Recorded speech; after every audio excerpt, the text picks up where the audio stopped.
Hi, everybody. My name is David Partington, and I'm joined by Matt Maynard, my co-caster for the UKITT stream. Hello, hello. Hope we're all doing well. How are you doing, David? I'm all right, thanks, Matt. Yeah, it's good to have you by my side on the desk for this Thank you, thank you. amazing week 5 for UKITT. Well, pleasure to be here. I've not done any, I've not cast any games for UKIT yet, so I'm excited to see the kind of stuff that people are bringing, the caliber of Pokemon being played. Be Yeah, a fun I've time. like you've got your world's invite already, haven't you, Matt? So you've Yeah, kind of I have. yeah. Now you're kind of sitting back, relaxing, and now kind of just judging everybody else. Yeah, I'm not playing the game until Worlds now. No practice, just pick it up and see what happens. Why not? Exactly. And why not to have a look at see what the UK player base has been using over these last few weeks. And whilst we're getting into the end of regulation set C as well, people are maybe kind of reaching for those teams that have kind of already seen some success rather than putting a lot of building into their own teams. Or on the other hand, they might be just kind of something that might have saved for ages and then they're suddenly bringing it out right now. Yeah, I'd be interested to see if there are any teams that people have been sat on for the fallback, going like, "Oh, I don't know if this is good or not. It's a bit spicy." But now they go, "Oh, I've not had the chance to use it. Might as well pull it out now." I'm kind of hoping to see some spice today.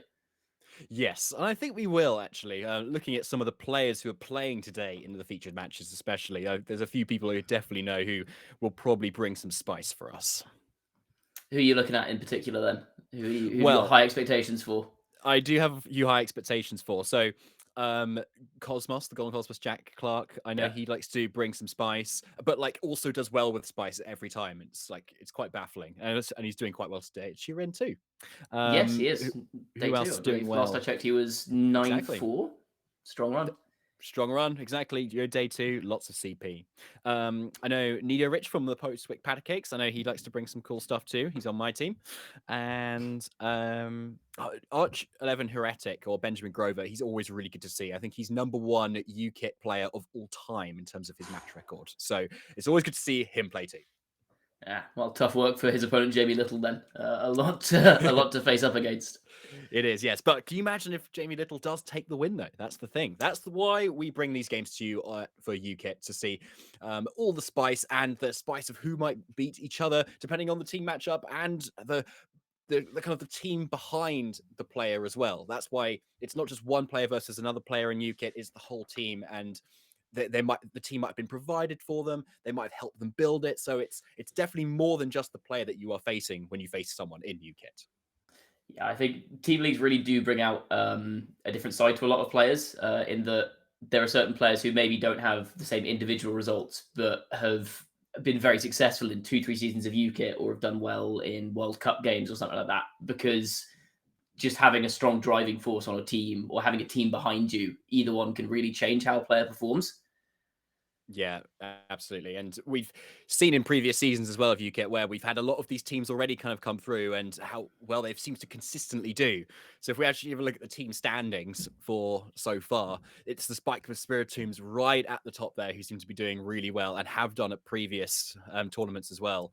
Mort's done a really good job at drafting such a really consistently strong team over the course of multiple years as well for UKIT. Whereas it's got the Paldea Palafins in second place, Ballonly Butterfreeze in third, Postwick Palicates in fourth. Go on, Matt.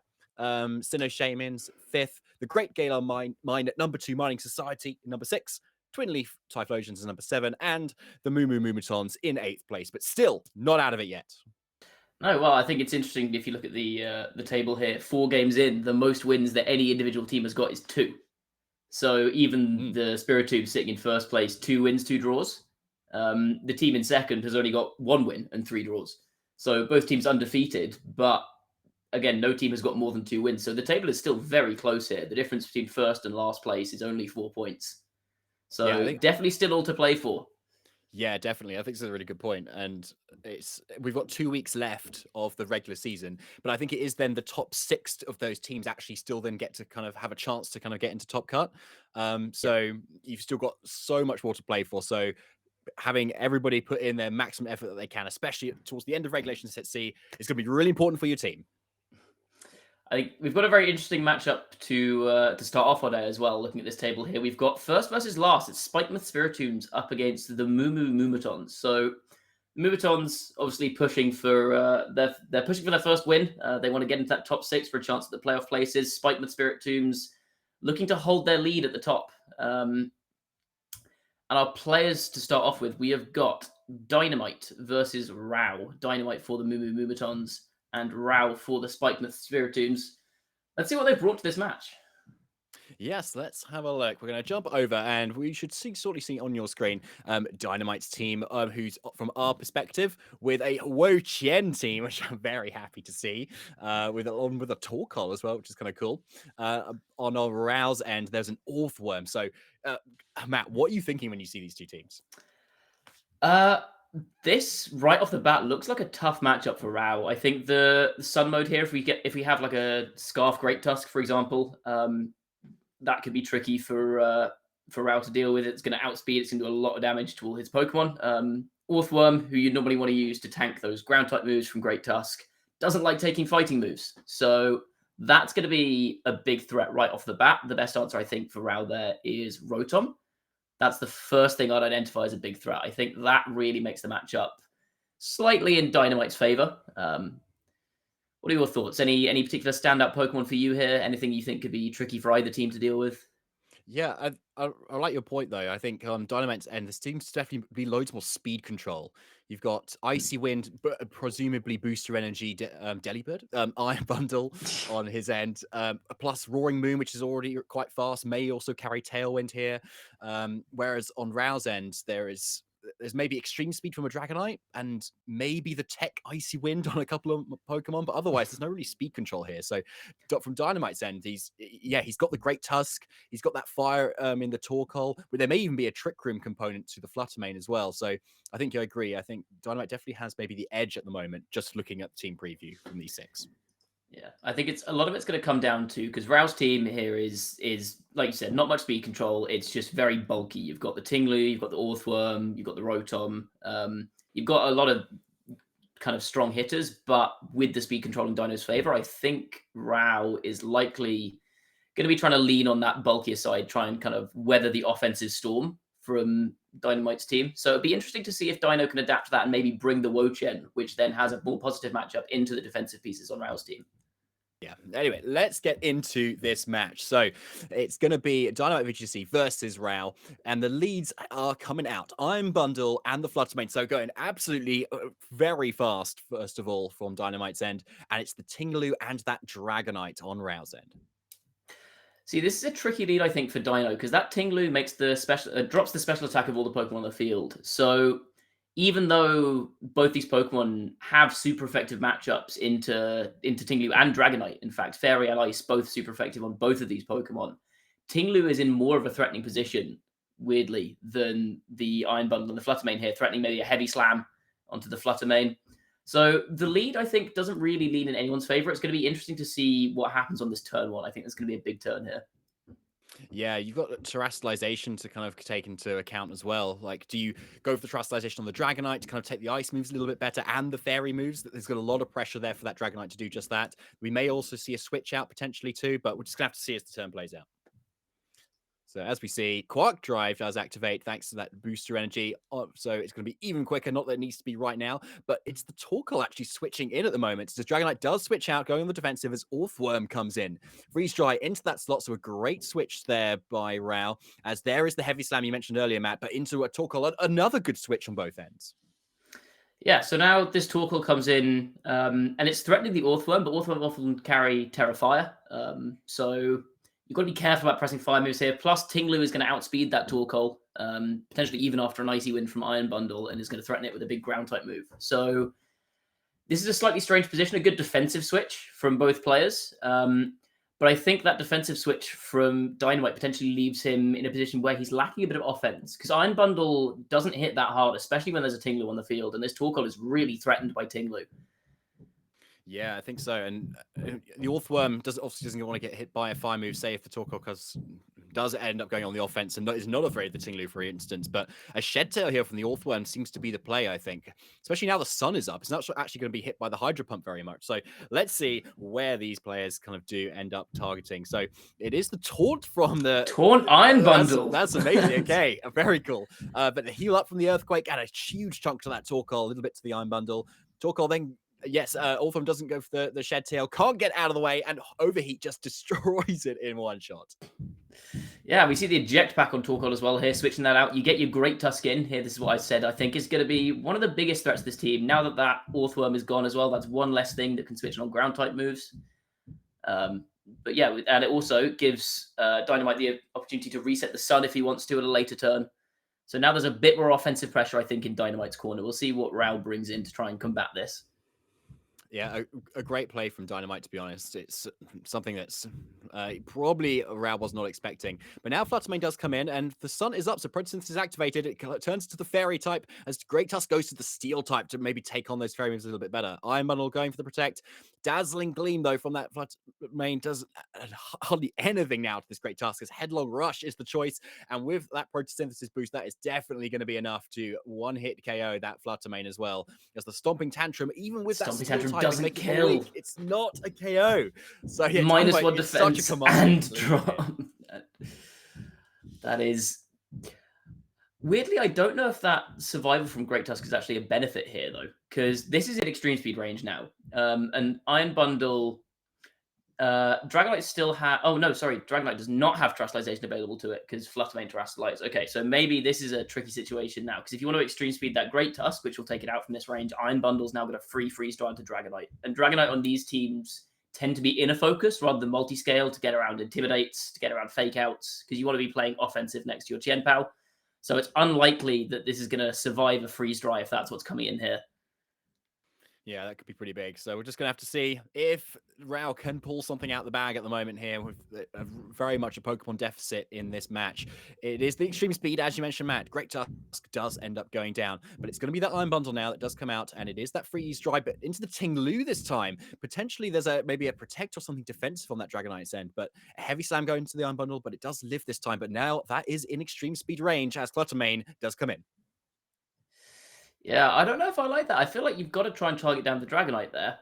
Because that Dragonite is, I guess with Fluttermane in the back end, you're not too worried about extreme speed, for example. But we see a Dragon Dance coming out from this Dragonite now.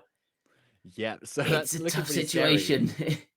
It's still slower than Iron Bundle, and it's still got a Protosynthesis boosted Fluttermane staring it down. Yeah, I think, but the Protosynthesis actually boosts the speed on this Fluttermane, which is kind of good information for Rao to go for going forward anyway. And this, I was going to call it Mischievous again. The Fluttermane, Mischievous and Delibird, yeah. But yeah, it's going to be whatever this Dragonite has to actually hit this Fluttermane, because we've seen extreme speed and Dragon Dance, but if it's say the Terra Blast flying, he can't go for that because he's already used the Fairy type Terror on the Fluttermane before. So can Rao pull something out of the bag as we go into this turn? It is going to be the Sunlight fading. Protosynthesis does actually wear off this time.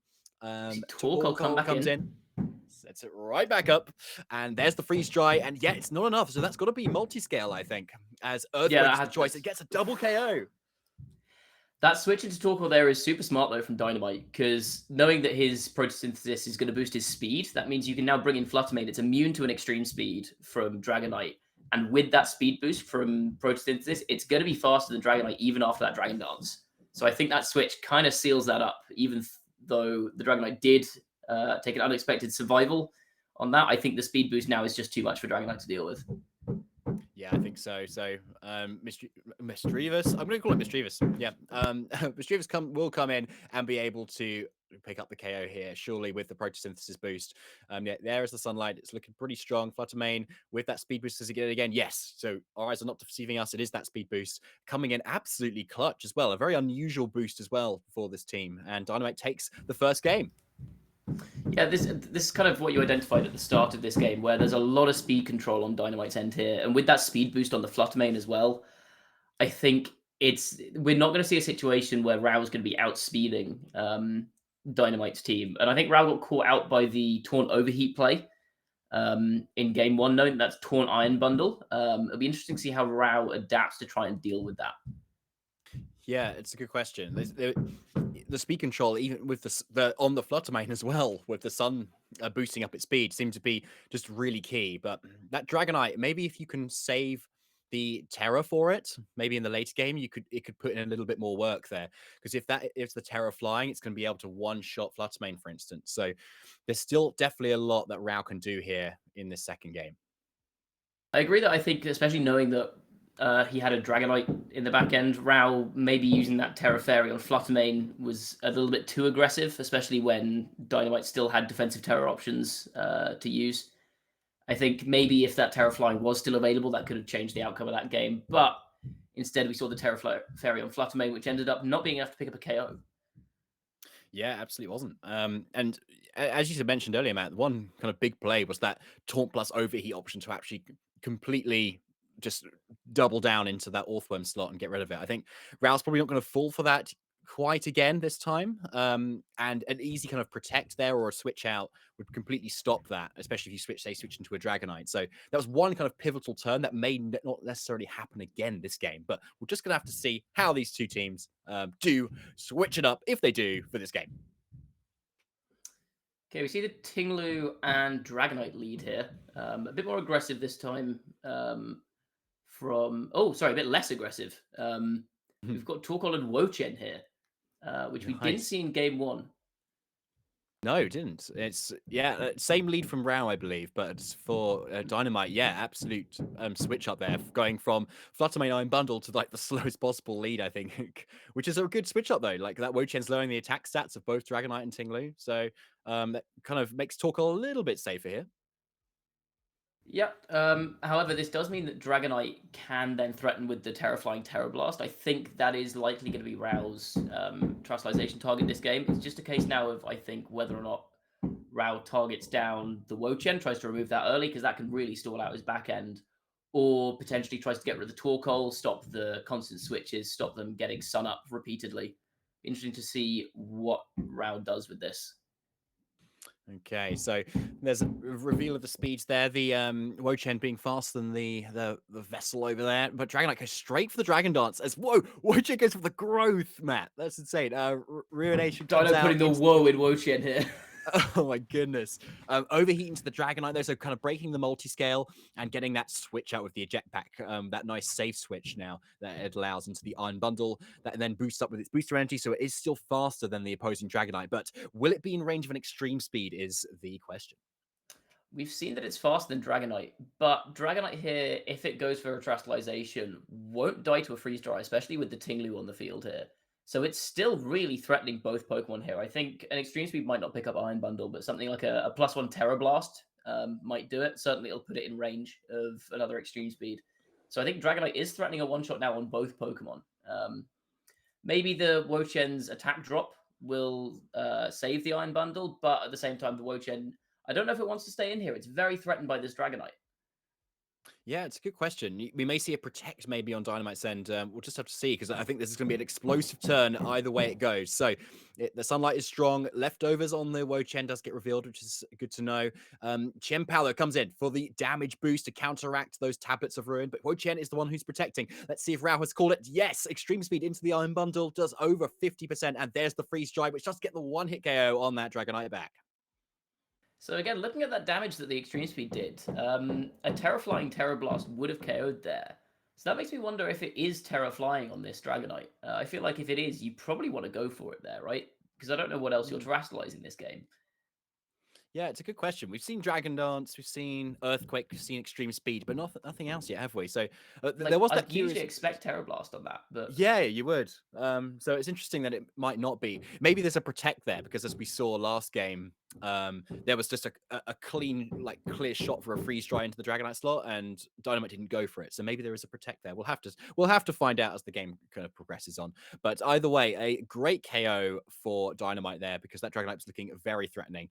But now the Photosynthesis Fluttermane does come in, and that's another speed boost on Rao's end too. So 2 speed boosting Fluttermanes. There's 2 Terrors just get revealed. Freeze dry into the Chimmychar, possibly to break a Focus Sash there, not doing too much, and the Dazzling Gleam comes out, getting the KO on the Iron Bundle. battle, but Wo-Chen hangs on thanks to that Terra Fire.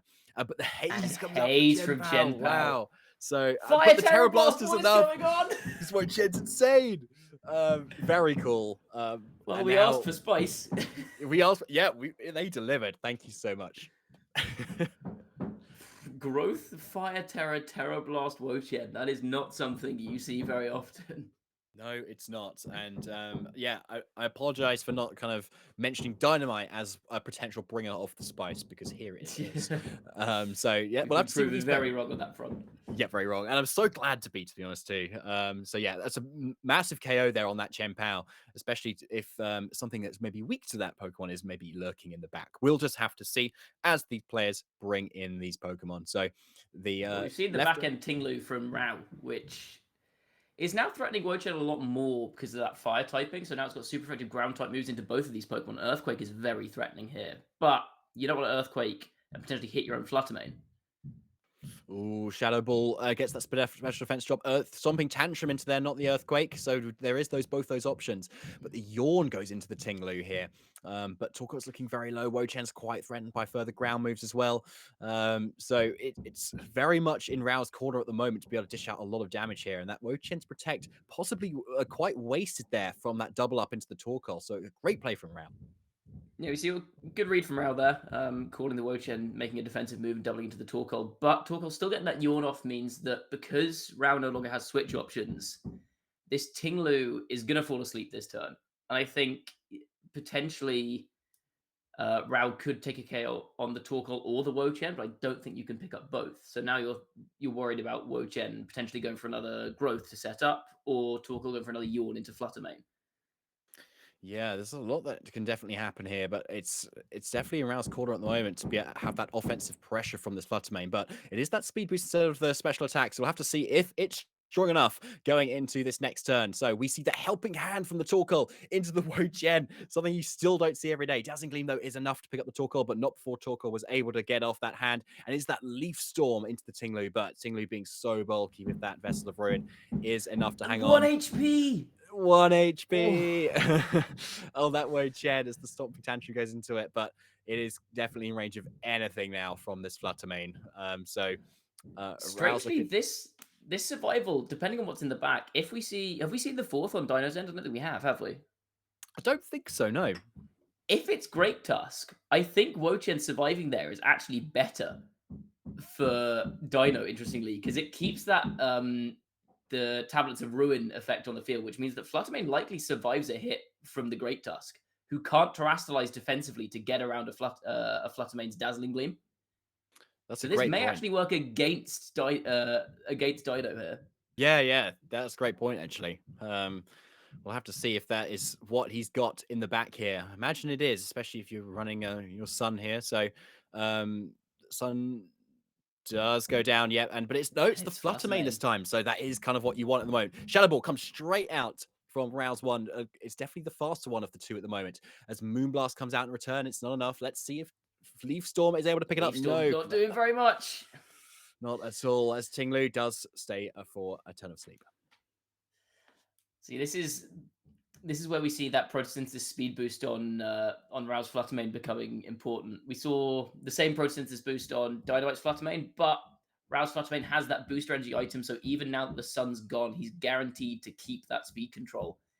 So now there is a free hit on the Fluttermane. I don't think Rao's got to be too worried about the Wo-Chen here at -4 special attack with a Tinglu on the field. I think this should be, hopefully, a relatively clean end game for Rao now. Just targeting down that Fluttermane, even if it protects, I don't think you're worried too much about it. Just target down the Fluttermane, and then once Tinglu wakes up, it'll eventually take out the Wo-Chen. Yeah, I think so. Let's see how this plays out then and see if it's a speed tide. No, Dazzling Gleam is enough. Yep, it's enough to just get that KO. Yeah. Well, and then with Wo-Chen hangs on. From, yeah. Yeah, Leaf Storm, not quite enough. But then the Heavy Slam. Heavy Slam to finish it off. Yeah. So that is one game each for these two players. So we're going to a game 3, Matt. Yeah, it was a very back and forth game, that one. It felt like momentum really shifted a lot across those early turns with the Dragonite going down early without getting much damage down. But then the Fluttermane coming in, dealing a lot of damage. We saw the Terrafire Wo-Chien, which I think anyone was expecting, getting some surprise KOs there. Really wild game. And it'll be interesting to see how either player adapts to this.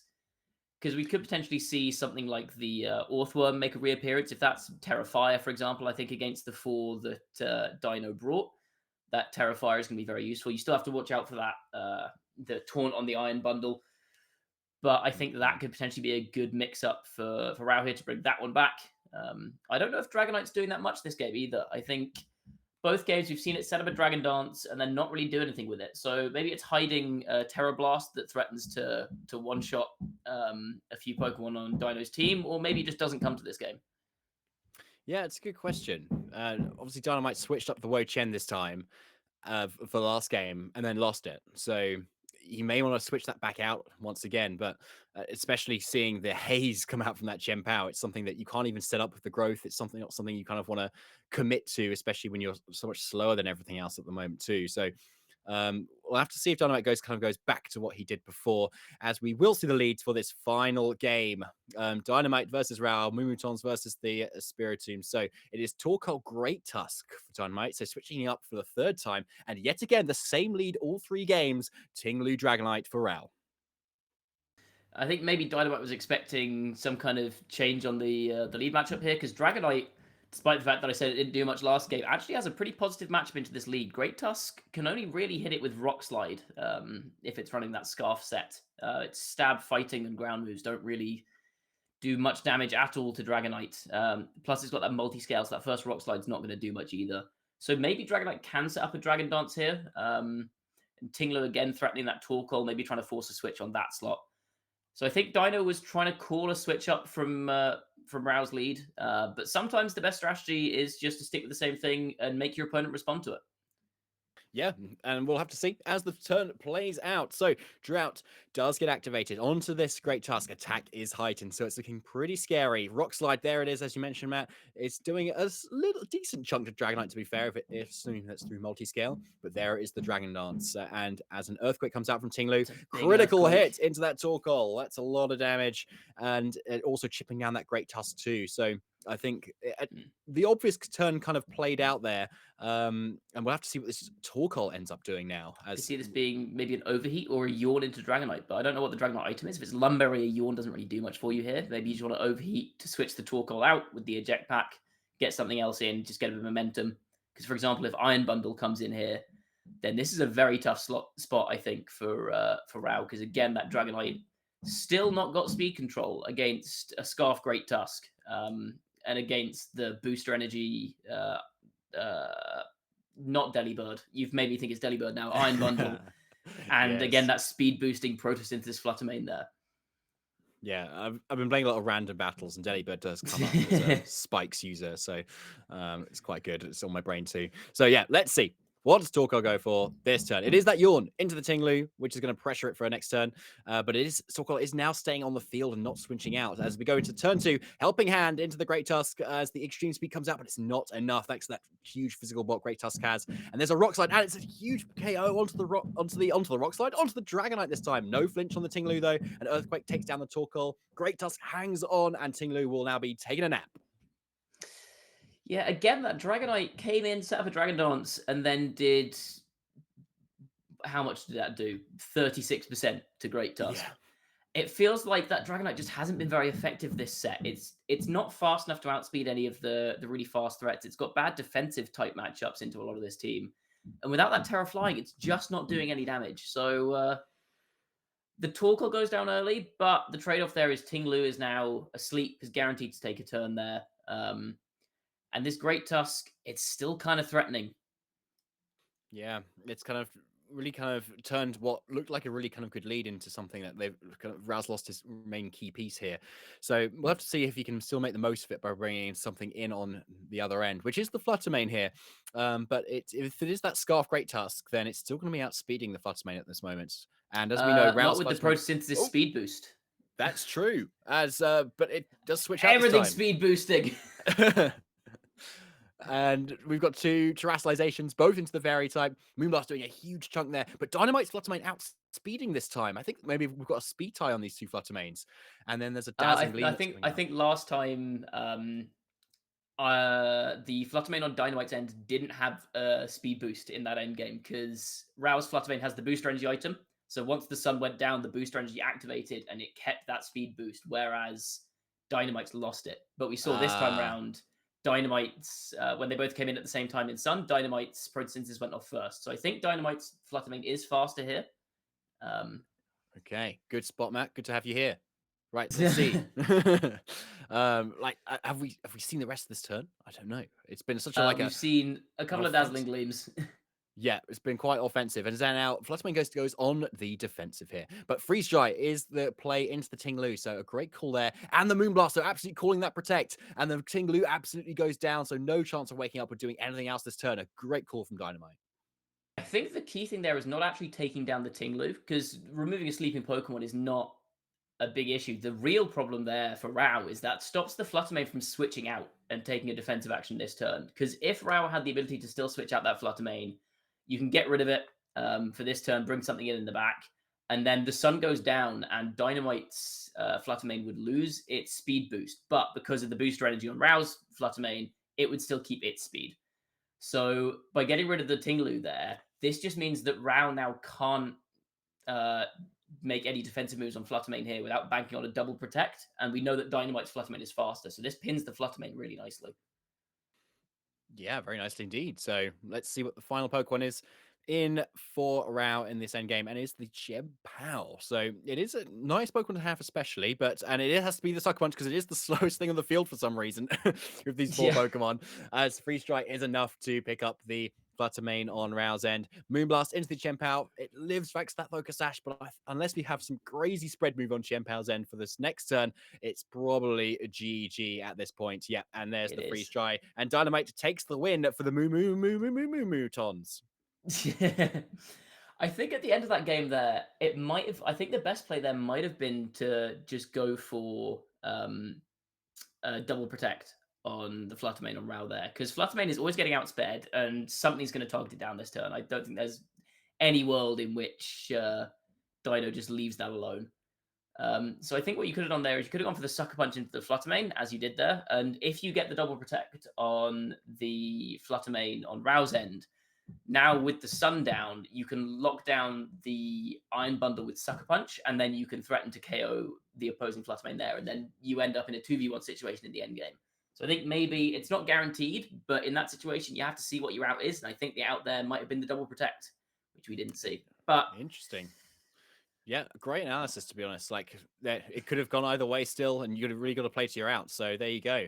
But that does mean the Moomutons are now 2 and 3 up in this week versus the Spike Spiritomb. So stay tuned for later on in the stream where we've got Jamie Keen versus Jay for the final decider of this match and whether the Moomutons can get the draw versus the Spike Spiritombs, who's been so dominant this set.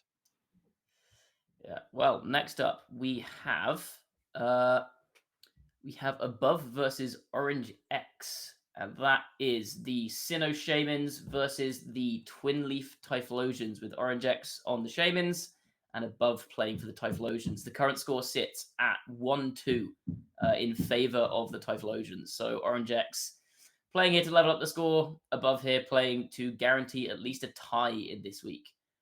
And if we look at the overall team standings here, Shamans sitting in 5th, and the Typhlosions, again, the other team that aren't currently in a playoff spot, they sit in 7th. So, again, similar to the Moomutons, the Typhlosions are trying to grab some points here, try and pull themselves back up into those playoff spots in the top 6. Yeah, so it's still a very big game for both of these teams. And as you can see on your screen, we've got some interesting teams as well, with some kind of interesting Pokemon as well. Definitely kind of calling to maybe a shift in the meta if any of you have been kind of watching the Turin stream this weekend. We've definitely seen a little bit more of this said Azumarill and the said Annihilate on both ends. Yeah, well, we've seen Azumarill has been day 2 in Turin, piloted by good friend of mine, Jack Clark. And then we've seen Azumarill in day 2 of, I believe it's Milwaukee happening this weekend in the US as well. With Colin Hire, I believe, has gotten Azumarill to day 2, if I remember my Twitter scrolling correctly. Mhm. So definitely seen a pickup in Azumarill recently. It's a strong physical Pokemon, so it can take out the likes of Fluttermane in one shot. It also threatens things like the Tinglu we see on this team. It's a bulky water type, which is always nice defensively. So yeah, very, very strong place for Azumarill in the meta at the moment. We've seen it pick up a little bit. I don't know if it's necessarily going to ever be a huge top tier threat, especially surrounded by water types like Palafin, like Gyarados, but it's something that you definitely need to look out for. Yeah, and unlike Gyarados and Palafin, which kind of just normally just run water coverage as their main kind of offense, Azumarill does have that play rough and into all these treasures of room Pokemon, or they're all dark type, plus and a great tusk, etc. Is despite the sun, that fairy coverage is very useful. So let's see if Orange X is going to be able to use it effectively, possibly into this team as well, as play rough is looking quite good into that Annihilate and into that Tinglu. Yeah. It's also worth noting, I think, that the Annihilate often runs Terra Fire as its Terra type here, which means that Azumarill, regardless of whether or not it Terras, can hit it for super effective damage with its stab moves. Yeah, I think that's a great point. It's just a really strong option for like Yeah. both players that they could really have. So, and it has been so good in previous formats too. So, if anything, it's a surprise that people aren't using. Have you used it earlier? Really, I suppose Palafin has been the new shiny big dolphin hero that's big, like everyone's been whooping about, and everyone was like, "Oh, actually, wait, Azumarill is still actually kind of dope." Well, let's see if it gets brought into this game 1. We Okay, see so on the leads here. Annihilate and Mousehold 4. So that's definitely a harder one, kind of Mousehold to get. So well done above for managing to get that. I think And Mousehold 3 is actually the rarer one. Oh, is it? Oh, interesting. Yeah. I've never tried to get one myself. Anyway, Mousehold goes for Protect, making sure it sticks around, maintaining that friend guard for Annihilate into this turn. As we will see probably the Fluttermane go for a move next, most likely. Interestingly, see, no Terra here from either team, so we see the Annihilate not necessarily afraid of a fairy move from Fluttermane, maybe expecting it to target down the Mousehold, hence the Protect. But also, you've got to worry if you go Terra Fire, like I said, about those water-type moves from Azumarill. So let's see what happens this turn. Yeah, it's definitely quite a risky call, isn't it? Leaving that Annihilate quite exposed. Oh, but it's a Never double mind. protect. So. Oh, no, right. Okay, so that was all for nothing. Right. Dazzling Gleam into the double protecting Pokemon as a liquidation goes into that slot too. So possibly checking what the Fluttermane may be getting locked into here. Yeah, I was thinking same, maybe specs on that Fluttermane, trying to scout for that. It also lets you scout for potential terrestrialization on the opposing team. So Orange X here, for example, has the option to go for Terra Fairy on the Fluttermane to threaten a one-shot on Mousehold or deliver Rage Fist from Annihilate. So maybe just taking a turn to scout that out. But also, like you said, taking a turn to scout out what move it's locked into. And with that Dazzling Gleam here, there's now the threat from Mousehold of just going for Follow Me, taking away an attack from the Azumarill. And this Dazzling Gleam not going to do much to a Terra Fire Annihilate, which means that that's a free Rage Fist boost. Yeah, and if it's just that kind of standard Follow Me, it's going to be a big hit into whatever slot is going to be hitting. Let's see where this Annihilate does end up hitting. So there's Dazzling Gleam to no Follow nothing Me to Annihilate. But yeah, no Follow Me. It's the just beat go up the beat instead. up. Oh, so if this is Rage Fist into it's target Azumarill, down the Azumarill, yeah. Yeah, this should be enough. So there it is, big Rage Fist, and that's a big bop into that Blue Rabbit. So a great play from above. Great opening for above, yeah, definitely. This Fluttermane now locked into Dazzling Gleam with the Friend Guard on the field from Mousehold. It's not doing any damage to that Annihilate, and it's just making it stronger every time it hits it. And like you said, I'm pretty sure this is going to be locked into specs just based on how these two players have been playing in the early game. So you've got to think maybe you want to switch that Fluttermane out just to stop feeding the Annihilate Rage Fist stacks. But then if Annihilate goes for a Rage Fist into that Fluttermane slot, there's nothing on this team that's going to want to take a Rage Fist now that it's got 5 stacks on it. Yeah, absolutely nothing. It's looking quite threatening at the moment. We'll have to see if there is anything in the back that can be brought in here. And it's that great tusk, so it is offering super effective damage here. So it might be quite threatening, but the mouse holder looks like it's going to throw some sort of Mm. supportive option out here as the Annihilate protects. It does just hang on, so let's see what it can pull out. It is the Super Fang, so doing a lot of damage, but not lowering any kind of offensive pressure from then the next turn. Yeah, it'd be interesting to see what the set is on this Great Tusk as well, because if we saw the Earthquake that turn, just try and get damage on Annihilate through a potential Follow Me, but that's put the mouse hold very low here. So if it's, for example, Sash Great Tusk, I know we see a lot, and maybe that's what that Super Fang was for, to break a Sash. If it's Sash Great Tusk, there's now a risk that the Annihilate is going to have to take a single target Headlong Rush from the Great Tusk, which will KO it from this range. Yeah, there's no bulk up boosts or anything there. So it's definitely above going to be on the back foot this time, as Orange X is really couldn't have done a great job of positioning everything into this for the following turn. So let's see.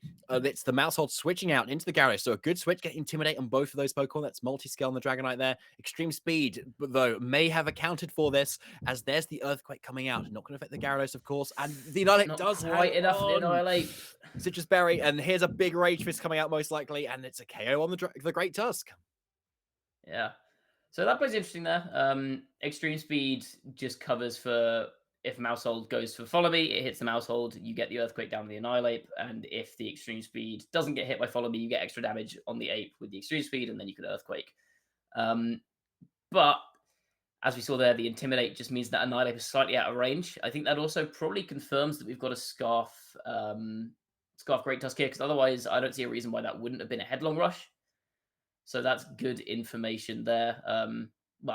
These guys are playing with open team sheets, aren't they? Okay, never mind. It's not information for either player, but it's information for us. We know it's Scarf. Yeah. So So now we're in a situation where we've got this Dragonite here. We confirm multi-scale because we see the Intimidate drop on it, but it's now stuck at that -1. Gyarados is free to keep pivoting if it wants to, or it could just start spreading paralysis. Slowing things down next to an Annihilate with, what are we at, like 17 Rage Fist boosts at this point. It's going to be very tricky now to maneuver around this, I think, for Orange X. Yeah, but bringing in Flutter Mane is a great option because you do threaten that Shadow Ball into that slot, which it does go into. Mousehold is a great switch there. Above really kind of calling everything at the moment as the Taunt goes into the Dragonite. So yeah, there's the Tailwind as well. So absolutely calling this turn and all the previous turns. Above is doing such a great job in this set. Extreme Speed gets the KO on this Mousehold this time though, as Flutter Mane follows up that big Shadow Ball, but it's not even a 2-hit KO. As Thunder Wave now goes into the Flutter Mane. And now we might see that Annihilate come back in. Because now you're really threatening. You're probably faster than Dragonite. Most Dragonite aren't running that much speed at the moment. And now with that paralysis, you're faster than the Specs Flutter Mane. You can just bring in your Annihilate, and you can pretty safely tank at Extreme Speed and just KO the Flutter Mane with a Rage Fist, which it cannot protect against. So I think the only out here for Rao, I'm stuck in the last game. The only out here I think for Orange X maybe is a crit Extreme Speed onto an Annihilate as it comes in. But this is looking very much in Abov's favor now. Yeah, looking real nice there, especially with, as you said, that Rage Fist just keeps its boost even when you switch it out, which is just so broken. So it should be able to just come in and just, absolutely clean up here by any hacks. But this is why we love this game, especially as commentators, because if hacks happens, then things are exciting. So let's see what Above can bring in to this game to be able to clean up. So it is that I'm Bundle this time, which we haven't even seen yet. So it's the speed boosting booster energy as usual. And there's the Terror. Is that the flying that I can see? Yes. Yeah, just about the flying. And then, so Icy Wind plus Waterfall. Freeze Dry plus Waterfall. And there's the Terror Blast, but it's still not enough. Gyarados so bulky. And then heals up completely, and almost the tie that. Oh, and there's the hacks we all wish for. So sorry about that, that's how you play Gyarados. You paralyze something, you Waterfall it. There's a 40% chance they don't move. Interesting to see the double up into the Flutter Mane there, though, because I think that damage on Flutter Mane doesn't matter when you've got that Annihilate in the back end, right? Because Annihilate is always just going to one-shot that. I think Annihilate could take out 3 Flutter Manes at this point with one hit. If you line them up correctly, it'll just punch through all of them. So I think maybe it might have been more sensible there to try and get some damage down the Dragonite, break the multi-scale, maybe paralyze it. Obviously, it could be running Lumberry, which could be a bit annoying. or maybe go for like an Icy Wind if you want the speed drop on it, just to make sure that you get rid of that multi-scale that you set your Annihilate up to clean up this end game. I don't think damage on Flutter Mane is too relevant at the moment because you can always just one-shot it with your back end. Yeah, I think it's a great point. And especially as the Dragonite's taunted, it can't go for any kind of protect shenanigans or anything. So you can target into that slot. But obviously, Above is still in a very nice position, despite that. So let's see if they listen to you this time, Matt, and go into that slot this time. And it is that free strike going straight into that with a critical hit too. So all the hacks and all the plays going from Above as well as Waterfall picks off that Flutter Mane for the KO. But it's going to be Dragonite following up with that Terror Blast again. And it's, still not enough into this Gyarados, which is just so bulky. That Intimidate really putting in a lot of work here. And again, losing the Great Tusk on the turn that Dragonite got intimidated ended up being very bad here for Rao, just because an intimidated Dragonite not doing that much damage, even with a Terror Blast, you saw it's doing less than half to Gyarados, sorry. So this game, I think it's fair to say, is over at this point. I don't think there's any way in which Orange X can finish this off. But let's see how it plays out. I'm expecting it's just going to be E-Speed and then Freeze Dry. Yeah, I think so. Unless there's a misclick here or something. Yeah. You've lost there if you're Orange X, but you take the E-Speed KO just for the pride. Yeah, so it's not an absolute destruction. Yeah. So Above takes the win and puts themselves above Orange X in this set, to be honest. So it's a GG there. But it's obviously going to be now on Orange X to be able to maybe adapt a few things to be able to deal with this Mousehold Annihilate combo that's been so common in previous regulations and just has come back with a vengeance here. Yeah, well, I mean, clearly from game one, that was the real threat there. It wasn't what finished off the game, but it did so much damage early on. And I think that Specs Flutter Mane was actually kind of tricky. Locking into a spread move there is a little bit dangerous in front of Annihilate, because as we saw, if they get that Terrifier off, you're just not doing that much damage. I think maybe if Orange X goes for the same lead here, we could maybe see a Moonblast trying to take out the Mousehold early, because the Mousehold was offering a lot of disruption in that game that became a real problem for Orange X. Yeah, it was the Friend Guard made so much difference for the Annihilate. It takes so many hits. It's combined with the Gyarados switching in as well, and the Super Fang shipping everything away. Yeah, there was a lot there, but depending on the items on these Pokemon, if you can deal with the Mousehold a little bit sooner, assuming it's the goggles, then getting in an Amoonguss, for instance, could be really nice to be able to just really slow down that Annihilate, and with its bulk, could be able to take even like a boosted Rage Fist. I think so. Even an Amoonguss lead into Mousehold Annihilate, if it's Goggles Mousehold, isn't that terrible, because without Taunt on the Mousehold, you can click Spore into the Annihilate, and you can just say, right, okay, you can beat up your Annihilate if you want, but if you do that, it's going to sleep. And if you go for the Follow Me, your Annihilate now can't set up, which means that whatever is next to the Annihilate is free to start clicking buttons. So if you saw like a Flutter Mane Amoonguss lead, for example, you could go Moonblast into the Mousehold and Spore the Annihilate, for example, and just say, right, well, something's getting smacked or it's getting put to sleep. Take your pick. Love it. Okay.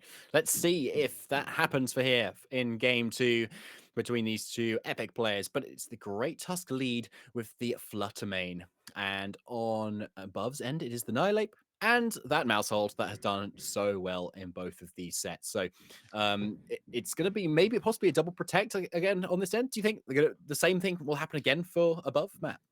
Possibly. Well, especially now that we've got 2 choice locked Pokemon on the opposing team, with that Scarf Great Tusk, we think, and with the Specs Flutter Mane. But I think this really aggressive lead here from from Orange X puts Above in a slightly weird position now, because if you go, for example, for a Moonblast Headlong Rush into the Annihilate slot, it's dead if it doesn't Terra, and it's dead if it Terras. So now Orange X is forcing Above to play a lot more reactively to his lead. But Mousehold Annihilate is a lead where you generally want to be more proactive. So putting that on the back foot can really take momentum away from a Mousehold player.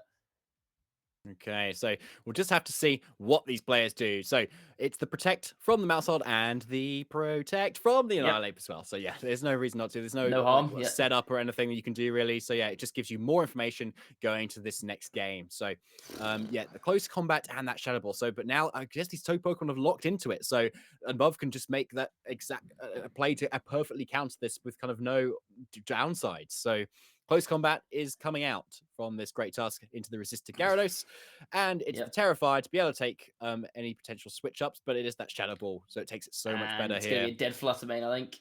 I think so. Yep, there he goes. Boom.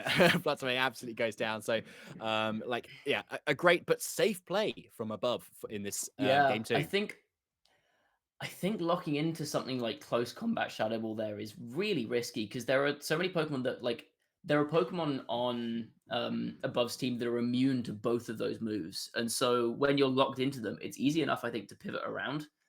And the Headlong Rush is also much more of a threat into a potential Terrifier Annihilate, which is what you're most worried about. So I think leading two Scarf Pokemon, two Choice Locked Pokemon into a lead like that can be very dangerous because, yes, you're putting on more offensive pressure, but also it allows your opponent to just say, okay, what are you doing? Right, I can now just pick how I counter that. And now this Great Tusk is locked into a close combat at -1 into a Gyarados that it's not doing any damage to, and an Annihilate who it doesn't really want to hit with an intimidated attack because it's just going to keep boosting that Rage Fist. So now the Tusk is forced to either not do much or switch out and potentially take a hit on whatever comes in. Yeah, Lilacs going absolute ape crazy here, isn't it? It's just like so boosted up, doesn't even need the bulk ups. It's just doing really well into Orange's team at the moment. Great Tusk switches out into the Dragonite as the Azumarill is going to be on the offensive here. And with that Terra Water as well, it's going to be hitting even harder, but even with an Aqua Jet, that's still not very much. So a great call for Above to switch that out as the Thunder Wave goes into the Azumarill.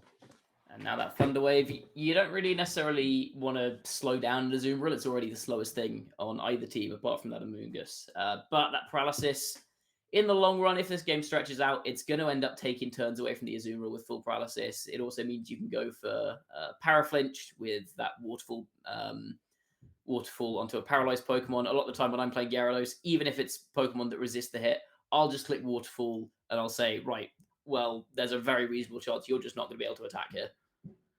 Yeah, and as you play a set of Swiss or throughout the weeks in UKITT, like eventually it's going to happen. So you might as well go for it.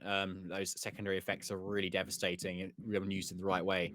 So it's going to be this Dragonite that needs to do something here. But it's the Super Fang that comes out first. Waterfall again into the Azumarill. So as you said, that 40% chance to not do anything here. Tailwind from the Dragonite, though, does come up, unlike in last game. And there's the flinch from the Waterfall. Yeah, so Above really playing into their wins and no reason not to go for that there either. So I mentioned the paralysis on the Azumarill not very relevant for speed, but now actually with the Tailwind on the Dragonite, we see that the paralysis does come into play. So I was wrong on that front. The paralysis now means that even with the Tailwind up, you can still keep that Azumarill slower than everything. And that Super Fang dealing a lot of damage to the Dragonite and most importantly, breaking the multi-scale. Yeah, a really good point there. So it's going to be definitely in range of a lot of other threats at the moment, but not before Dragonite can get off on a big attack at the moment. But it's the extreme speed, but it's just does not do much damage to Gyarados. Plus the Friend Guard showing how much bulk this team has. And there's the double up into the Zoom, which is not enough, and it breaks through the paralysis and the flinch to do a lot of damage to Gyarados. But again, with that Aguave Berry, it's just healing up and just sitting there, kind of at the same amount of health as it was in the previous turn, Matt. Yeah.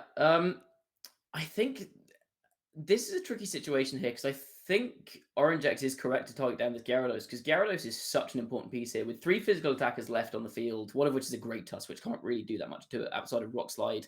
And if it locks into Rock Slide, I think you're kind of okay with that. I'd maybe like to see the Gyarados switch out to try and reset some Intimidates and just threaten that Great Tusk in the back end and just say, look, I'm not going to let you lock into a ground move because if Above keeps that Gyarados back end, it forces Great Tusk to lock into something else.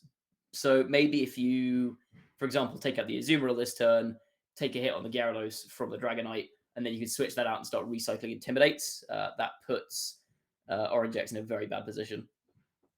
The Revolving Door of Pokemon is something that we all hate and love at the same time. So let's see if that play does come to fruition. But it's to protect from Mausol to maintain that Friend Guard. Oh, and the Gyarados too there. So stalling out the Tailwind, which is a fine thing to do too. No threat of setup on the other end at the moment. And there's another paralysis just for good measure. Would have been better on the other attacking, side. yeah. Yeah, and then we follow up straight for another extreme speed. And plus the Aqua Jet, but it's still not enough. Gyarados is such a good Pokemon. People, you need to be using this if you're not already. And there's the taunt to prevent any further Tailwinds in the following turns, which I like there too. See, I think I would have preferred taking out the Azumarill here personally, because if you take out the Azumarill, like I said, the Great Tusk comes in, And the fact that it can't switch out means it can't reset its choice lock moved. And the fact that Gyarados just exists on the field means that it can't lock into a ground move. Because Gyarados, doesn't matter how little HP Gyarados has, it's on 6% right now. But if Great Tusk locks into a ground move and Gyarados gets into a 1v1 in the endgame with it, Gyarados wins. So I think maybe just trying to take the KO on the Azumarill is the better move there, in my opinion. I don't think stopping another Tailwind really does that much here. Yeah, I mean, with the bulk that we've been showing on Above's end, you could see why it may not make too much difference here, especially if you get to recycle Intimidates from Gyarados as well, or keep the Friend Guard around.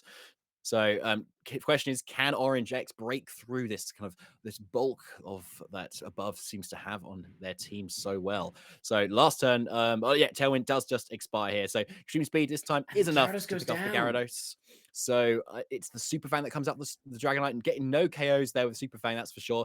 Liquidation is enough to get the KO on this Mousehold. So, I think listening to you like last time, Matt, would have been a very nice one to get rid of that Azumarill a little bit earlier.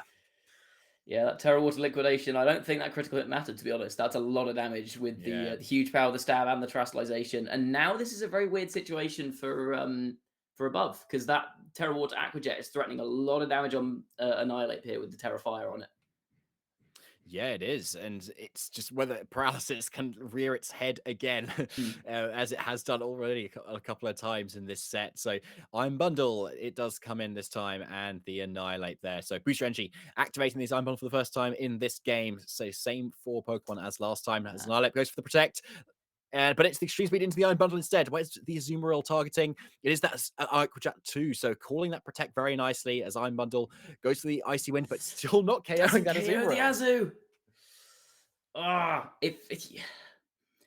don't know if Aqua Jet's going to kill the Annihilate from this range, but this is a scary position now. I think I now see why Above wanted to stop the Tailwind going up with the Iron Bundle in the back end. It wants to make sure that it's faster than Scarf Great Tusk. But I think a lot of ground has been sacrificed to stop that Tailwind going up. So now, if you can pick up the Annihilate with an Aqua Jet, if Orange can pick up the Annihilate with Aqua Jet, Iron Bundle's going to have a hard time trying to finish this off, I think, potentially. Yeah, it's a good question. Azumarill, as we were mentioning earlier, is quite a threat, and a lot of people are choosing to use it because you get that instant water damage within that Aqua Jet, that priority Aqua Jet that Palafin does not have initially. So there's the Aqua Jet, but the Freeze Strike into the Great Tusk, getting that big KO. So it does look like Above is going to take this set, as Rage Fist is enough to pick up this Azumarill. Yeah, that end game got a little bit dicey there, but the early lead was enough to carry Above over the line for a 2-0 victory there. I think, personally, I would have maybe liked to see that Gyarados get preserved a little bit better, because that's so good once you've got those 3 Intimidate Mons, and like I said, locks Great Tusk out of going for a ground-type move, which is the biggest threat to Annihilate. But an alternative route still gets you to the same destination, and we see a 2-0 win for Above here.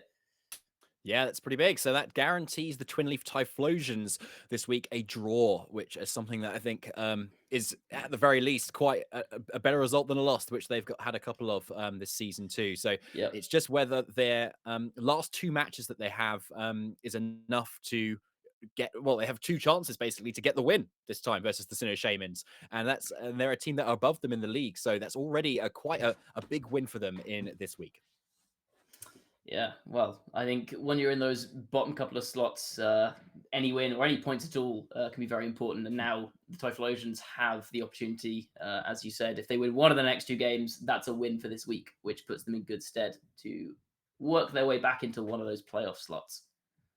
But meanwhile, we are heading over now to the Moo Moomatons again versus the Spikeman Spirit teams, where we have Jamie Keane and Jay of these 2 teams battling it off. 2 very good and players, and Jamie Keane absolutely no slouch to VGC in himself either. He's been doing very well. I think he's number 3 actually in the player standings at the moment. He's 4-0 at the moment in this season, whereas Jay is 2-1 at the moment. So statistics put Jamie Keane in favor at the moment, but is it all to play for going into this match?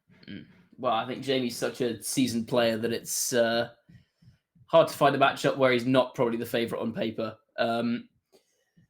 But yeah, this is going to be an interesting match. This is, like you said, the Mumitons versus the Spiritombs again.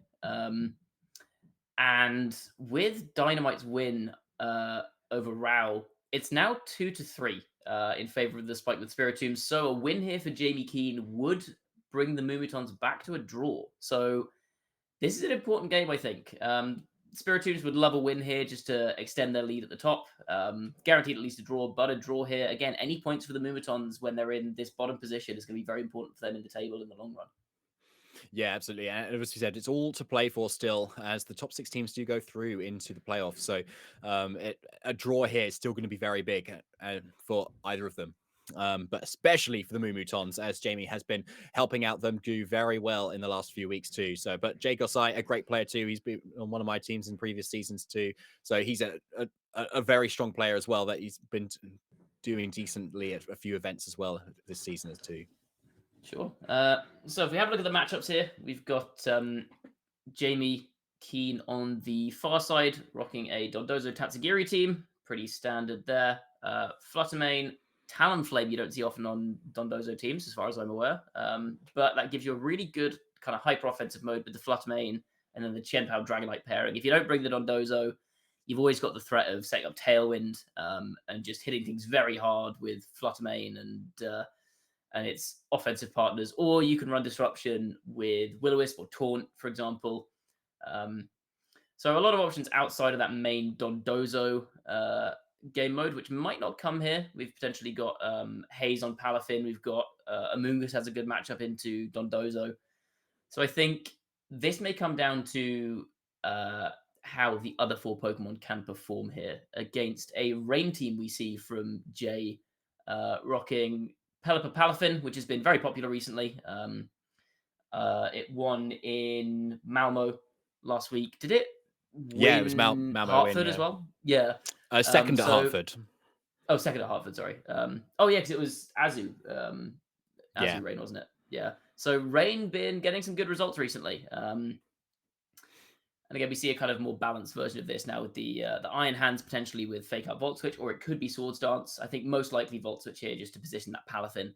I think a tricky matchup, in my opinion, for Jamie. I think Jay has a slight advantage here just because it shuts down that Dondozo mode very hard. And the remaining 4, like Talonflame, for example, doesn't really like playing into Rain. And the Jet Punch from Palafin and Rain really threatens that Flutter.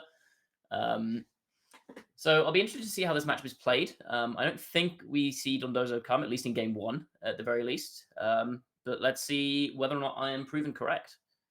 Okay, it's Jay versus Jamie. So Pelipper and the Fluttermane. So I like this lead, very nice and fast, and likely with some Tailwind kind of speed control options too. But it's the same kind of options for Jamie on the other end as well. So Talonflame with that speed control and that really fast Fluttermane offering a lot of offensive pressure right from the get-go.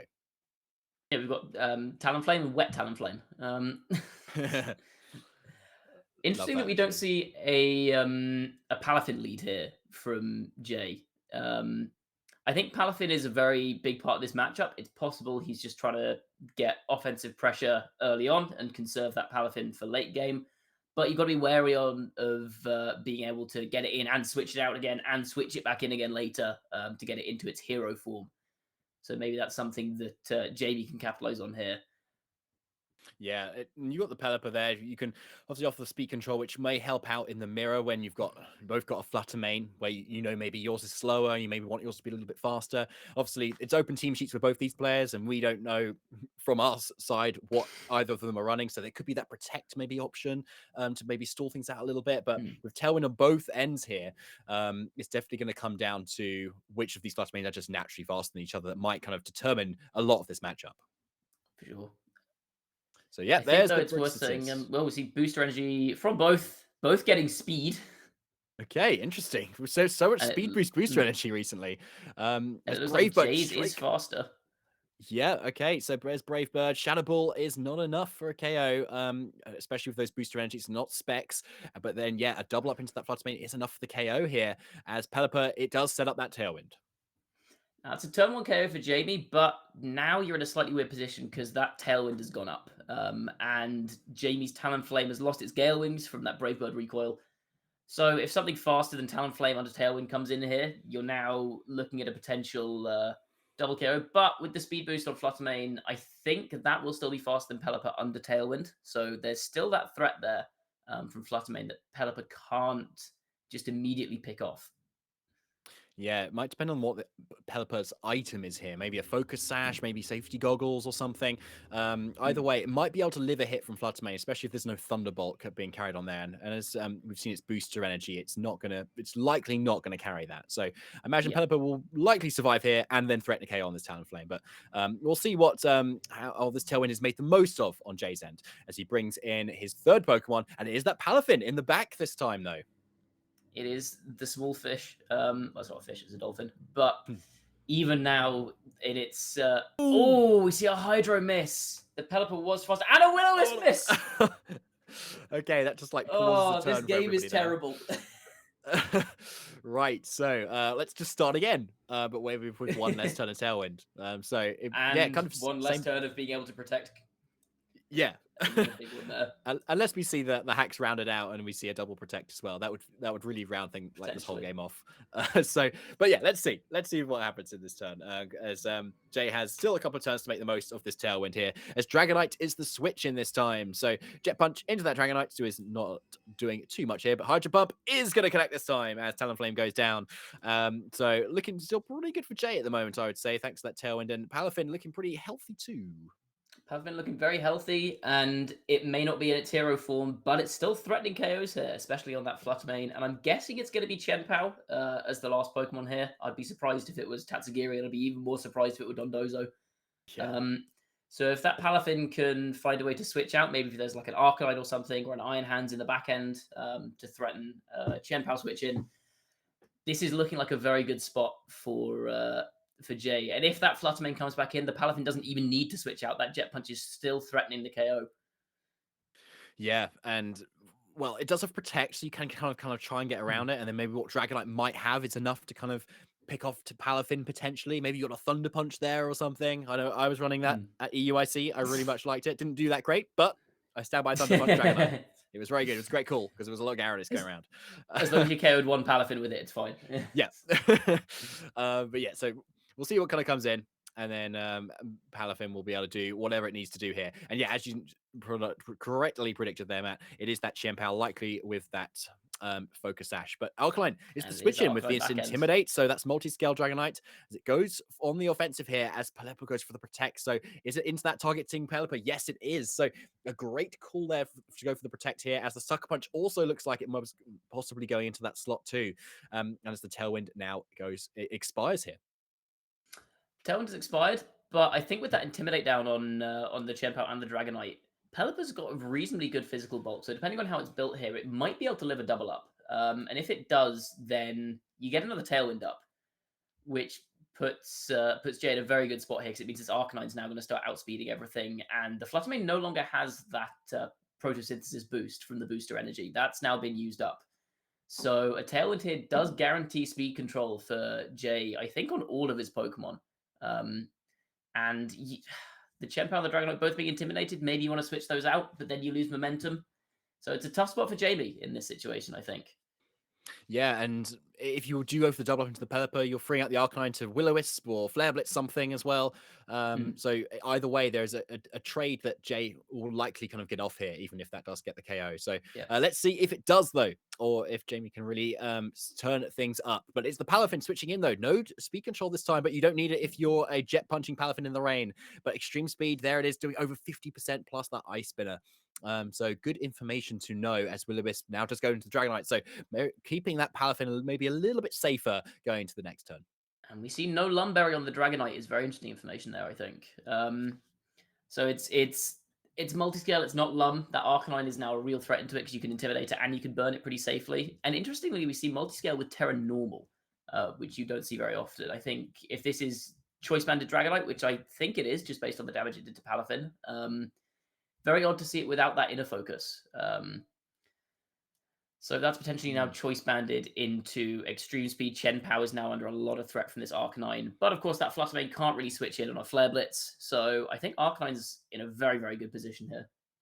Yeah, especially the rain gone too. You can kind of you Flare Blitz is even better into the Dragonite now if you so wanted to, as well as Palafin's water moves. So suddenly the offensive pressure has really turned up. But the Chien-Pao does have the speed control it wants at the moment, but its ice is not looking too strong into Yeah. these two Pokemon, to be honest. So let's see if something can come out here. And maybe a Sucker Punch and Extreme Speed double up might be enough for the Palafin, but it's the Fluttermane switch in instead. Resetting that Intimidate as Chien-Pao goes for the Protect. As Palafin, yep, protecting from that potential double up as Arcanine now goes for the Flare. It's into the Chien-Pao. So a great call by JB Keen there, putting the superstar on his name as it is, as we can see. It's a good switch. We get that Fluttermane back in. But I think Arcanine still probably picks it up even in the rain here. And Palafin definitely will once it comes back in. Chien-Pao still intimidated. We see Pelipper switch back in here to reset the rain. We confirm it's not Damp Rock, so it may still have that Focus Sash item. There's no Focus Sash anywhere else on the team, most likely. So you're going to need to hit Pelipper a couple of times to take it down, and all you've got is an intimidated Chien-Pao, a Fluttermane that's on Death's Door, and a burned Dragonite. I think so. It's looking like all the resources are still very much in Jay's end with these two kind of bulky Arcanine and Pelipper duo, which is not a duo you often see really. But it seems to be really pulling it out the bag for Jay. Still the terrestrialization option as well, I believe, on Jay's end here. Yes, I think so. So that could always be used, maybe like a Terra Normal or something on the Arcanine. We've been seeing a little bit more of, but yeah, Shadow Ball into the Pelipper, doing over 50%, so a good calc to know. Flare Blitz into the Fluttermane is enough for that KO through the rain, as you predicted, Matt. As Pelipper now just switched in this turn. Switch in. Thank you. Yes, there was confusion with when the game paused, but yeah, Pelipper just came in, which is why we saw the Sucker Punch into that slot, trying to take out the Palafin. And now we get rid of that Fluttermane, and now it is just a burned Dragonite and an intimidated Chien-Pao, which can't switch out. So potentially there's now an option for Jay, if they want to switch their Arcanine out, try and bring it back in for more intimidates. Or you can just maybe burn the Chien-Pao, Flare Blitz the Chien-Pao, and then try and get your Palafin in safely. Yeah, you've still got a lot of things threatening the Palafin and that speed control of the Extreme Speed and the Sucker Punch, both of which will outspeed the Jet Punches that the Palafin can offer. So at least one of these two slots kind of needs to be dealt with, at least, by either the Arcanine or the Pelipper. But remains to be seen how that might be done. But the Arcanine is looking in a decent spot here. Thanks to that burned, it's landed on that Dragonite earlier, and the Intimidate on this Chien-Pao that has not been able to reset from either. So Palafin is the switch in, though, for this Arcanine. We had to cycle those Intimidates back in, and Pelipper goes to the Protect, Ice Spinner, and the Facade. Okay. Dragonite. This might change things a little bit, though, Matt, maybe. Maybe, but we still have another Intimidate coming in from that Arcanine, and we know that Dragonite's now not locked into that Extreme Speed. So I think, for example, you could bring the Arcanine in on Pelipper slot here if you're Jay. Intimidate the Chien-Pao, which should put Palafin out of range of a Sucker Punch, and then a Wave Crash. I'm pretty sure will just comfortably knock out Dragonite from this range. Okay, yeah, it certainly could. But let's see if this happens. I think there's a lot that can happen still in this game, especially with you've got a Chien-Pao Dragonite duo. So Arcanine is coming in, going to drop some more Intimidates here. Is this enough to keep Palafin safe? It is from a Sucker Punch here, so a Jet Punch will be able to come out. Whoa, that's just a KO. You don't even need... I thought maybe you'd need to Terra to kill it with Jet Punch, but apparently I'm very wrong. Jet Punch just kills it.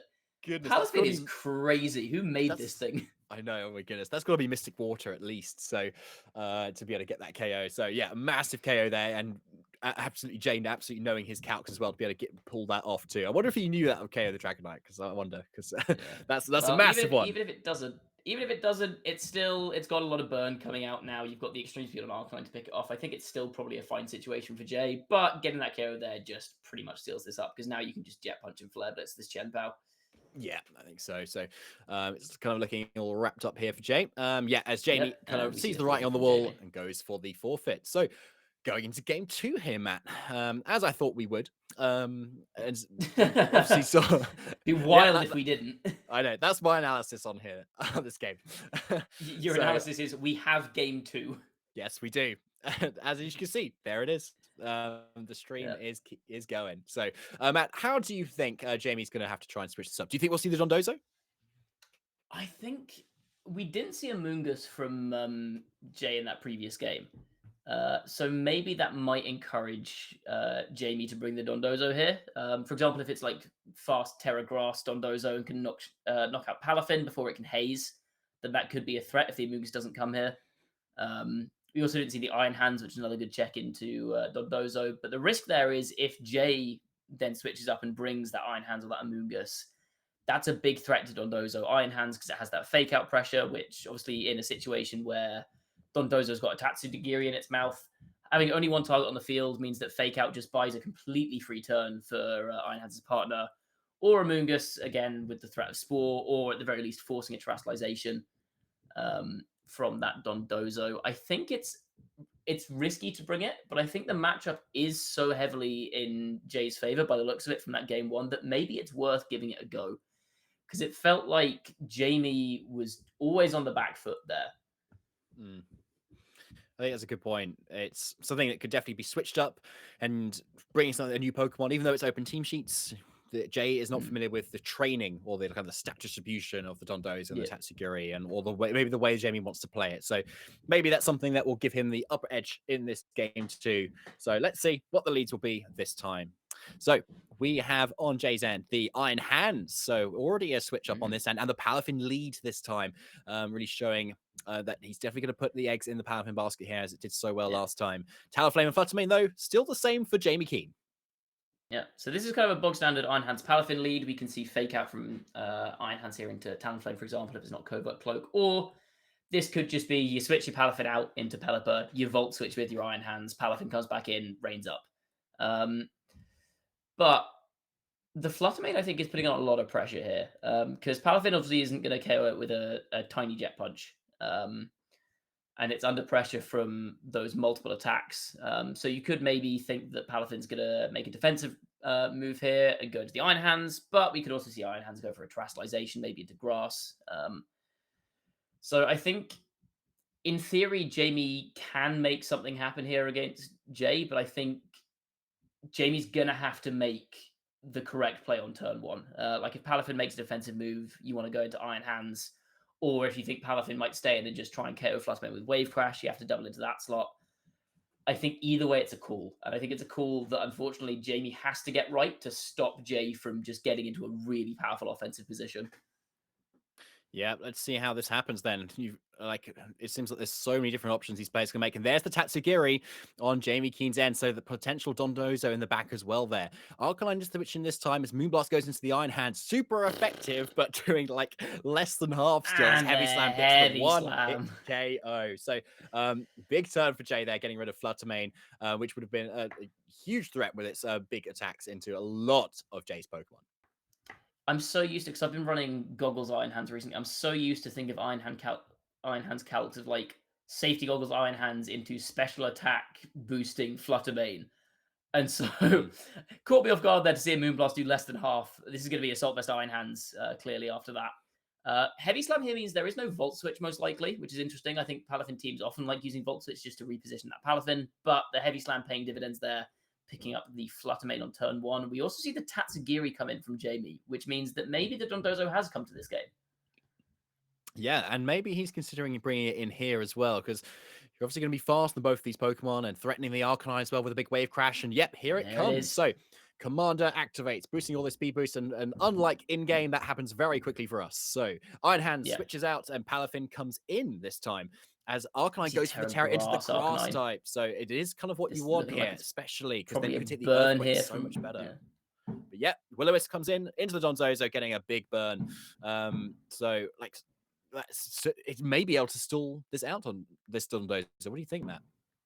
I mean, if this Palafin has Haze here, I think unfortunately it's kind of game over here for Jamie, because now with a burn, even if it is Terra Grass Dondozo, you're not going to KO Palafin from this range, I don't think, through the burn. And again, if it is Terra Grass, then the Arcanine's putting on offensive pressure, or Jay has the option here to just protect the Palafin, switch into the Iron Hands, and as I mentioned earlier, that's a free fake out into Dondozo, and there's nothing you can do to stop that Palafin from clicking Haze. So if there is Haze on this Palafin, I think this game is not looking good for Jamie. But we will see. If it's not Haze Palafin, there's definitely still a chance. Okay, yeah, a lot of Palafins have not been running Haze, like Substitute or Taunt, for I think has been a lot more common recently. So let's see. But it's the Terraslash, which is the Terragrass. grass type for the Dondozo, as you mentioned. So maybe for a Terra Blast into the Palafin, which is Oof. not enough for the KO. 2% it hangs on, and there's the haze that does eventually come out. So a great play from Jay, but maybe a quite heart was probably in his mouth and the Terra Grass kind of came out here, but maybe he knows his calcs. So but yeah, anyway, that's a big that is lift. a risky one. I think maybe the smarter play, or at least the more consistent play, might have been that switching to Iron Hands, just because you can protect Palafin switching to Iron Hands, and even if Dondozo gets like a crit Earthquake and takes out the Iron Hands there, you can bring Arcanine back in, you get that Intimidate, and now you're much safer against that Terra Blast. I don't know what the role is on that Palafin. I thought Terra Blast would do a bit less than that, honestly, so maybe that was just a high roll, and maybe he was always living that, who knows. But yeah, that was... a little touch and go there, but the play works out, and now Jamie is just in an awful position. You've got that Terra Grass Dondozo against an Arcanine, which can easily Flare Blitz it. It's burned. Tatsugiri's just kind of stuck where it is, and this Palafin can now switch out and keep that offensive presence for the back end against that Talonflame.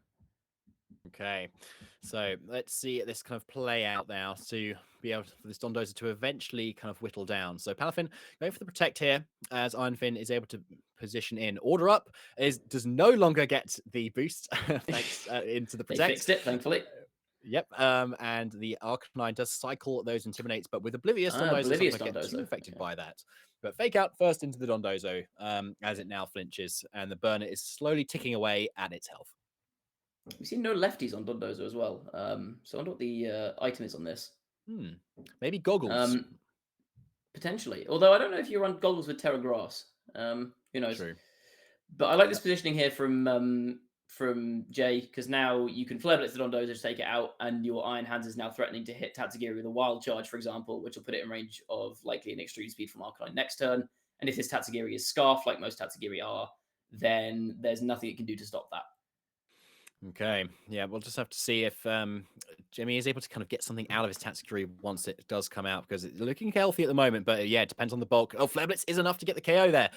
So Dondozo goes down, and let's see if that Wild Charge is the follow-up here. Yeah, it is, but Tatsugiri is able to hold on here, but is it extreme speed KO range is the question, I suppose. But Talonflame is able to kind of come in, though, this time, as Palafin switches in for the Iron Hands on this next turn. Arcanine going for the Protect here, so a lot of reads going on here, but it's the Will-O-Wisp into the Palafin, so that is a dead slot at the moment, as Muddy Water from the Tatsugiri comes out, being slower than the Talonflame there, actually, interestingly, despite the Will-O-Wisp. So maybe not Scarf here. Yeah. As Iron Hands comes in, Fake Out into that Talonflame. Yeah, so you see the repositioning. The Extreme Speed is not quite enough to pick up the Tatsugiri. Talonflame flinches here. Gale Wings is broken. Muddy Water just doesn't do any damage, though. No, but it gets accuracy drops, and that means hacks, and that means fun. So Arcanine is now like not going to be necessarily going to hit all of its attacks, and that could be a way out for it to kind of avoid a potential extreme speed if this Iron Hands is not following up into this Tatsugiri for this turn. Possibly. I think maybe if Talonflame could pick up Iron Hands with a Brave Bird here, for example, I don't know if that would KO from this range. If it does, and Arcanine misses an extreme speed, then there's a chance. There's always a chance when there's Muddy Water accuracy drops, but it's not likely for Jamie here. I'll have to see how this turn plays out. Yeah, let's have a look. So extreme speed does miss. There it is. Muddy Water is and the Brave Bird picks up. Brave Bird picks up as well. So Tatsugiri is bailed out this turn. It's Muddy Water. It goes another accuracy drop. Another one as well, Matt. Okay, Fluttermane comes in this time though. So Gale Wings is broken. And there's the speed boost, so it is. Yeah, okay, no, it's game over. Well, in what way would you say? Actually, I guess if Talonflame can live a Shadow Ball here, because the Fluttermane is faster than Talonflame. We know that for a fact. It's speed boosting. It's also faster than. I always forget that it's faster than Talonflame anyway, which seems bizarre to me. In my head, Talonflame is always just like the fast thing. So if Shadow Ball doesn't pick up Talonflame here, there's a chance that maybe Brave Bird or Brave Bird plus Muddy Water could take out Fluttermane, and then Arcanine misses another attack, or another 2 attacks. I think it's unlikely, because Talonflame will go down to the Brave Bird recoil, most likely, even if it survives a hit from Fluttermane. And then that's a lot of pressure to put on one small sushi fish. Okay, well, I'm quite hyped for this turn now. Let's see what's going to happen because there's so much that we've outlined that could potentially happen. Extreme Speed does hit into the Tatsugiri, so that's a big KO. Shadow Ball does come out. Talonflame does live, but with this Brave Bird, yeah, recall's It likely going does to be enough. KO But with a does KO, crit. yeah. Was that a crit? So Yeah, it was. yeah. If that Okay. extreme speed had missed, and then also the next extreme speed had missed, then maybe there was a chance. Yeah, exactly. But yeah, no, Jay does pick up the win just about there, from the skin of his teeth. So Where there's a congrats. muddy water, there's a way. Exactly, yeah, and defeating an undefeated player in UKITT so far. So a big win for Jay and for his team, and a big loss for Jamie Keane, unfortunately for him too. Yeah, and also I think unfortunately a big loss for the Moomitons there. The loss here while they're already at the bottom of the table, they would have loved some points out of this week. Yeah. But instead, the Spiritombs extend their lead at the top, and unfortunately for the Moomitons, they extend their deficit at the bottom.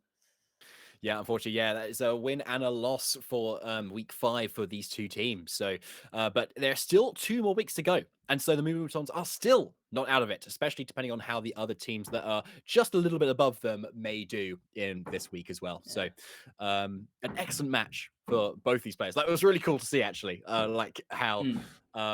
Like just the masterful kind of play of back to basics with like a Talonflame that a Palafin that we don't often see, doing exactly what it's meant to do, just haze stuff, which Yeah. we haven't seen it do too much of. So an interesting Yeah, battle. that is Palafin's primary role in all teams. Mostly, it's just to haze things. The other moves are just filler. Yeah. So anyway, that's 2 great matches from 2 great teams. So we'll be shortly moving into our next match, I believe. Which is going to be Sparky versus Cell, I believe. So this is going to be the post-split pancakes, my team, versus the Paldea It's Paladins. 2 Quid Cosmos next, is it? Sorry, I hate to interrupt. I believe it's 2 Quid versus Cosmos coming up next. Yes, you're right. So You were looking at the wrong Jamie. You saw Jamie had just played. Yes, you're right. I am. Yeah, true. Right, Matt, take it away. Who have we got here? We have got.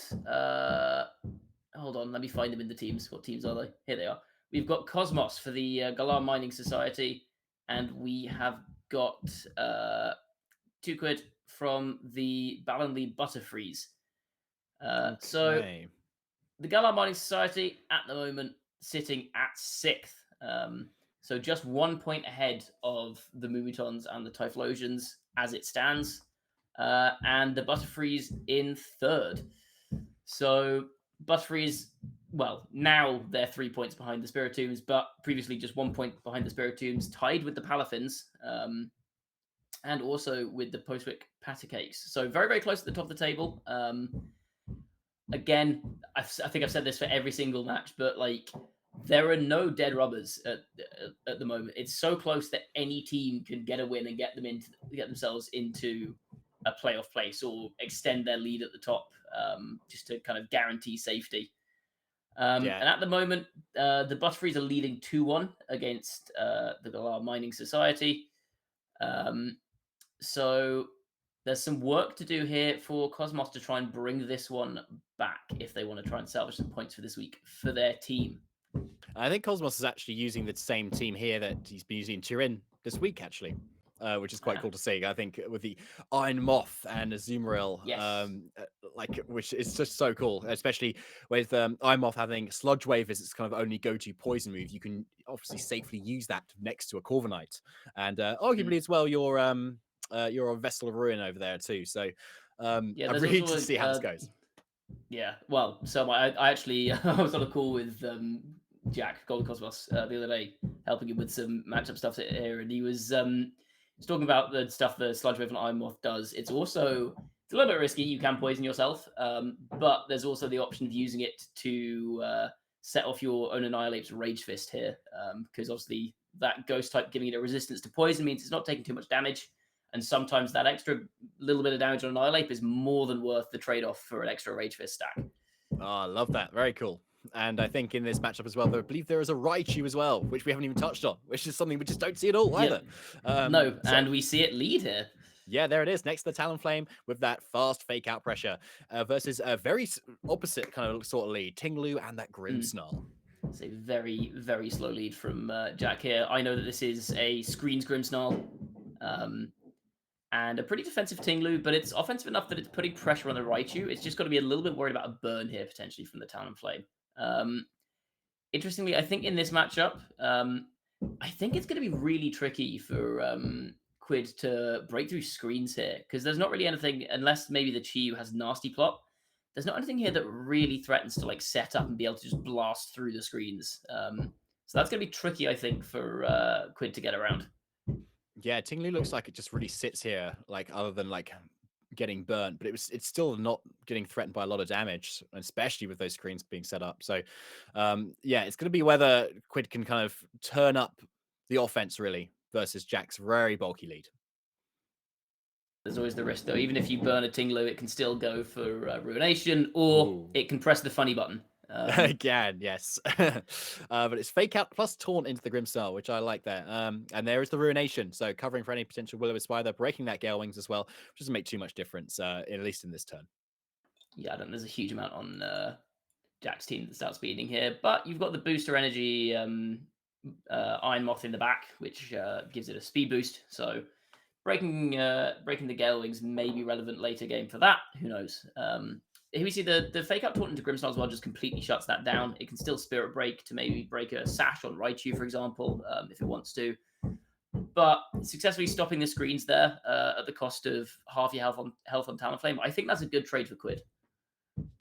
Yeah, it's not bad, and especially if you still threaten Will-O-Wisps everywhere, you might be able to. If there's no Rock Slide on this Tinglu, then you might be able to live another turn, spread another Will-O-Wisp too. So it's definitely not out yet. It depends what both these players have in the back. So let's play out this turn and let's see how this really goes. So it's the Terastallization actually into the Ice type is that on the Raichu. Salmon goes to the Terra and it's the Terra Blast Ice, but it's from a Raichu into a Tinglu. So it's not a huge amount of damage, unfortunately. The Spirit Break comes out doing a lot of damage and that Stomping Tantrum completely negates it. So Terra has been up and gone for Quid's end. Yeah, I'm not sure I like Terra Ice on Raichu, I'll be honest with you. I don't think that Terra Blast is doing much to a Tinglu. We, even without the screens there, we see a super effective Terra Blast that does a bit over 40%. Yeah, I think maybe you could have saved Raichu for Fake Out Pressure late game there instead of just kind of, unfortunately, throwing it under the bus a little bit. We saw that the Spirit Break by itself from Grimmsnarl did about 70% to Raichu. It's not a bulky Pokemon, and it's also not doing that much damage. So I think using your Terastallization on it this early in the game is a very risky move, because now you limit your options for your last 3 Pokemon. I can see why like Quid maybe brought it though in here, because versus like an Azumarill or a Corviknight lead, which might want to like set up Tailwind or something, it's looking quite good, right? But I think maybe Golden Cosmos kind of maybe called that a little bit, and where it goes for the just a lead which completely negates any usefulness of it, and even with its Terra Ice. Like it's kind of forced the Terra Ice to come out there and still didn't do too much. So a great lead, honestly, by Jack. Yeah, and I think with that Raichu down as well, like you said, I think maybe less of the Corviknight because there is still a Chi-Yu in the back end. But for example, the Azu could now be very difficult to break with. Ooh. Sorry, there was a freeze there, Matt. I just needed that little. Oh my goodness. No. Okay. You're welcome to make sounds while I'm talking. Go for it. No. Sorry. Continue what you were saying, Matt. I was going to say, I think the Azu now without that Raichu could be a little bit difficult to break in the back end. Obviously, Iron Bundle can hit with Freeze Dry, but that's not that strong a move. And also, this Corviknight, if you don't have Chi-Yu in the back end, is looking very, very difficult to break down. So I think maybe preserving Raichu, like you said, it's a good check into some of those Pokemon. It can even like nuzzle an Iron Moth, for example, to get yourself speed control. I think maybe trying to preserve that for back end might have been nice instead of trading your entire Raichu and your Terastallization for a not hugely meaningful amount of damage on a Tinglu. Yeah, it wasn't huge, was it? But it's now we've got the freeze, so everything is kind of like cooled off a little bit on Jack's end. Let's see if like he can maybe Quid can make the most of this actually and really target down the Corviknight this time. So Jack doesn't want to leave it on the field, kind of doing nothing at the moment, so switches it out into that Grimmsnarl, taking that freeze drive fairly well as the taunt comes out for Talonflame. So no setup on Corviknight's end is possible, but Jack kind of calls that Brave Bird instead. Does be able to take out that Talonflame as it takes a little bit of recoil for its troubles. As now Chi-Yu comes in, which definitely turns up the heat here. Yeah, Chi-Yu's going to be dangerous with that Corviknight. It could potentially be Terra Fire, for example, on Corviknight. I think that's what Jack was running. I can't remember. This is like open team sheets, but only for one of the teams and only for what I can remember that was on the team. So don't hold my word. Don't hold me to that. But I think it's Terrifire Corviknight, which you can use to maybe live a hit from Chiyu, but then of course you're at risk of the Iron Bundle here.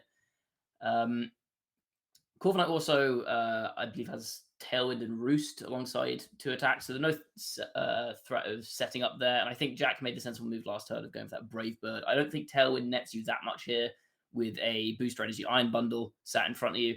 So I think getting the safe kill on the Talonflame is nice, lets you see what Quid's last Pokemon is. We see this Chiyu here, which is putting a lot of offensive pressure. But again, with that Tinglu in the back and potentially a Azumarill as well, that Chiyu is maybe not in the best slot, especially without access to Terastallization. Well, let's see how this offense is made the most of on Quid's end. So Tinglu switches in, lowering the special attack of both of these big special attackers on Quid's end. But Light Screen comes up, lowering it even more as Icy Wind does minimal damage, but lowering the speed of both of these Pokemon. As Heat Wave is following up, again, still not doing much at all, but thaws the Tinglu this time as it comes in. But it's probably looking like it might go down the following turn. It is crazy to see on my screen, Chiyu used Heat Wave. The opposing Tinglu lost 11% of its health. Yeah, that's so bulky. Like, yeah, Grimstar's really pulling in the work there as well, thanks to that. So, yeah, Tinglu can't take all the credit here. Like, good old Grim. That Light Screen is doing a lot here. This is what I said. I think now, unless this is like Nasty Plot Chiyu, you're really going to struggle to break through these screens. So you could maybe, if you do have a setup option, for example, go for a Freeze Dry into Tinglu just to guarantee that you pick that up, and then go for a Nasty Plot and try and go from there. If you've not got set up here, I think it's going to be very difficult for Quid to make something happen in this late game with the screens up. Yeah, like you've got to do something to get rid of this Ting, and it's going to have to be like a double up at the moment from these 2 Pokemon. I think a Freeze Dry would pick it up based on how much the Icy Wind did last turn. Yeah. And then you can maybe deal with the Grimstar. But I wonder what else the Grimstar has. Do you remember? Does it have Parting Shot? You know? Because that's a really cool move that Grimstar gets this generation. It was Spirit Break, double screens, and I cannot remember. So I said it's like almost an open team sheet. Yeah. It's like one of the corners is folded down. It's like a bit crumpled up from the whole day of stream. Yeah. Got it. Okay. Let's see how this turn plays out. So these 2 very offensive Pokemon, can they do enough to get rid of Thunderwave? Thunderwave. There we go. Of Our course. prayers are answered. Thunderwave, yeah, Tinglu's on 1%, but Unbundle should still... And the full power! Oh, does get the full power, though, so it actually breaks through, and Chiyu goes down. So, hacks justice for Jack there, as Unbundle gets that power, completely saving it. And again. Powered again, as Spirit Break goes into the Unbundle. It's looking pretty good now. And power again! That's fantastic stuff, as Brave Bird is getting it slowly down. As Spirit Break, just finishes off. So Jack takes game 1. This is neither a Holly nor a Jolly Christmas for Mecha Santa here. That's 3 full powers in a row. That is... He's having a bad time. It really is. That's not what you want to see. But looking at Jack's kind of resources, he definitely could still have pulled it out the bag there. I think not with all of the... You didn't need all of those powers, I don't think. Especially with potential kind of Tailwind and more Brave Birds coming out as well. And the Light Screen's still up, so Corviknight probably still could have taken maybe 1, maybe 2 more hits. So, yeah. Anyway, that is game 1. Golden Cosmos versus Quiddy. So, and I think we'll go to a game 2, I think, as well, if that's all right with you. That's a good choice. I like that idea, actually. Yeah, you're welcome. So, who do you think we're going to see this time? I really want to see this Iron Moth come from Cosmos, but I don't know if he'll bring it. Like, the other 4 seem to work quite well, especially that Tinglu lead as well. Yeah. Well, I think the real benefit of Iron Moth here is having access to a really fast Pokemon with that booster energy, but with the threat of Tailwind, the threat of Nuzzle, you've also got the booster energy on Iron Bundle on Quid's team. I think that speed control loses a lot of its impact because there's a lot of situations in which you're not outspeeding things anyway.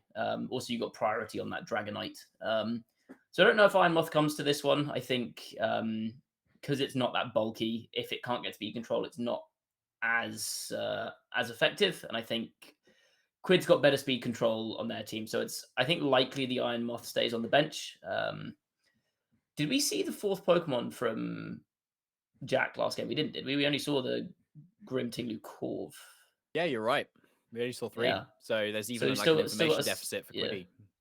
Still got a surprise factor in the back end. I think Azu is probably the most likely back end here. You've got that Aquajet can clean up the Chiyu. It can clean up Talonflame. It's doing a lot of damage to a Raichu. I think Liquidation probably either one-shots Fluttermane or puts it in range of an Aquajet. You've got Play Rough for Dragonite.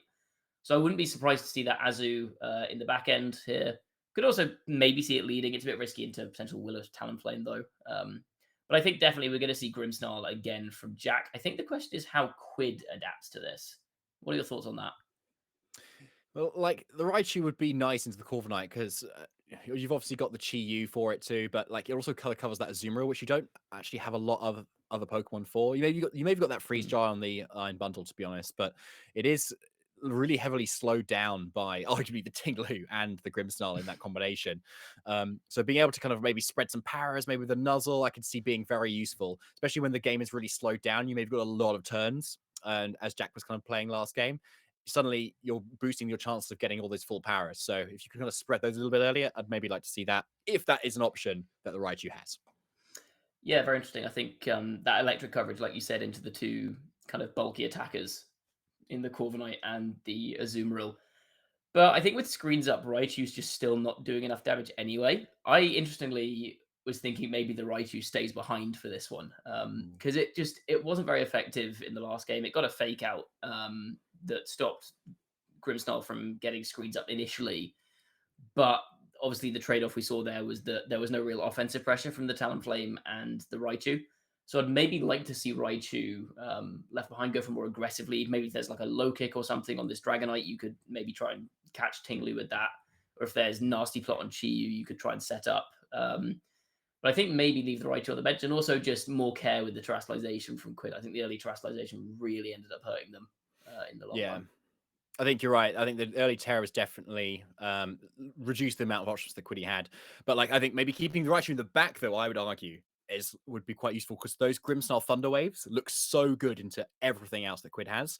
And Raichu is your way of like really kind of not allowing Jack to just freely click that Thunder Wave button. It's actually a very good point. I didn't think of that. Yeah, the Lightning Rod, getting rid of that Thunder Wave threat is very useful. That is actually a very good point.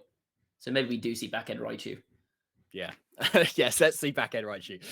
So let's go with the lead. So Talonflame this time as usual, but with the Chi-Yu this time. So really turning up double firepower here as the Tinglu Grimmsnarl, same for Jack as in game 1. Yeah, I think no real reason for Jack to vary anything here. Just because we saw there was just no pressure being put on the Tinglu by that lead. Another like kind of really early Terror Blast, super effective into Tinglu, but doing even less damage than the Terror Ice did. That was really sad damage from Chi there. Makes me wonder if this is maybe we know it's not Scarf because it moved after the Talonflame here. I wonder what it could be, potentially Sash. But it looks like there's no setup moves on this, right? We've seen Heat Wave. There's almost certainly going to be Dark Pulse. We've seen Terror Blast. So the last one's either going to be Protect or, well, it's probably Protect. I don't think this is Choice Locked because it's not Scarf, and that is not Specs damage. So unless it's Choice Band Chiyu, I think we like to see Protect on the last slot. So the lack of setup moves on Chiyu, I think, is really going to be difficult for Quid, just because there's no way to like boost yourself up and just break through this absolute wall that is sat in front of you right now. Yeah, absolutely. Obviously, I think Jack Maysby has been doing a little bit of this weekend, just kind of leading just Tingly Grimmsnarl, just like bulking out, like just completely and just walling people. And these hyper offensive strategies get really slowed down by this duo. So it's really paying dividends at the moment. So let's see if things can turn around. Maybe we'll get a cheeky burn or another cheeky freeze at some point. Let's see. But it's Tailwind first. Maybe before Talonflame goes down. Another Terror Blast, just putting Tinglu under 50%. A Spirit Break comes out, doing a decent chunk, honestly. Grimmsnarl does have huge attack as Heavy Slam comes out, and that's a double up, and that's a KO onto the Chi-Yu. So again, the terror option for Quid goes down really early doors. And again, it's the same situation where Quid's terror has been traded for he's traded a Terastallization, half his health on Talonflame, and an entire Pokemon for about half of Tinglu's health. which I'll say is a very one-sided trade. I think if you're Jack, you're definitely taking that trade offer. Yeah. I think we needed like a Flutter main lead here or something to kind of like really threaten that fairy type damage into this duo, which we haven't seen yet at the moment. But maybe it's in the back. Who knows? We didn't see it in the Who back knows? last time. But if it is here, that may be what Quid needs to kind of turn things around here. So let's see what does come in. But it is the Dragonite this time. So again, another switch up. So maybe Jack needs to kind of pivot around for this as Corviknight comes in, taking that Brave Bird very nicely. But this is going to be the outrage, and it isn't the correct slot as Ooh. Tinglu goes straight down. So a great switch up there for Quid as a huge threat does just drop to that really powerful dragon type move. Grimcell now going for the reflect, Nope. but not before the taunt goes up as outrage now goes into the fairy type slot, slowing the rampage of this Dragonite, and Brave Bird picks up the KO on the Talonflame.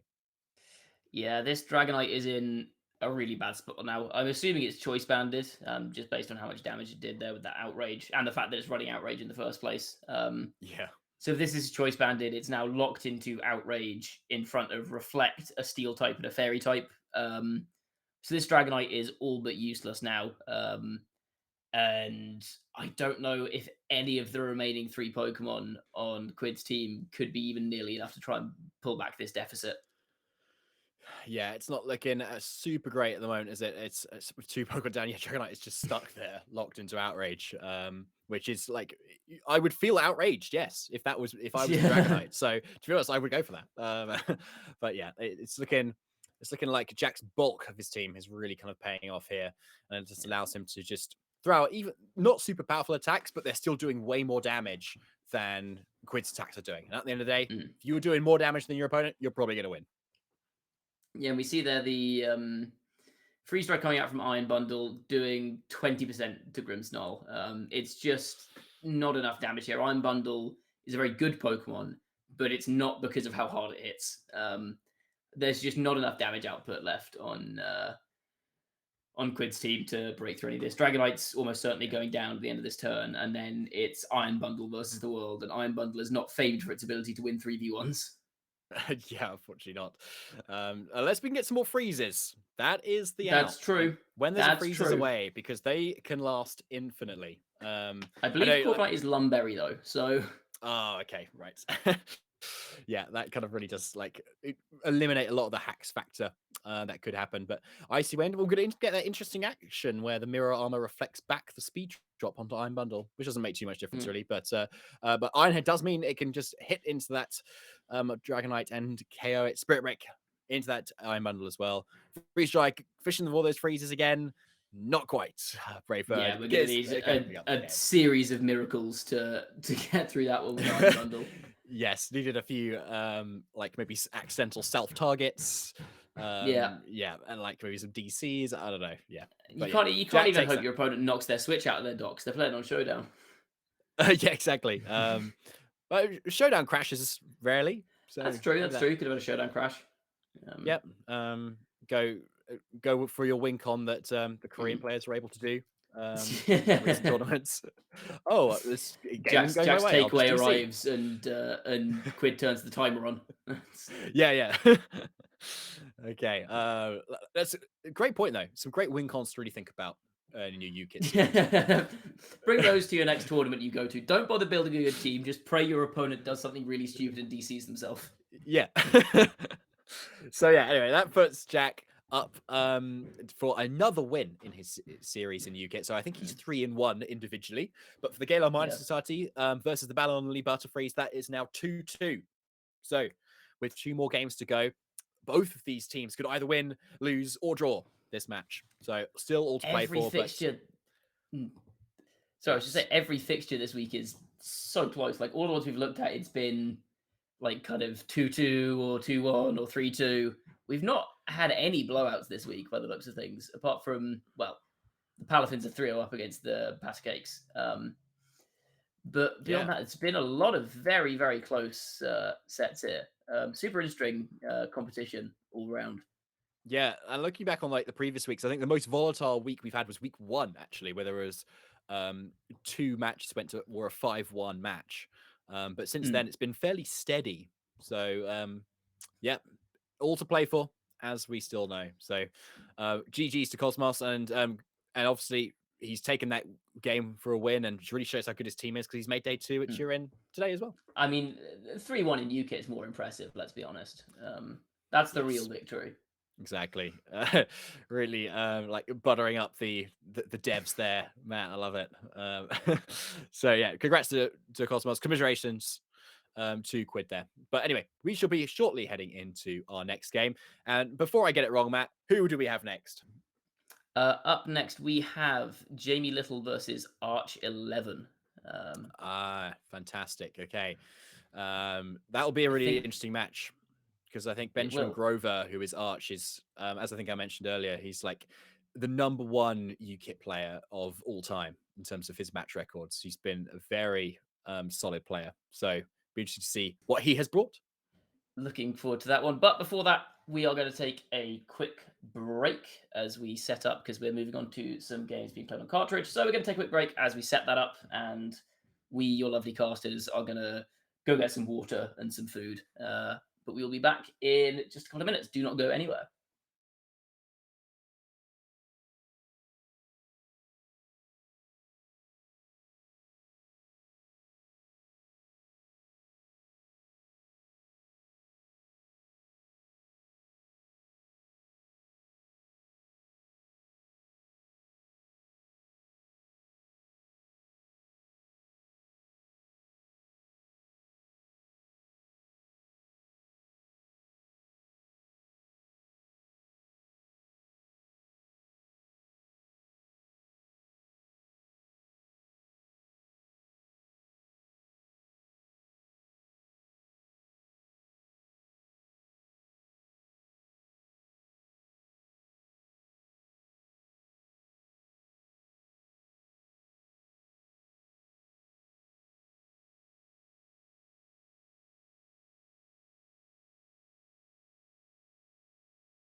Welcome back, everybody, to the UKITT stream for week 5. I'm David Partington, and this is Matt Maynard, and we will be your casters for today for these epic matches.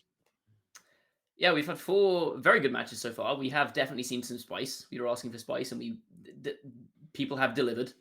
And up next, we are back to the Galar Mining Society versus Balonley Butterfreeze. This time with Arch 11 Heretic versus Jamie Little. So we see in the overall team standings again, Galar Mining Society in 6th place, so they're currently in playoff spot, and Butterfreeze in 3rd, but only 2 points separating the two teams here. In fact, only 2 points between 2nd and 6th at the moment. So very, very close. And after our last game, it's now 2-2 in this fixture. So a lot to play for here. A win for either team would guarantee at least a draw for them. But a loss obviously means you're at risk of getting no points from the week if the next fixture is also a loss. So right. Yeah, it's going to be a lot to play for here as these two players battle it out. And it's going to be Arch 11 Heretic or Benjamin Grover versus a Little Jamie or Jamie Little. And I think we're going to be looking at it from Benjamin's... Jamie's perspective. Oh, Jamie's perspective. Okay. Yes. So Jamie is running Spice once again, as we asked for. So as you can see on your screens now, we've got Indeedee, Hatterene, Torkob, Brute Bonnet, Iron Hands, Gyarados stuff versus Azumarill, Iron Bundle, Great Tusk, Fluttermane, Murkrow, and that Scizor. 2 very polar opposite teams here, I feel like. It's hard Trick Room versus Tailwind offense.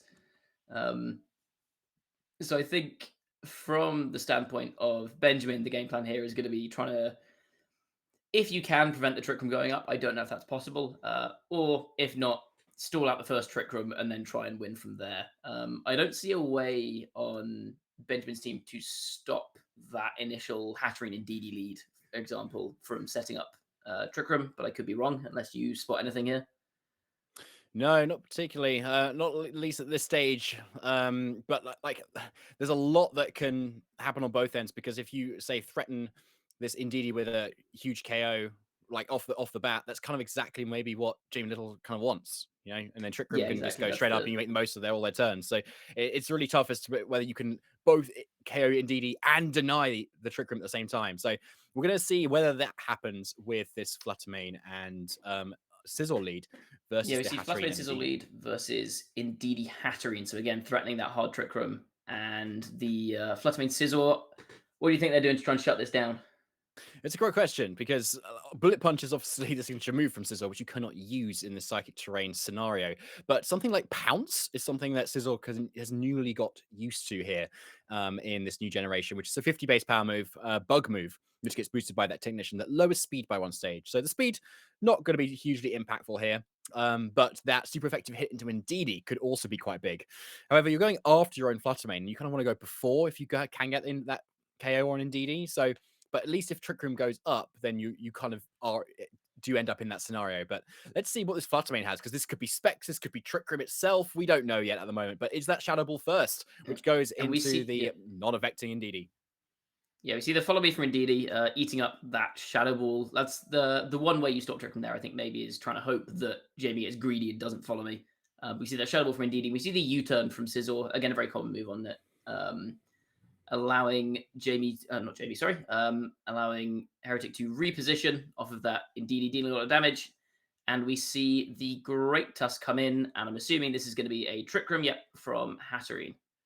Yeah, not a huge shock there that we're going to see, but Hatterene, as well as being a great Trick Room setter thanks to that Magic Bounce, this also has a lot of offense behind it. And as we can see, we have the Psychic option for the Indeedee's end, but we have that Psychic and Fairy option for the Hatterene. And which of those might get picked is up to maybe what this terrestrialization option is on the Great Tusk's end. If there's that defensive steel option, which we do see, it is going to be able to take on this Hatterene a lot better. So an excellent terrestrialization option here that really covers any kind of option that Jamie can go for at the moment. So, but let's see if he can use it to make the most of and maybe net a couple of KOs here.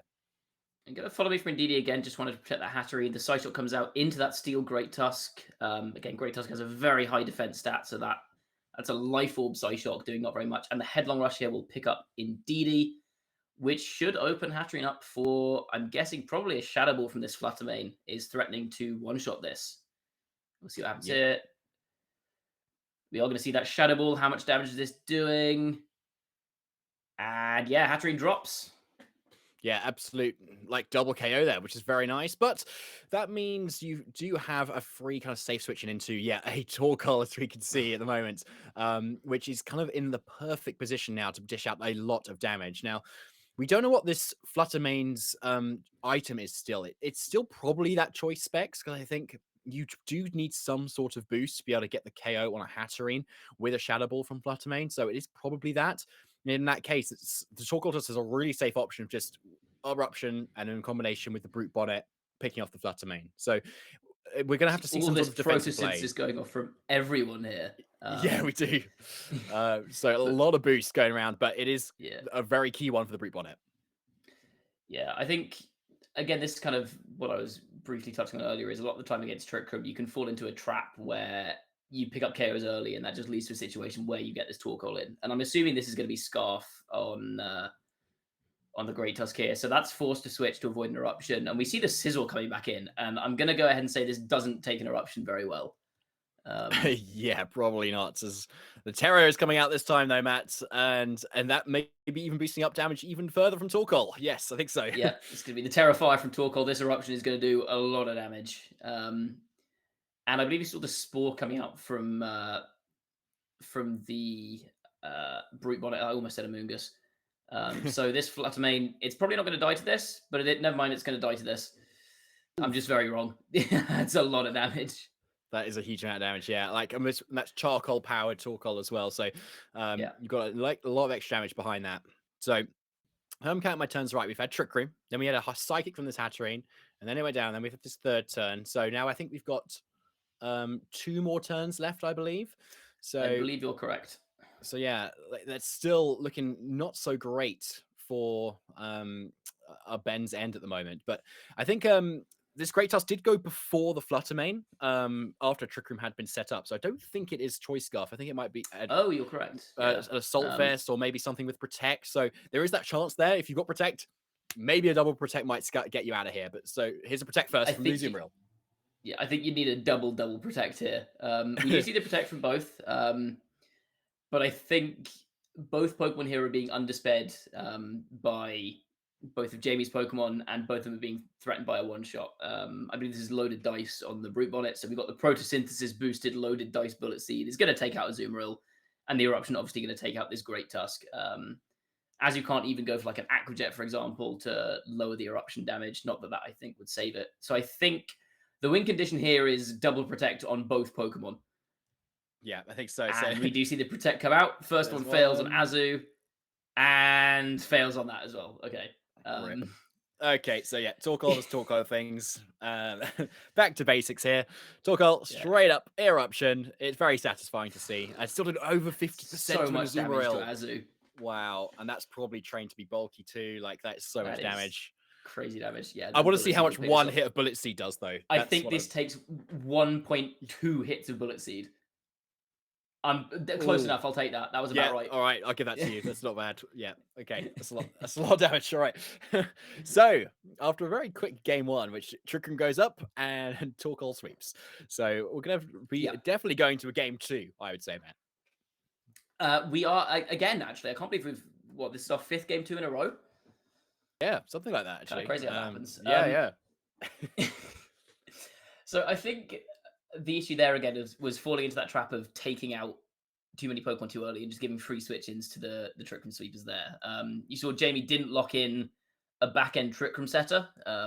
Like both of his Trick Room setters were in the lead. So very much Jamie was banking on winning during that first Trick Room just through completely overwhelming Benjamin.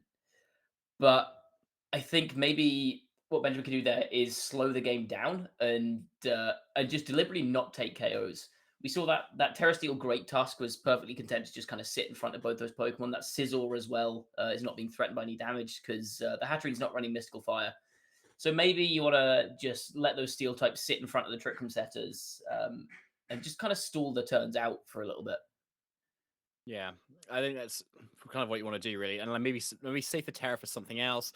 I mean, like I can understand unlocking into Shadow Ball there at the start for Ben, because then yeah, if you know the Ndidi goes down eventually, then you can get that KO on that Hatterene. But then when you have then nothing for Torkoal in the back, it is definitely a sorry state of affairs. Combined with that Brute Bonnet, I think it just really played out perfectly well in terms of the 4 Pokemon that Jamie kind of brought. So it's maybe on Ben to maybe kind of call whether that Brute Bonnet's going to come as well as, or whether he's going to try and switch something up again. So we'll just have to see. Sure, let's go into game 2 then. See what our 2 competitors bring this time. Exactly. So yeah, we'll be able to see those team previews again. So just to be able to be sure as to who we might see in both of these games. I mean, on the other side, it was a little bit more of a standard team as opposed to the hard Trick Room that we saw before. But I'd be interested to know what sort of moves the Great Tusk had. We had obviously had Protect, Headlong Rush, and with that Terra Steel, it was a really nice defensive option. But I'm especially with that Terra Fire on the Torkoal, I don't think it would even be able to take that, even if it didn't Terra. So it's a hard bring, especially when Brute Bonnet can also hit it for so much damage too. So there's not a lot of reason for Jamie to really switch things up at the moment. Uh, Unless he could predict something that Ben can really switch up to. Maybe there's some tricky moves on the Murkrow, but we'll have to just see.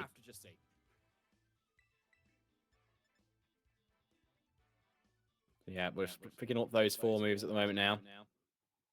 And with Torkoal looking pretty strong in the back there, we shall see whether it is enough. But Murkrow, if they had Quash, would be very nice if you were able to stall out the Psychic terrain. But that's a big ask. If you're stalling out the Psychic terrain here, you're also stalling out the Trick Room, which removes the need to Quash, I think. Indeed, exactly. So it is really tricky. And like, even though you've got like some slow Pokemon there, you've got that Sizzle, you've got that Azumarill, but in combination with, you've got the Sizzle, which can really help deal with the Brute Bonnet, and then you've got the Azumarill, which deals with the Torkoal. But in combination with each other, like in the right speed control scenario, you don't. Like, it just doesn't happen. So let's see how he plays around at this time. We've got the Azumarill Sizzle lead here, and again, we see a Ndidi Hatterene. So this lead, it feels like a little bit bulkier, maybe just going to go for some consistent damage. Maybe we might see like an Ice Spinner on Azumarill here to get rid of the Psychic terrain could also be an option, because that then unlocks the ability for Sizzle to go for Bullet Punch into Hatterene, unlocks Aqua Jet into Torkoal to weaken those eruptions. So what are your thoughts on this lead?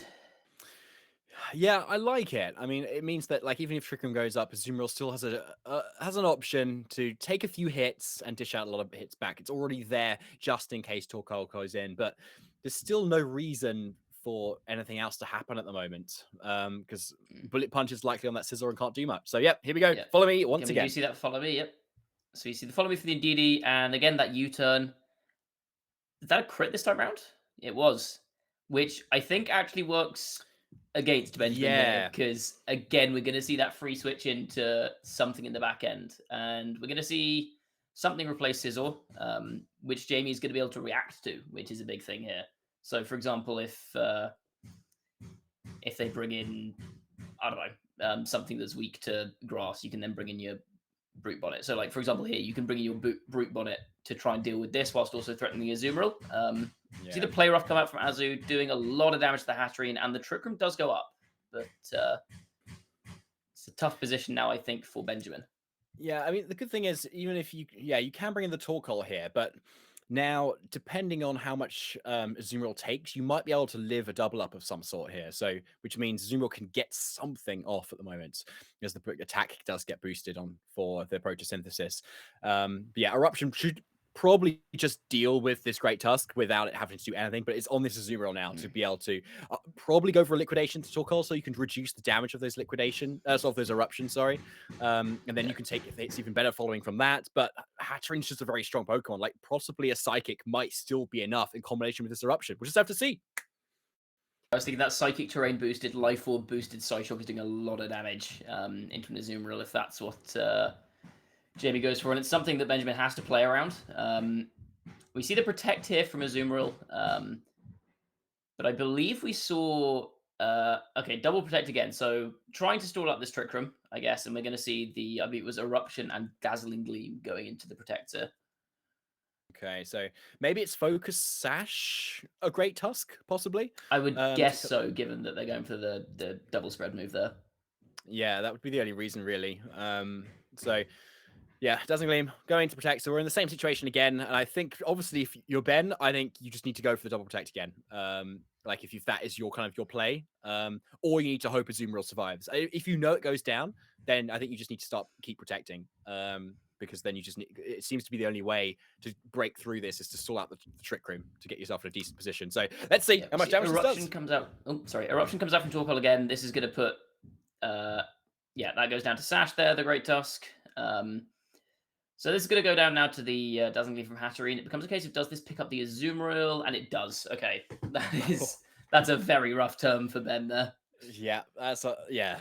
It looks like she just doesn't have the team for Hard Trick Room. It looks like really in this game, does he? There's not a huge amount really, like especially when we were looking from team preview that he really has.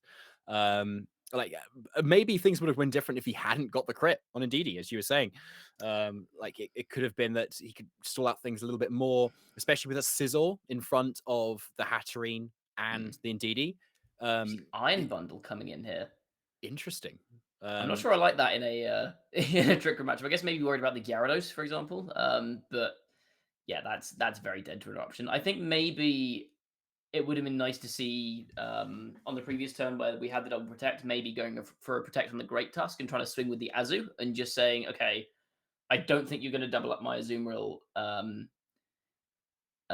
with like a Psyshock. Maybe I can live the Eruption Dazzling Gleam, and then maybe I can deal some damage to Torkoal, and then maybe I can do something with my Great Tusk the turn after. But I guess knowing that the Dazzling Gleam plus Eruption was enough to take out the Azumarill, I think it was a bit of a checkmate there. We see the Terrifier come out from Sizzle, which means it will tank this Eruption pretty well. But at the same time, there is, I think, a Psyshock coming into the Sizzle as well. Yeah. So Eruption comes out. We'll see how much damage this does. Nothing to Iron Bundle through the Protect here. How much does this do to Sizzle, who I think is probably choice banded based on how they're playing. No Protect or anything. And the Psyshock comes out into Sizzle. Will this pick up the KO? Life Orb and Psychic Terrain? It does, yeah. Wow. Okay. Yeah. So like, Jemmy's just playing this like perfectly, and there's no reason not to play the way he's played either. He's not like making any calls or reads. I think Ben's just banking on Jemmy just not playing correctly at the moment. So yeah, that looks like it's going to be enough to pick up the KO. Maybe a double protect comes out here, and then the last turn of Trick Room gets stalled out. No. Even if that happens, I don't think there's much that this poor Penguin can do to pull that back. As mentioned before, so. Iron Bundle's not one for a 3v1.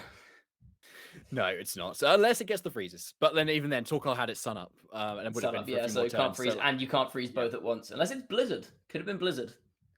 Maybe it gets a triple protect and then presses Blizzard and just gets freezes for the rest of the game. There you go. Thank you. Yeah, that helps. And then yeah, for some reason, like Torkoal goes for heat waves or something. So yeah. A very dominant play there from Jamie. So yeah, that's an excellent win. So that puts the Ballonly Butterfreeze up 3-2 now. So they've guaranteed the draw at this point. One more win from the remaining match, which we aren't streaming, which is Dread versus Team Crapton, and they will be able to get the win if they can get that one too as well. But yeah, big congrats. Yeah. So next up, we're gonna have Sparky versus Cell, and this is Post Pancakes versus Paldea Palafin. So my home team, the Pancakes. Yeah, you've got one of your teammates. Yeah. Yeah. So this should be a good one. Your team's not doing so hot here. I hate to say it, David. No. Yeah, we're taking like a little bit of a step back this week to kind of like recharge for like a following week. We just decided this one. Gotcha. Yeah. This would be like they've been playing so well, honestly. Like in like all of their games versus us, and like really well prepared as well. I found from the Paldea Palafins that like they've been doing their research and working out kind of what teams or team style or play style that we've been using before. So I really felt that when I did my match versus Yasha as well, they played super well. Yeah, well, Palvin's at the moment in second, and Post-it Pancakes in fourth. Both have the same number of points, both at 5 points in this table here. So both kind of in a certain way tied for second. I don't think either of them are too upset if they lose this. They're still in a very good position, but it would be nice just for a bit more security for either of them. It is currently 3-0 to the Paldea Palafins as we stand, but that just means that the Pancakes have to win 3 and they can salvage a draw from that. So there's still stuff to play for. It's not over. This week is definitely not over. You can still get points here if you're the Pancakes, but it's a tough position. I think the pressure is all on Sparky here. I think Cell can maybe play a little bit more freely because there's a bit less pressure on them. But let's see what these two players have brought. Yep, let's have a look because it is regulation set C in this match. So there'll be a lot of looking at previous formats to see what, or previous tournaments to see what people wanted to use. But as you could see, there's some definite spice once again, which I'm very happy to see. Yeah, I was going to say is Orthworm spicy at this point, but I think the spice is mostly on the moth. Well, that's true. There is Iron Moth. How did I not see that? My eyes are failing me. I was looking at the Armor Rouge. We haven't seen Armor Rouge in a while. So yeah, we have Sparky on your left here running Sun offense, relatively standard core of like Murkrow, Great Tusk, Fluttermane, and then Chenpao, and that's backed up by Orthworm and Iron Moth. Orthworm here. We've got one of two options that are immune to Great Tusk ground moves, so you can press Earthquake next to Orthworm to heal it up, or next to Murkrow just to dodge the damage. We'll likely see like some Tailwind strategies from Sparky, or we would if it weren't for the hard trick on Cell's team here. So Cell rocking the, again, Hatterene and Indeedee for the second match in a row. Not something you see very often in this format because there are dark types everywhere. So those two don't match up that well into Tinglu. They don't really like facing Chiyu either. And they are backed up by Armor Rouge, another psychic type. And then Torkoal and Lilligant for the Sun mode, and Iron Hands for fake out pressure, I would presume. Yeah, I'd say so as well. Right, we're getting into this game. Post-it Pancakes versus the Paldea Palafins. Double P's, I just realised, for both these teams. That's lovely. Right, so we've got Iron Hands and Hatterene. So the fake-out support for the Trick Room is the option of choice here. And it's the Iron Moth, that really powerful future Volcarona, and the Murkrow. Quark Drive does get activated immediately by this booster energy, boosting the special attack, which is probably the default option for most Iron Moths here. Yeah, I think a lot of Iron Moth actually quite like running speed, but the Iron Moth here is an interesting lead because it threatens the Sludge Wave on Hatterene, so that was, I think, maybe a play to get around like an Indeedee Hatterene lead. You can just threaten Sludge Wave around a Follow Me. But with this Iron Hands here, there's the fake out pressure potentially on Iron Moth, so it can't necessarily do that particularly safely. And I think, given that Trick Room is almost certainly going up here from that Hatterene, that puts Sparky in a really rough position. Because again, I think it's a similar situation to last match, where once Trick Room goes up, one of these two teams is at a severe disadvantage. Yeah, and we've got the fake out kind of being called here in terms of where the Iron Hands is targeting, and the play is correct. But no taunt can come out from this Murkrow into the Hatterene because of that magic bounce. So it's just, yeah, a foul play is pretty much all it can do at the moment. So a really safe play for the Trick Room user here, as it just straight goes up. Yeah, so Trick Room goes up for Cell.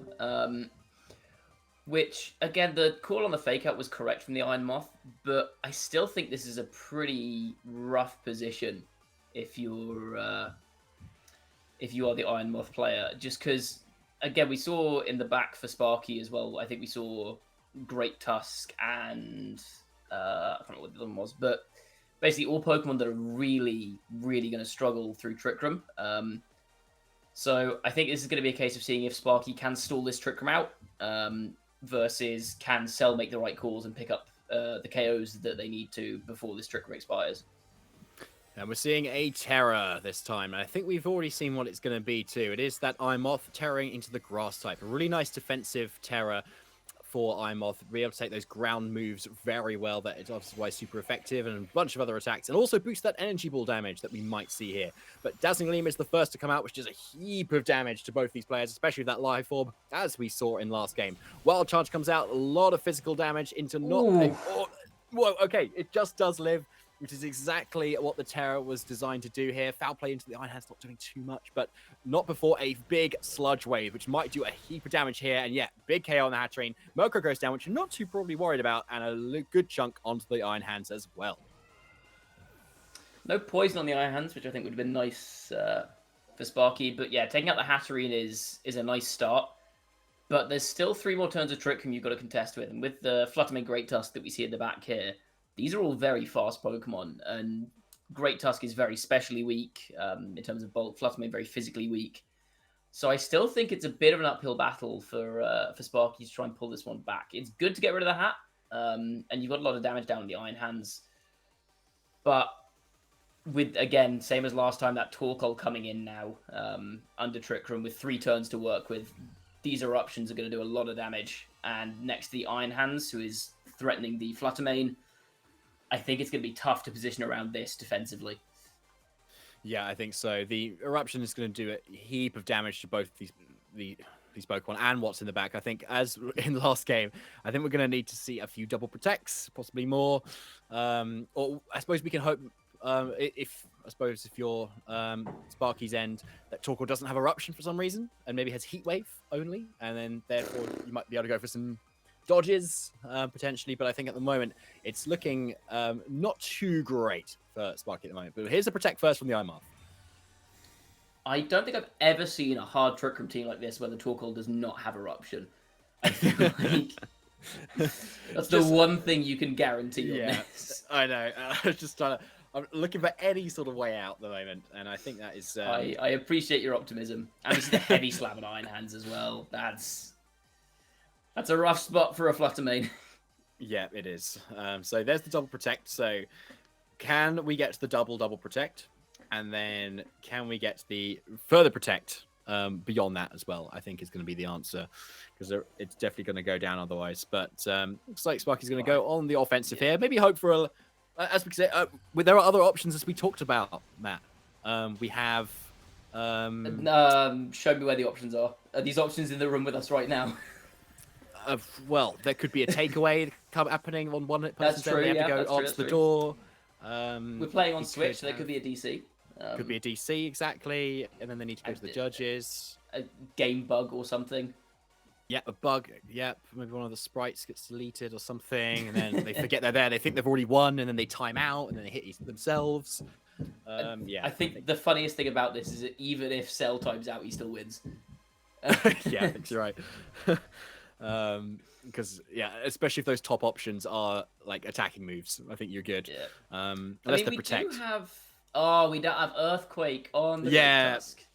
Oh, that's was the unfortunate. Other thing. Well, Rock Slide is the best move in the game, so that's true. So it's nice that it's there, but yeah, it's not going to. In theory, can flinch your way through an end game. Indeed, yes. Assuming Trick Room goes down at some point, but yeah. Well, this is the last turn of Trick Room, right? Unless I've counted very wrong. Yeah, I think so.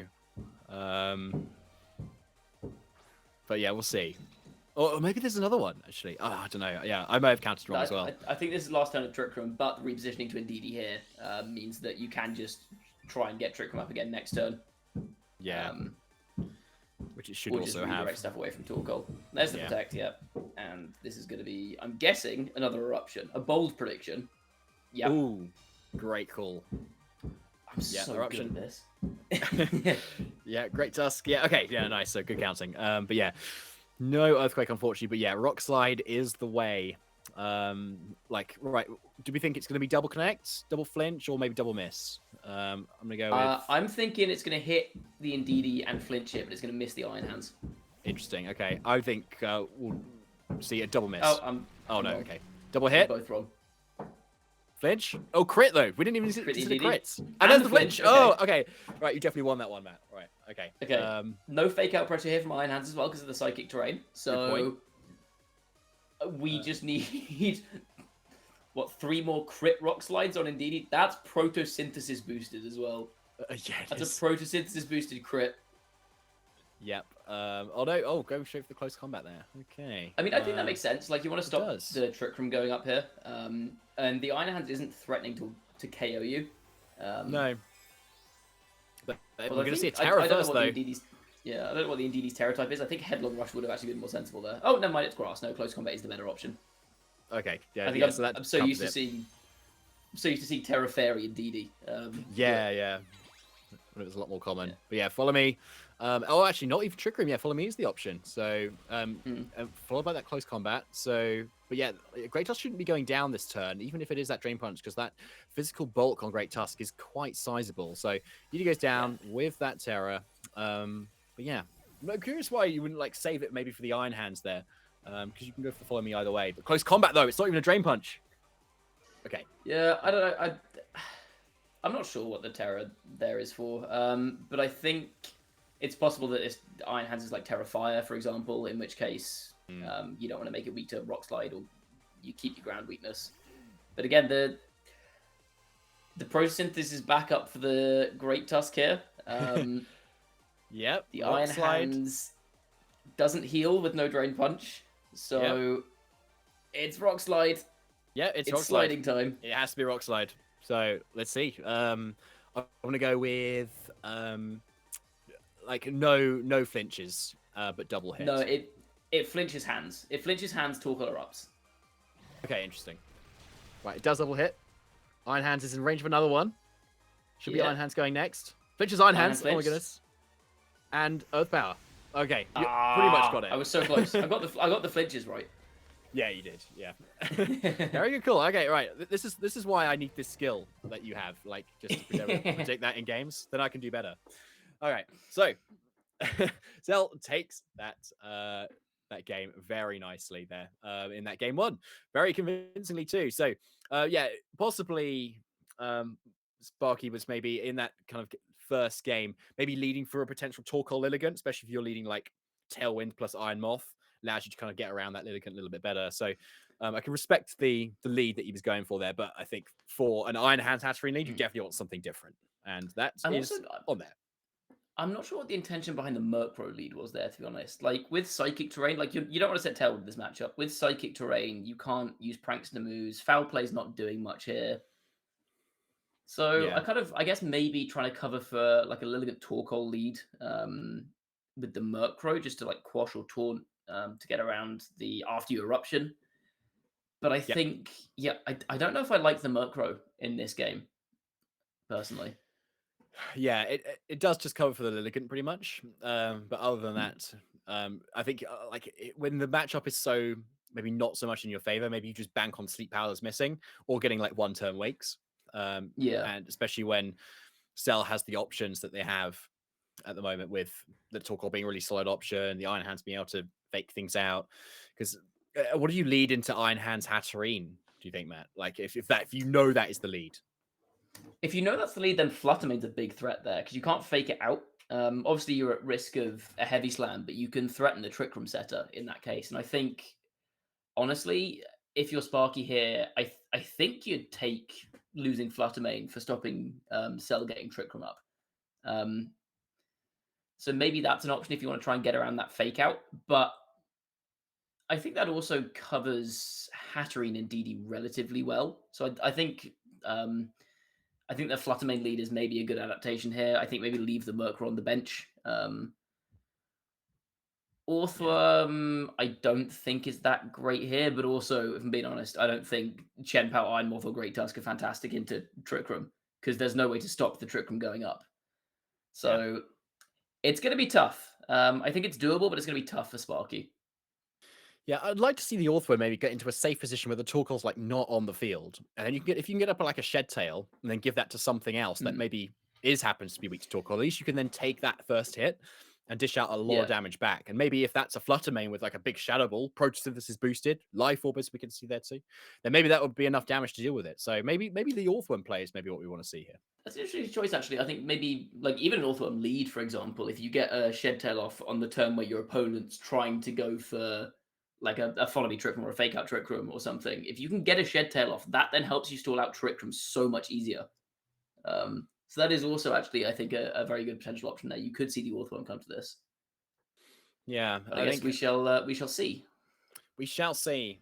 Yes, as we get into this game too, back against the wall for Sparky. But like kind of all the main kind of lead strategy, at least on Cell's end, has kind of been revealed, and like that is an option. And the question is, does Cell switch that up?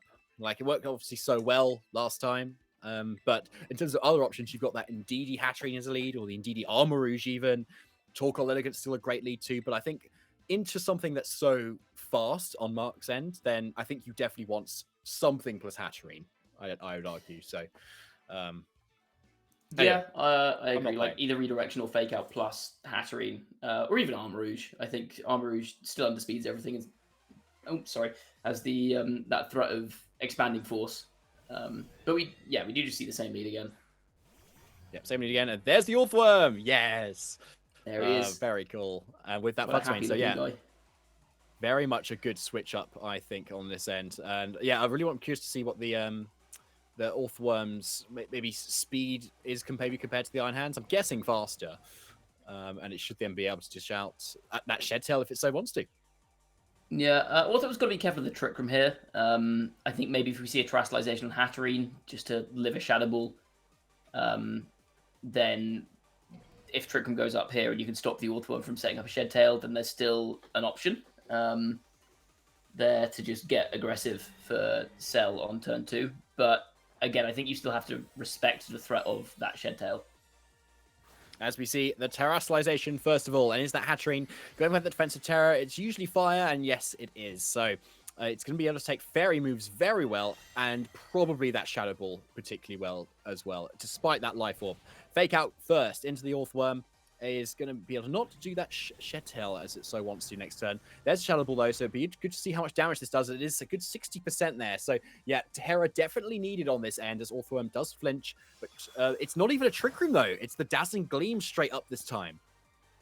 That is very surprising. I don't know why that wasn't a Trick Room.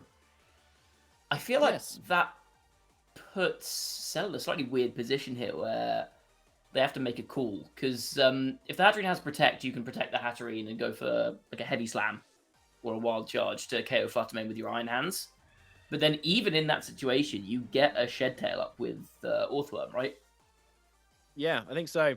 It looks like it's probably a misclick, according to the chat. So therefore, that's probably quite unfortunate. So yeah, it definitely puts Cell on the back foot though. But switching in the Ndidi is not bad though. Just keeps the Hatterene around. Maybe you could bring it in a little bit more safely at a following point to be able to get up Trick Room again, or Ndidi get up it itself. But first of all, we're going to see this Psychic Seed activate.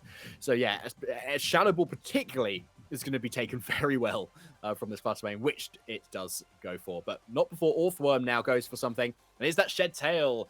So we're going to be able to see Mark kind of retrospectively get some sort of pivoting on momentum here based on the switch that he now knows has come in thanks to that Ndidi. So let's see who's going to go into. Who it's going to be, Matt? That's a good question. I think I'd normally say Great Tusk if it had Earthquake, but without Earthquake here, I think probably still Great Tusk. You can just say, right, I'm going to KO something here. You can follow me with your Ndidi, or you can lose your Iron Hands. Because that Headlong Rush is Headlong Rush going to kill? Headlong Rush doesn't actually kill Iron Hands unless you have a Proto Booster or a Terastallization, which is true. Insane. Yeah, it really is. And then, yeah, there's Heavy Slam, though, which is enough to KO the Fluttermane. So, still looking like not too bad. But, yeah, Great Tusk is in and looking fairly safe now. But, yeah, you need to follow it up with some sort of attack at the moment. But at the moment, Ndidi could keep the Iron Hand safe. But then again, you probably just want to get up that Trick Room as soon as you can. So, getting something that can threaten a KO on either of these Pokemon is going to be really key. And Iron Moth, with a booster energy to that special attack, is going to be a very good one to start threatening damage. Big threat here. I wonder if Sludge Wave will break Great Tusk's substitute here, because it is resisted. And I believe Shed Tail's substitute is based on the HP of the Pokemon that used Shed Tail, right? I don't actually know that for sure. but it's a good question. So I think that would be slightly worse for Great Tusk. But I think it'd be interesting. You can Sludge Wave next to this substitute if you want to just get some big spread damage down. But it's Fiery Dance first, though, so maybe going to get a special attack boost after that as well. So, yeah, doing about a third, so kind of good to know. And, yeah, special attack boost as well, so looking rather threatening next turn. But Headlong Rush is the next one to come up. This is probably going to KO, I imagine. Yeah, with a critical hit especially. So, yeah, indeed, he absolutely gets destroyed there. So, no Trick Room options from that option either. And Iron Hands is probably not able to KO anything at the moment here. Yeah, it's hard to say if that crit mattered, to be honest. I'm really not sure. But yeah, Whoa! I think that one did. Oh, that one did. Yeah, I'll take that one. That's a freebie. Okay, I think denying the trick from there is huge. I think that's maybe the right play because it's tempting just to click the super effective button into Iron Hands, but I think the lose condition here is that trick room goes up. So stopping that is very valuable. And now we still have that Headlong Rush threat on the Iron Hands. We still have the substitute up on the Great Tusk. And we see the Hatterene come back in. But I think it's just under too much threat here to safely set a Trick Room up. Yeah, I think Hatterene is definitely kind of pressed down on this turn by the Great Tusk with whatever it kind of goes for here. It'd be interesting though if like Hatterene has Protect, maybe goes for it here, catches the Great Tusk going into it. Iron Hands definitely doesn't go down to anything Orthworm offers, and Iron Hands is able to then get rid of the substitute from Great Tusk. It kind of then puts Cell at least one turn up from this turn, at least if that is able to happen. And then at that point, you still then threaten a lot of damage back onto the Great Tusk again, especially if you still live a hit. But yeah, it's because of the speed control, it's still looking very much maybe in Mark's favor at the moment. Yeah, I think, it's a tough one to call. I think even with the Protect on Hatterene here, if you take out the Orthworm rather than try to get rid of the sub on Great Tusk, I don't think Great Tusk with no spread moves is going to 3v1 here. We do see no Protect. Hands does go down. So that becomes a case of what does the Orthworm do? Yes, so I don't think it's going to get a KO on this Hatterene with its fire type because you've got, unless body press is enough, it might be. But I know Orthworm's defense is pretty big, so let's see. Oh, it is. Okay. It is. I'm slightly surprised, but I guess Orthworm's got big defense and Hatterene's physical defense is not amazing. Yeah, that's going to be game 2 wrapped up. I think so, yeah. So yeah, interesting that the poison terror actually on the Orthworm as well. I think, yeah, we normally see like the fire, but I think I like it though because it means that you still can resist the fairy moves, but then you take the fighting moves so much better. So in general, it's quite nice. Maybe in this matchup, you probably want fire to be honest, to be able to take on what is in front of us. But it's still a cool option though. And Cell does forfeit. So we're going into a game 3. You're going into a game 3. I think if that was a misclick on the Dazzling Gleam, then I don't know. I feel like Cell could just do the same thing again and go for Trick Room, and it's still going to be an absolute nightmare for Sparky to try and deal with. Just because if Trick Room goes up on that turn 1, that's a really different game, right? Yes, definitely. I mean, like it completely turns things around, doesn't it? Like you're able to threaten the KOs in the same way that you did before, but instead, like you don't get hit first. So you can just keep your Hatterene on the floor on the field. So it was a good lead though by Mark, to be honest. You kind of got exactly what you want. So it'd be interesting to see how that kind of game plays out in the same sort of way with that substitute on that Great Tusk. If you can play kind of the same way, it's likely that Mark needs to take on a little bit more risk, maybe trying to call some protects either way. But I feel with that substitute, he is at least giving himself a little bit more of a chance in that game. Yeah, I agree. I think I like the idea of trying to get one of your bigger attackers in behind a substitute just to threaten damage once Trick Room is up, because otherwise, like, everything else on this team is just getting one shot by Torkoal plus Iron Hands or whatever is on the field, basically. So yeah, I like the idea of getting the sub up. I think it's just really tricky to know what to do with the slot next to Orthworm. And I think even with the sub, it is very tricky to survive through that Trick Room because there's no focus sash on this team, for example. So like you can't bring in Sash Great Tusk and just say, okay, I'm just going to tank Interruption, Headlong Rush or Torkoal, for example. And with something like a Life Orb on Fluttermane as well, one of the things that could maybe sit in front of a Torkoal pressing Eruption and just get a move off, like that Life Orb recall is going to take it out pretty quickly. So again, maybe you just leave the Iron Moth again, go for some big spread damage to try and take out Hatterene. Just hard focus that turn one. Maybe you go for the Orthworm sub play again. I think the fake out made that a bit difficult still, because if, for example, the Trick Room had gone up after that fake out, you force the Terror if they want to try and get a sub up with Orthworm, which then puts Cell in a good position because the Terror's gone. I think it's just a very tough matchup overall. If I'm Sparky here, I honestly don't know what I'd lead into this. I don't know if Steven has much reason to vary his lead. I think you can kind of just leave that as is if you want to. I think this game still kind of is in Cell's hands, despite a bit of a donation in game 2. Yeah, I agree with that. To be honest, it is a little bit hard one. It's definitely an uphill battle for Mark's end. So we'll see how he plays it out this time. He probably needs to make a few good calls to be able to like suddenly pivot one position into another, and like maybe make a few nice, really kind of defensive switches, for instance. So maybe that Iron Moth maybe in the back, for instance, because if you could switch that in like on a Torkoal fire move, you suddenly take that fairly nicely. Iron Moth has got really good special defensive bulk, and you resist it too, so you can take it fairly nicely. But yeah, it is the same lead as you expected, but switching up the sides though. Hatchery, Iron Hands on the left, so but I can see through this. I think it's the same lead. It's actually a Zoroark. Yeah. I think you're right though that and it's an interesting point in general that a lot of the time if you have a losing matchup, you generally need to play more risky, because playing safe, especially against a good player, won't actually net you much result. So I think it would be interesting to see what options Sparky has to play more aggressively or more risky, try and kind of make some big calls.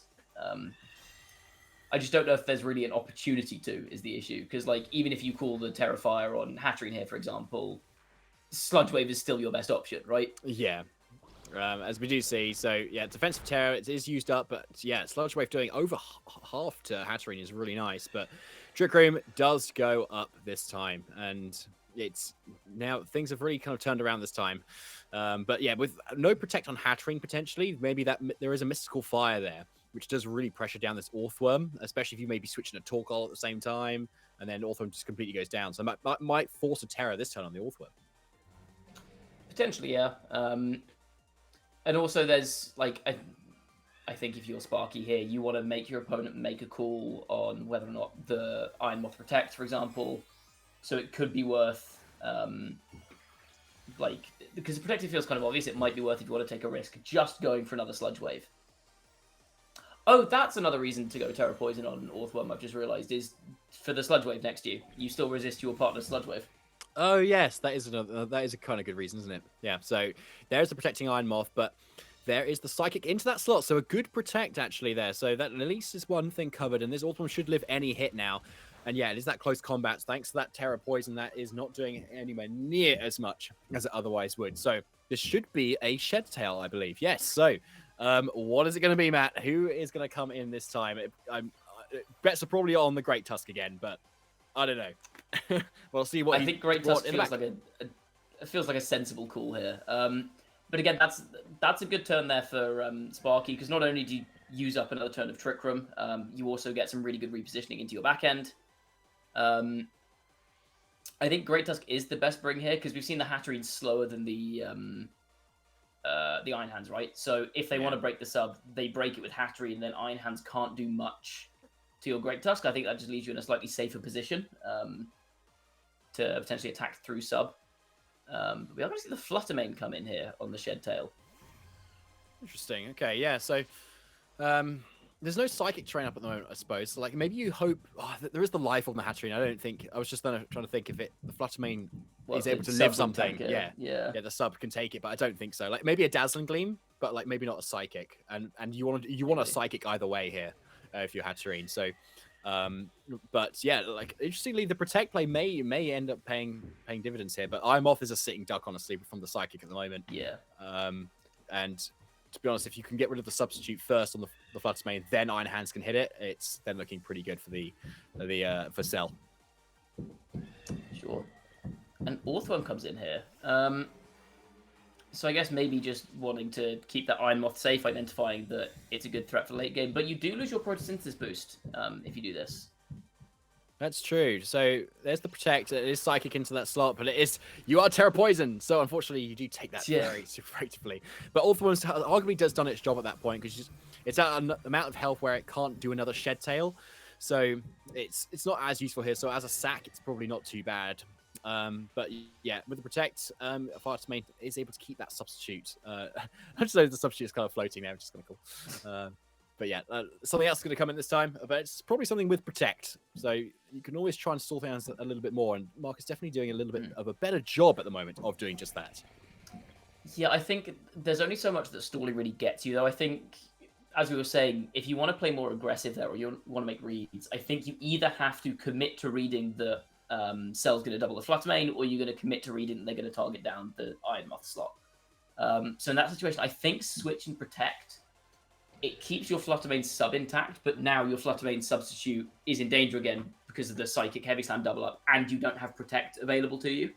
So I think in that situation, like I said, you need to make reads in a matchup where you're fighting uphill. And I think in that case, it might have been better to say, okay, I'm going to read they're going to hit the Ironmoth, so I'll sack my Orthworm, I don't need it anymore, and I will use this opportunity to then get a Moonblast down on Iron Hands to KO it, or I can KO the Hatchery with Shadow Ball, for example. And it's going to be the Mystical Fire, though, first from this Hatterene. And into that Fluttermane, it's probably going to be enough to reduce that substitute to nothing with that Terra Fire boost. But no special attack drop, I believe, as it's going into a substitute. Yeah, so, but with Iron Hands following up, this is probably going to be a KO. At Heavy Slam, yep, with no protect option there, it's a really nice, safe double up. But has Ironmoth made the most of this is the question. So, imagine it's not a sludge wave, so it is that fiery dance instead, which is not enough to pick up the Hatterene. So quite pick up the hat. That's a big live.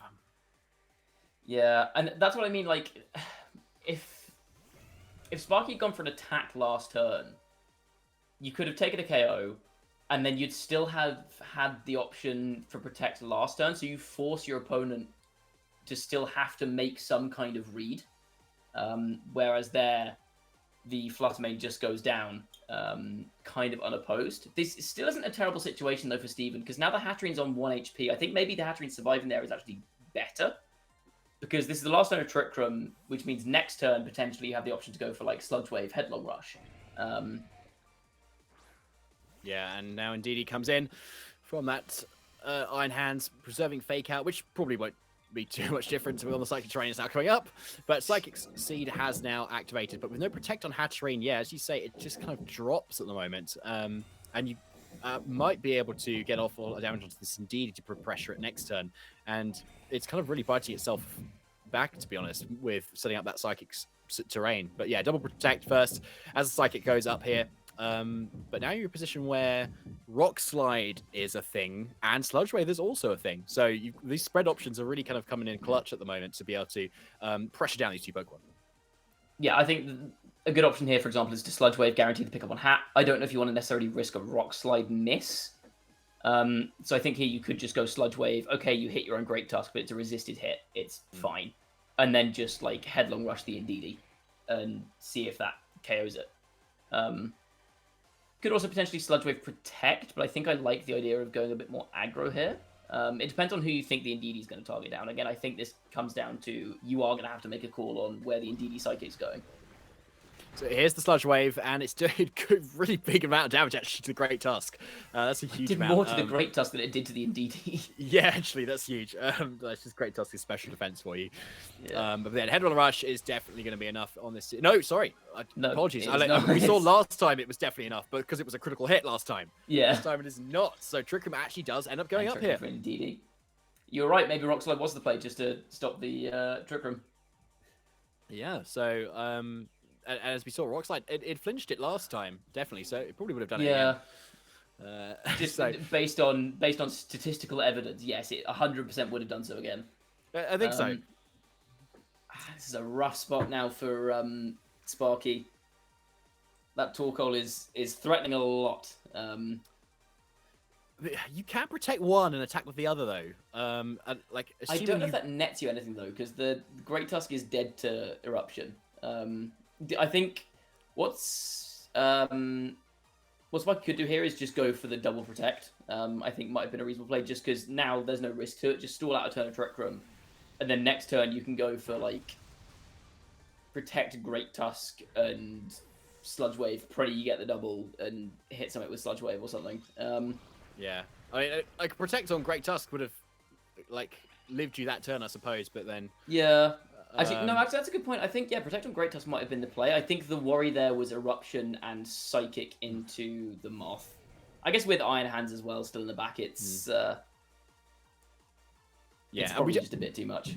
We don't know what the Indeedee had as well, so like, there might have been the Psychic there, and then in that case, that is the kind of play, but there may not have been a Psychic. But we don't know. But yeah, anyway, Earth Power is enough. 4 times super effective Earth Power. Gotta pick that up. Yeah, and it was that was an interesting set. A very interesting set. I think Sparky did really well in that last game to put themselves in a position where they had opportunities to win it. I think, like I said, I maybe would have liked to see them commit to some more calls a bit more aggressively. Because as you pointed out, in that matchup, when you're at that much of a disadvantage, you do a lot of the time need to be making calls, playing aggressive, just to try and drag back that kind of disadvantage, that unequal footing you have from your opponent. And again, maybe you could have just banked on a Rock Slide. I also thought there was a chance that Headlong Rush KO'd there, so I probably would have clicked Headlong Rush in that situation, but maybe go for the Rock Slide and just try and flinch your way to victory. Sometimes that's the best option. Yes, it definitely has won me some games in the past as well. So, and even though I don't feel good about it, it's still a win. So that's the important thing for UKITT as well. But yeah, congrats to the Paldea Palafins. They've already kind of guaranteed their win versus the Post-it Pancakes for this week. 4-0 now with those 2 games. So big congrats. And for Cell to sort of secure that for the team too is pretty cool. Yeah. So up next, we are going to have, let's have a look. It is Aaron Lee versus Teddy. And so that is going to be, which match is this in? I've lost it. So have I. Is that Shaman's Typhlosions? Yes. Tedster Brolin? Yes, it is. Yes. Okay. Cool. So we have, I'm assuming Teddy is Tedster. I feel like that makes sense. Yes, it is. Yeah. So we have Aaron Lee or Breloom 3912 for the Sinnoh Shamans up against Teddy from the Twin Leaf Typhlosions. So after our game between Above and Orange X, which I believe Above won, if I remember correctly. Yes. Am I remembering that right? Yeah, Yes. that's right. So this is now 3-1 to the Typhlosions. A very good position for Typhlosions. Again, currently tied for bottom of the table, but guaranteed at least a draw here. And I believe the Moomutons have lost, so that will bring Typhlosions at least 1 point clear, potentially more if they win one of the next 2 games. So Teddy is playing to guarantee the win in this week's fixture, and Aaron is playing to keep Shamans in with a chance of a draw. Yes, I believe so. So, like, I'm just going to have a look at the teams themselves, because this is a really interesting match, because I can't remember if they're both seniors or one is a junior, but I think neither of these players are like in the Masters yet either. So, which is really cool to see, because like not most of the players in the UKITT season are Masters. So it's really cool to see these 2 players who have probably faced each other quite a lot in IRL tournaments, like face each other now in UKITT too. So, battle of youth. We could call this. Yeah, I remember I was doing the draw stream for this, and I remember seeing how many seniors players there were mixed in with the Masters. I think it is really good I think it's just good for the scene in general to have so many kind of younger players get the experience of playing with Masters. Just to kind of like, obviously the game is not fundamentally any different, but I think a lot of the time the kind of the mindsets and strategies end up being quite different, and getting that experience early is very beneficial for kind of up and coming players. Oh yeah, definitely. I've faced Teddy a bunch of times, but like locals as well. I get bopped a lot of the time, so I'm terrified for when he's in Masters, honestly. Anyway, let's get into this next game anyway. Let's. So we've got a slightly different teams for you next time too. A little bit more kind of standard that you might see at on the stream or whatever, and on other tournaments. That you may come across. So we've got kind of a hyper offensive mode here, and that's Talonflame, Garchomp, Gempow, Iron Hands, Golden Go, and that Iron Bundle versus on the other end, we got Fluttermane Shiyu, which we see a lot of, Mungo's Great Tusk, Gyarados, and that Murkrow. Probably going to be setting up maybe a bit of Sun on that side. Yes, I think this is kind of relatively standard. Oh, we get some EV spreads. Nice. Ooh. This is relatively standard, like sunny day Murkrow stuff, I'd say, from Teddy, who is, just to clarify, it's Teddy's on our right here, and then Aaron is kind of, it's from their point of view. So yeah, pretty standard sun stuff. I'd imagine sunny day Murkrow next to Scarf Tusk is usually there. Sun next to Chi. Obviously, those boosted fire moves are doing a lot of damage. You got Photosynthesis on your Fluttermane as well. Versus pretty standard Talonflame Garchomp stuff. Set up Tailwind, click Earthquake, do big damage. And then also you got like Specs Golden Go to take advantage of Tailwind. We got Teddy versus Teddy. Yeah, we do. So let's get into this game with so much future, so much potential behind both these players. So on Teddy's end is the Great Tusk and the Murkrow, and on Aaron's end is the Talonflame Garchomp. So both Tailwind plus ground move. It's a tried and true. Yep. Like now, interestingly, the mind game here is on like one player wants to kind of delay their Tailwind, right? And be able to set it up kind of ideally after the other person. So the question is, do you go for the Tailwind immediately, expecting you to kind of be targeted down that turn by your opponent? Or do you kind of maybe delay one turn, say go for like a Foul Play and a Rock Slide or something, KO the Talonflame, and then go for the Tailwind next turn? Because the advantage with Murkrow, obviously, is that if you take any damage, you can still get up your Prankster Tailwind, whereas Talonflame, if it takes any damage, then does not have that priority. So there's more kind of pressure for Aaron to kind of get up the Tailwind on Talonflame earlier, especially with a Rock Slide potential on the other end. So there it is. Tailwind first of all. You do see the Tailwind, yep, from Talonflame turn 1, and it's Sunny Day from Murkrow. So like you said, delaying that Tailwind there, we're going to get a Photosynthesis boost on this Great Tusk. So that's now suddenly a lot of potential damage output. And what's it going to go for? We see a Rock Slide from Garchomp. Not going to do much to Great Tusk, potentially threatening a flinch. Good damage on Murkrow, but it's not going to flinch. There you go, called it again. And we see that Photosynthesis boosted Headlong Rush with the crit takes out the Garchomp on turn 1. I think that crit mattered there. Garchomp is a bulky Pokemon. That is a big KO. Unless it's like banded Great Tusk, which they not normally are. There's normally Choice Scarf on this kind of type of teams. Yeah, so it probably does matter, that one. But it's pretty big. And it goes completely down. And like no flinch either, too. So a big 1-up for Teddy. And he also has the potential to just get up a Tailwind himself this turn and be able to then threaten out those Headlong Rushes into this Iron Hands too.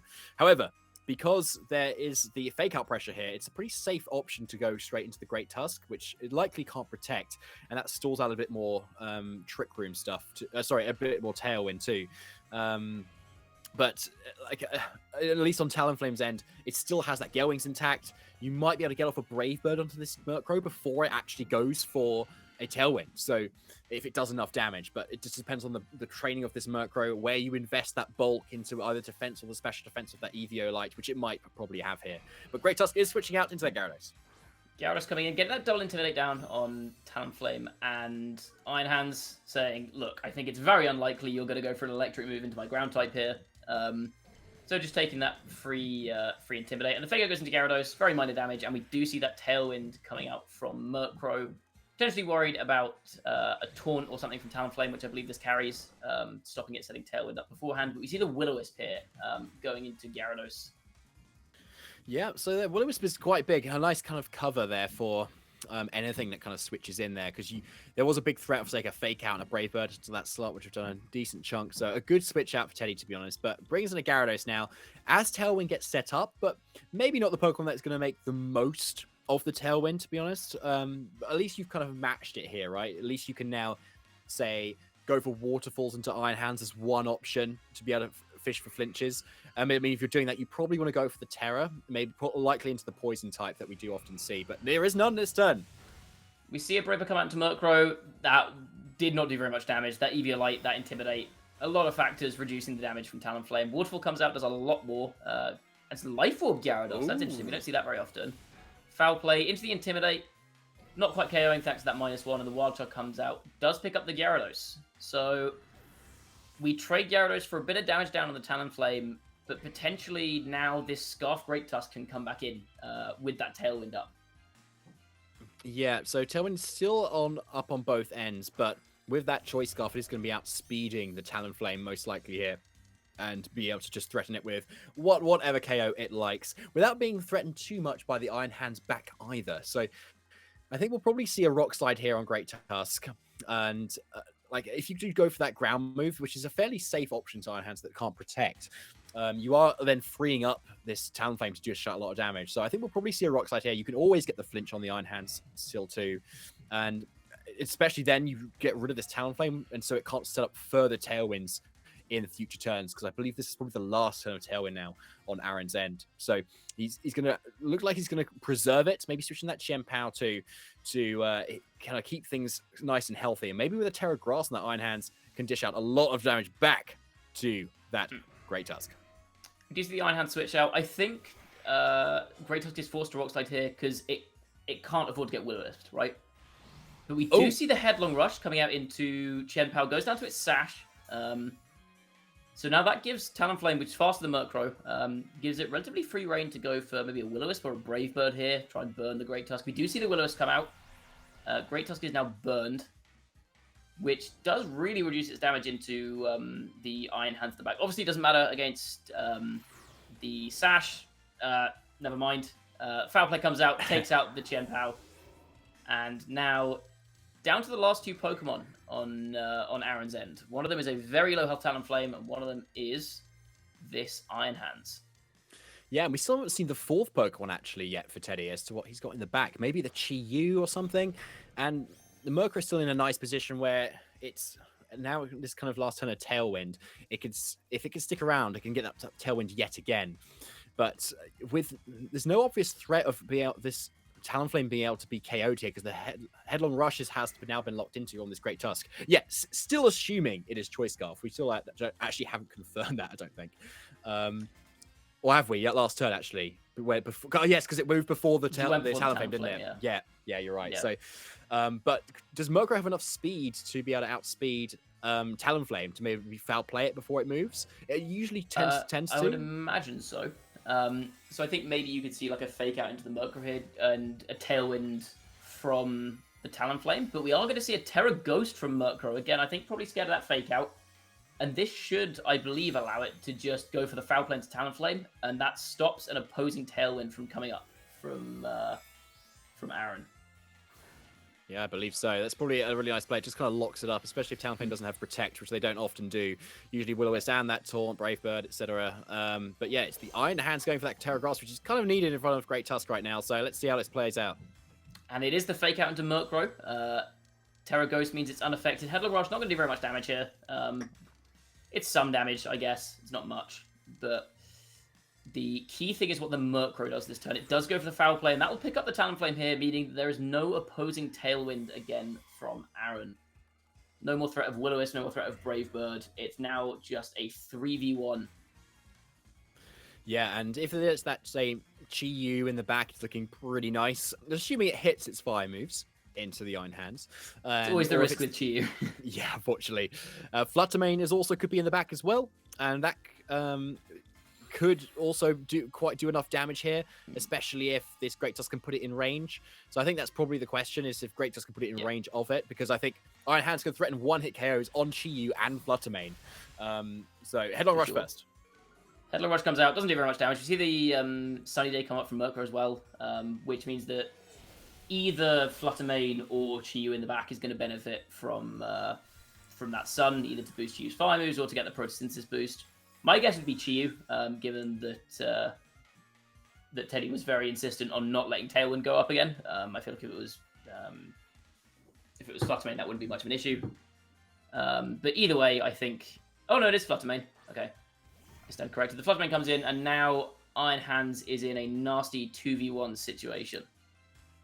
And we see the special attack boost on that Fluttermane as well. So if this is maybe a choice specs, for example, Iron Hands is not going to enjoy this. No, absolutely not. So yeah, Headlong Rush yet again, still doing a really good amount of damage. Little bit of chip damage. Burn, yeah. And it's resisted, honestly, quite a lot. And then Moonblast is going to be able to finish that up, especially with that Photosynthesis boost. So yeah, game one goes to Teddy. Yeah, super interesting game one there, actually.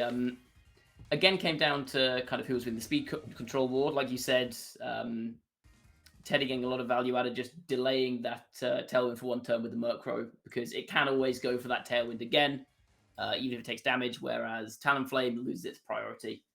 So I think very well played on the speed control front there. Also, the Terra Ghost on Murkrow, making sure that you can stop the Talonflame from getting up another tailwind or potentially like taunting a Murkrow or something. So I think very well played from Teddy. I think it was also very interesting, the Gyarados sack there, saying, look, I've got an Intimidate down. Gyarados has done its job. It's going to get a bit of damage. If you want to stay in with your Intimidated Iron Hands, I will then capitalize on the positioning that I get out of that. Yeah, like it was a really nicely played game by Teddy to delay that tailwind and just like kind of get into the position where you're suddenly a lot of Pokemon up, you're pressuring with that great Tusk of either a rock or a ground move. And just sticking with those like reliable ground moves seem to just really pay off, like not even risking the misses, etc. Like just taking the burns, it's still really kind of paid off really nicely. Which really goes to show like the player that Teddy is. But I think Aaron almost had that though. Like I think if a few things had kind of gone slightly differently, or we maybe played a little bit more aggressively, the Talonflame, picking off that Murkrow a little bit earlier, especially because it just probably doesn't have Tailwind, might be the key that he needs to be able to kind of clean up in the rest of the game, or even just avoid a critical hit on your Garchomp. That's true. Just don't get crit. Yeah, that turn one crit I think was very impactful. Just because takes out him on early, and that always puts you in a slightly rough position. I think taking out Murkrow early though can also just be a bit of a bait, because it's a similar thing to a couple of the Trick Room games we've seen so far today, where if you take up the speed control Pokemon early, you end up sometimes in a situation where that just gives free momentum to your opponent. And on this team with the Fluttermane, with the Scarf Great Tusk, with Chiyu as well, like the only thing that that Aaron has on his team that outspeeds all of that is either the Booster Energy Iron Bundle, which doesn't really want to face off against Fluttermane or Chiyu in Sun, and the Chenpout, which doesn't really want to face off against the Scarf Great Tusk. It doesn't really like Gyarados. It also honestly loses to both Chiyu and Fluttermane. So I think maybe taking out Murkrow early, you would then have to be in a position where you have to stall out that Tailwind, because otherwise you've lost a lot of speed control. Yeah, like it kind of depends on what each player wants to kind of bring, if they want to switch things up, right? I think if you want to make the most of the speed that you've got, then like if you're Murkrow, you've got that a lot more reliably, especially maybe if you have Icy Wind on Gyarados, you've got that natural fast and speed in the Choice Scarf on that Great Tusk. So on Aaron's end, when he only has Tailwind, or at least that's what he brought this time, he's kind of on the back foot a lot of the time, and he had to rely on the bulk of his Iron Hands. But if you say mix things up, maybe bring that Iron Bundle next time, then you're suddenly threatening Icy Wind on top of having Tailwind. And those speed drops are like permanent unless you switch out. So that could be something that really pressures down not only the Gyarados, the Murkrow, but also the Great Tusk, and can lower the speed, and it'll actually faster than the Fluttermane. So I think if there's any switch up for Aaron, it's probably that. I agree. I think the Iron Bundle would be a good thing to bring, because that Great Tusk, even though it was burned, was doing so much damage. And so bringing something that can just naturally outspeed it, if you either match your opponent's Tailwind, or if neither team has Tailwind, you can then, like you said, slow it down. You can hit it with Freeze Drive for big damage. So I think that Iron Bundle would be a good mix-up. A nice change-up for Game 2 for Aaron. But we will see. We will see. Let's have a look at what our players do end up bringing. Let's jump into this Game 2 of the Battle of the Seniors, which is like really heating up, and like with two really interesting teams as well, because I think one's been like so hyper offensive for some reasons, because you've got that Golden Go, which is the choice specs and Iron Bundle, but you've got to have the other version of hyper offense as well, where you've got that Sun mode, that Murkrow. So two really interesting ways to kind of have hyper offense like as a mode in the regulation set C. I think it's interesting as well to see the kind of contrast between the two hyper-offensive teams, where you see things on Aaron's side like the Garchomp, the Golden Go, the Iron Hands, which just have a little bit more bulk. And so, unless you get crit, that can just let you live like one neutral hit from another hyper-offensive team, or maybe that just makes a kind of a 2-shot into a 3-shot and can let you get another attack off. So I think it's An interesting one, trying to see if Aaron's slightly slower, slightly bulkier, hyper-offensive team can kind of pull from behind in terms of like speed control and just take KOs regardless.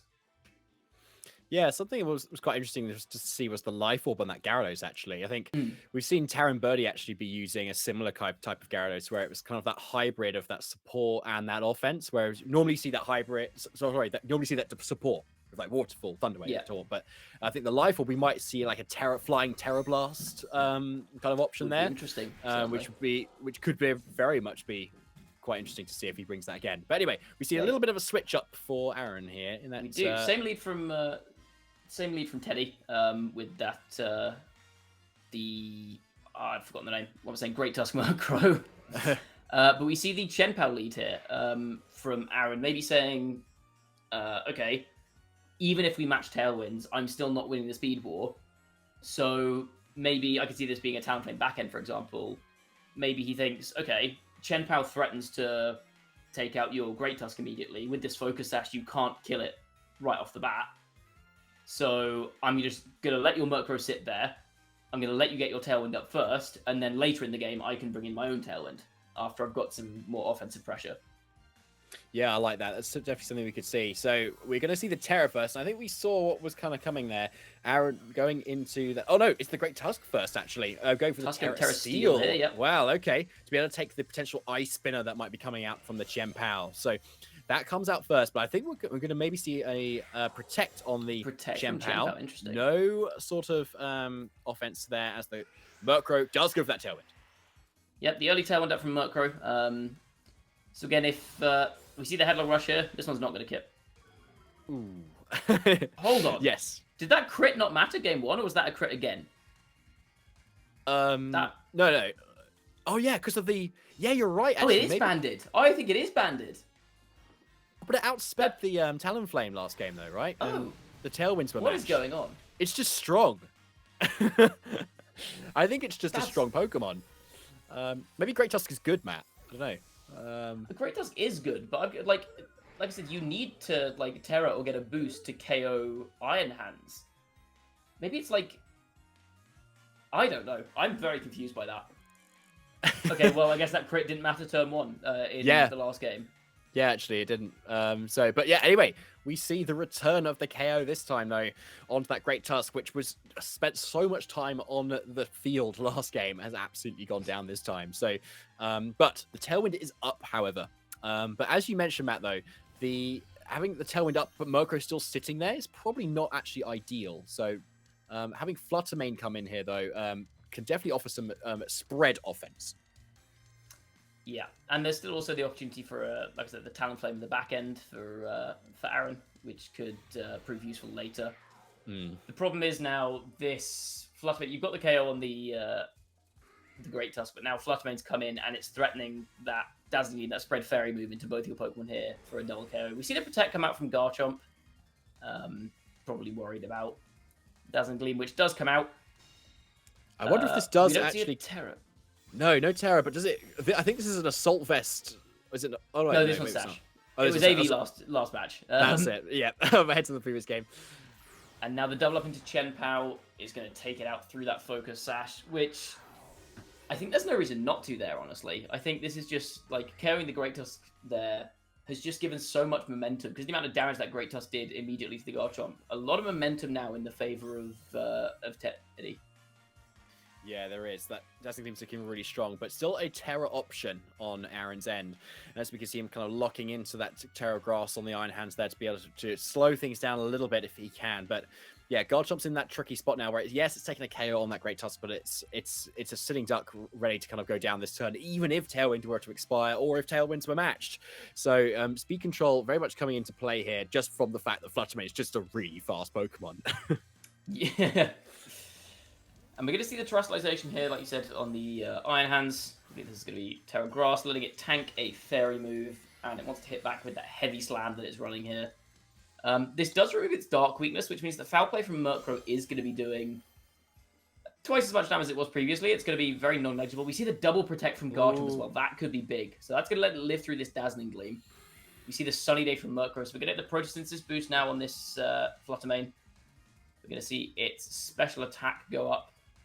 And this is going to be a big Dazzling Gleam. How much do you think this does to Iron Hands? I'm guessing about half. 40%. Oh, we're both wrong. It's less than that. Okay, it turns out Iron Hands is actually very bulky with Assault Vest. And the Heavy Slam comes out, takes out the Fluttermane. So now it's a case of what is the last Pokemon here for Teddy.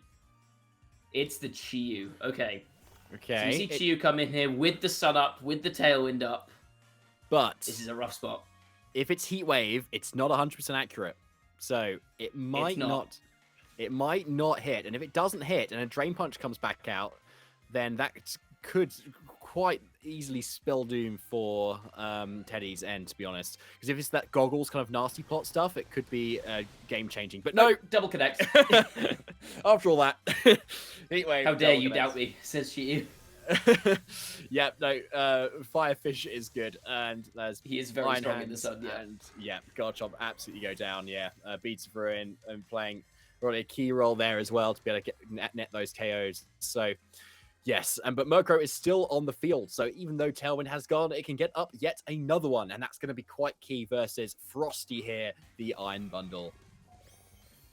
I guess depending on the speed investment on the Chi-Yu, it actually might not outspeed the Iron Bundle if Tailwind's up. If it's modest, it won't outspeed Iron Bundle if Tailwind goes up, which is insane. Iron Bundle is too fast. But with the sun up, it's actually not threatening that much damage. It's not threatening much damage back on the Chi-Yu because Hydro Pump's damage is halved now. And obviously its ice moves aren't going to be very effective on Chi-Yu, who has naturally very high special defense as well. Do you see the Tailwind come out? We will see now if the Chi-Yu is faster or not. I'm guessing it's probably not. Oh, it is. Okay. Well, Dark Pulse comes out, and that's just going to be a clean one-shot on Iron Bundle. Special defense not very high on Iron Bundle, and special attack very high on Chi-Yu. Well, okay, so Teddy French takes the win. Oh, Aaron, in a really convincing kind of 2-0 set there. Like, huge congrats there, and a massive win for the Twin Leaf Typhlosions, making them at least a draw. No, taking the win, now over the Sinnoh Shamans for week 5. So Typhlosions going from tied at the bottom here. 2 points is going to go a long way here. As it stands, not counting the results of the rest of the matches, this would put them tied for 5th. So a big jump from 7th there. Some very valuable points. And their first win as well for the entire season. So yeah, a couple of draws in the previous ones. Actually, puts them tied with the Shamans, interestingly. So having beaten the Shamans, they're now in exactly the same spot. Yeah, you're right. Actually, it just comes to game differential then at that point as to kind of who is slightly above the other. So yeah, what a win! Congrats, Twin Leaf Typhlosions. Yeah, I really thought that crit in game 1 mattered, but based on game 2, it absolutely didn't. So no, it wasn't even close. Like we were just really wrong. Yeah. Okay, so we've got one last game today, and it is going to be Paul J. Spear from the Paldea Palafins versus Nidorik from the Postwick Patacakes. So, unfortunately, this one's a bit of a dead rubber, but nonetheless, I'm sure it'll be a very entertaining game. These are both two very strong players. I know Paul played World Cup for the UK last year. Rich has... He got top 8 last year at Lille regional. He did very well there. Yeah. I knew he had some kind of regional placement. I was like, I don't think he won one, but I can't remember where exactly he finished. It was Lille, wasn't it? He got top 8. Yeah, that's it. Yeah. With Snarl Zacian. Oh, yeah, because there were Shedinjas everywhere. Yeah, everywhere.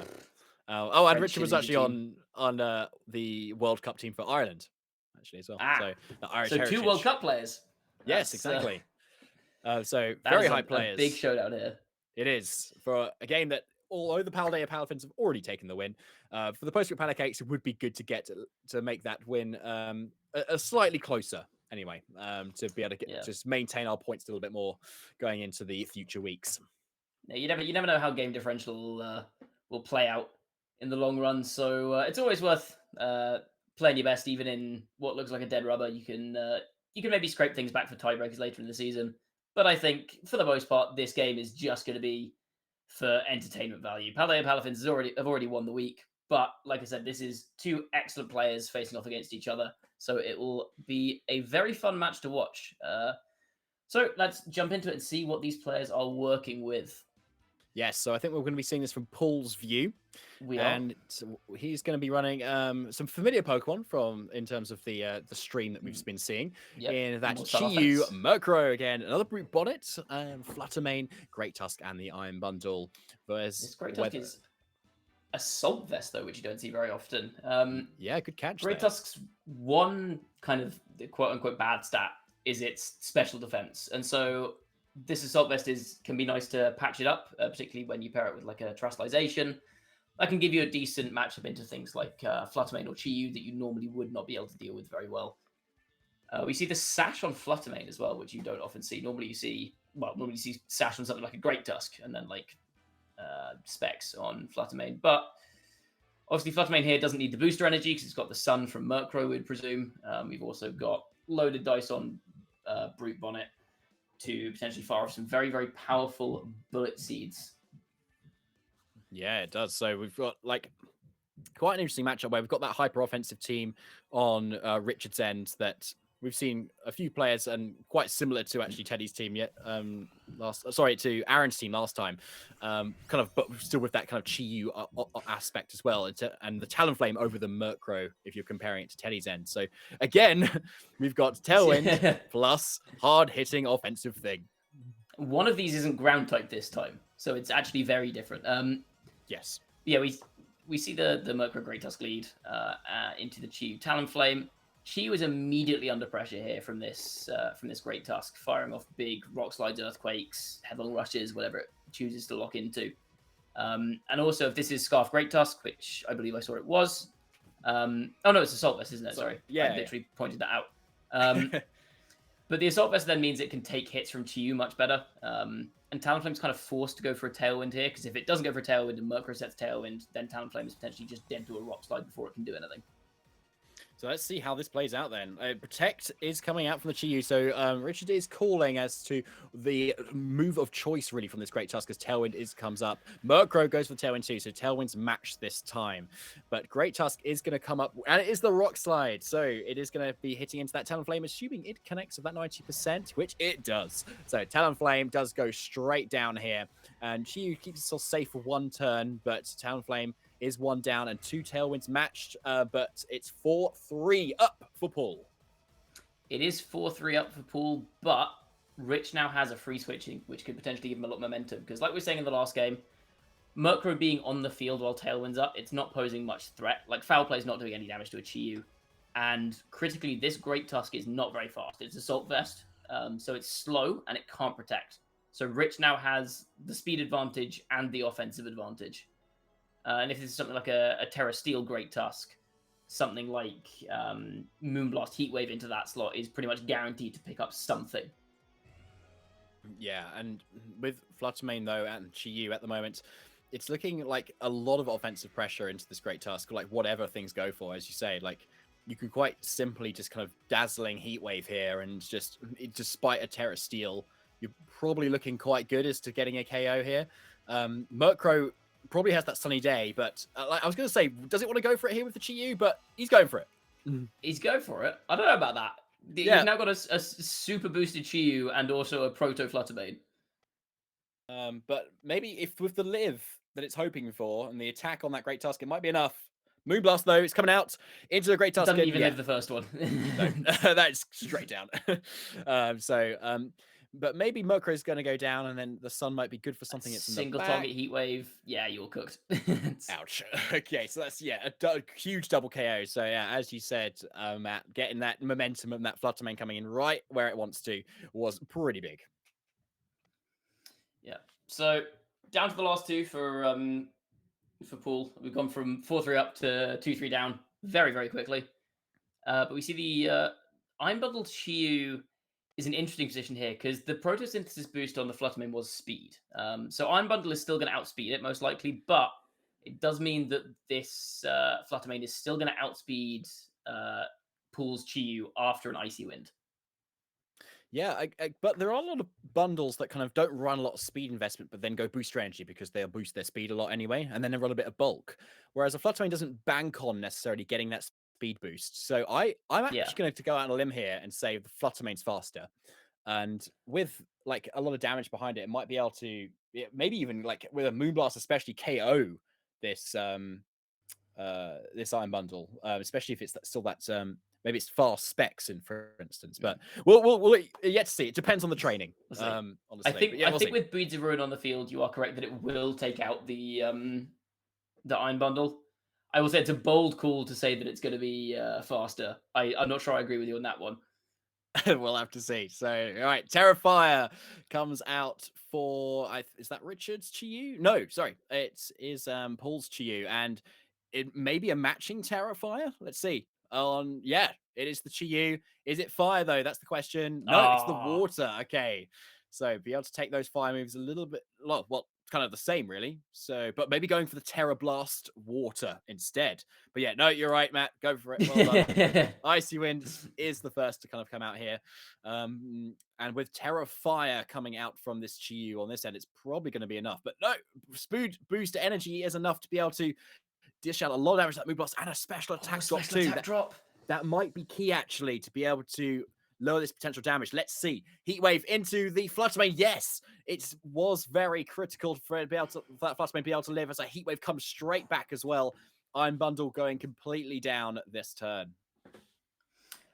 Yeah, that special attack drop on Chiyu was unfortunate. It meant the Fluttermane survived there, but I think, well, I guess it depends on Chiyu's speeds, but I don't think it really matters in the long term, just because the Terra Water Chiyu on the opposing end means that you can't take it out with a spread move, which means that whatever is next to it coming in for the Fluttermane can probably take out the Chiyu from that spot. Okay, so that game one does go to Richard this time, having played very well with his Fluttermane. And interestingly, the Terra Water Chiyu too. I wonder if that is the Terra Blast Water that we do sometimes see. But yeah, that is game one for both these players. And in a very fast set, Matt, as well. So what do you think is going to change, if anything, for this upcoming game? I think maybe we could again see a case of trying to keep that Talonflame back end, just because getting Talonflame's Tailwind up first does mean that there's a good chance you're not going to get it up again. And with that Great Tusk lead, you can just lose a Pokemon immediately. Although I guess as we saw, that did end up actually working out very well for Rich because he got a little momentum for it. So the other option he has maybe is to go for that Talonflame lead again and say, okay, if you're going to KO me, then KO me. And if you're not going to KO me, I can like burn the Great Tusk, for example. So I guess the switch up here from Paul is maybe how do you then play around not giving your opponent way too much momentum early game? Okay, so and that's like Great Tusk is, I think, a really nice option for that because there are a lot of special attacking options. But I think maybe if we'd seen a Terror or something in a certain position, then it may not have been able to take too much damage, or if it maybe came in later, then again we would have maybe be able to see something different. But I think this Talonflame on Richard's end is looking really nice if you just look generally at the team. Like Brave Bird is so strong into so much, even that Fluttermane as well. Maybe if you've got like a helping hand or like a combination with a sucker punch from the Chien Pao, then like you're looking at one hit KOs on maybe Iron Bundle, Fluttermane, Brute Bonnet, maybe the Chiyu as well, like with that combination. Potentially Great Tusk with the Super Effect Fit as well.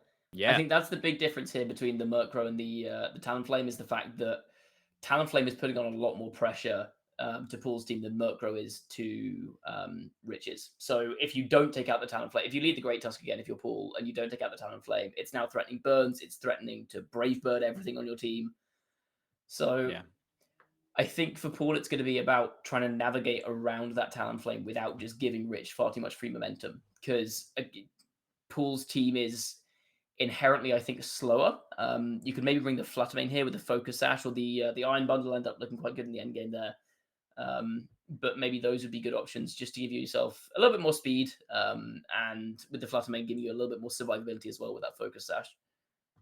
Yeah, I can arguably see on both ends, both players kind of bringing the same Pokemon. Like you don't really want to switch up to the Amoonguss / Brute Bonnet on either end because you've got so much firepower on both sides.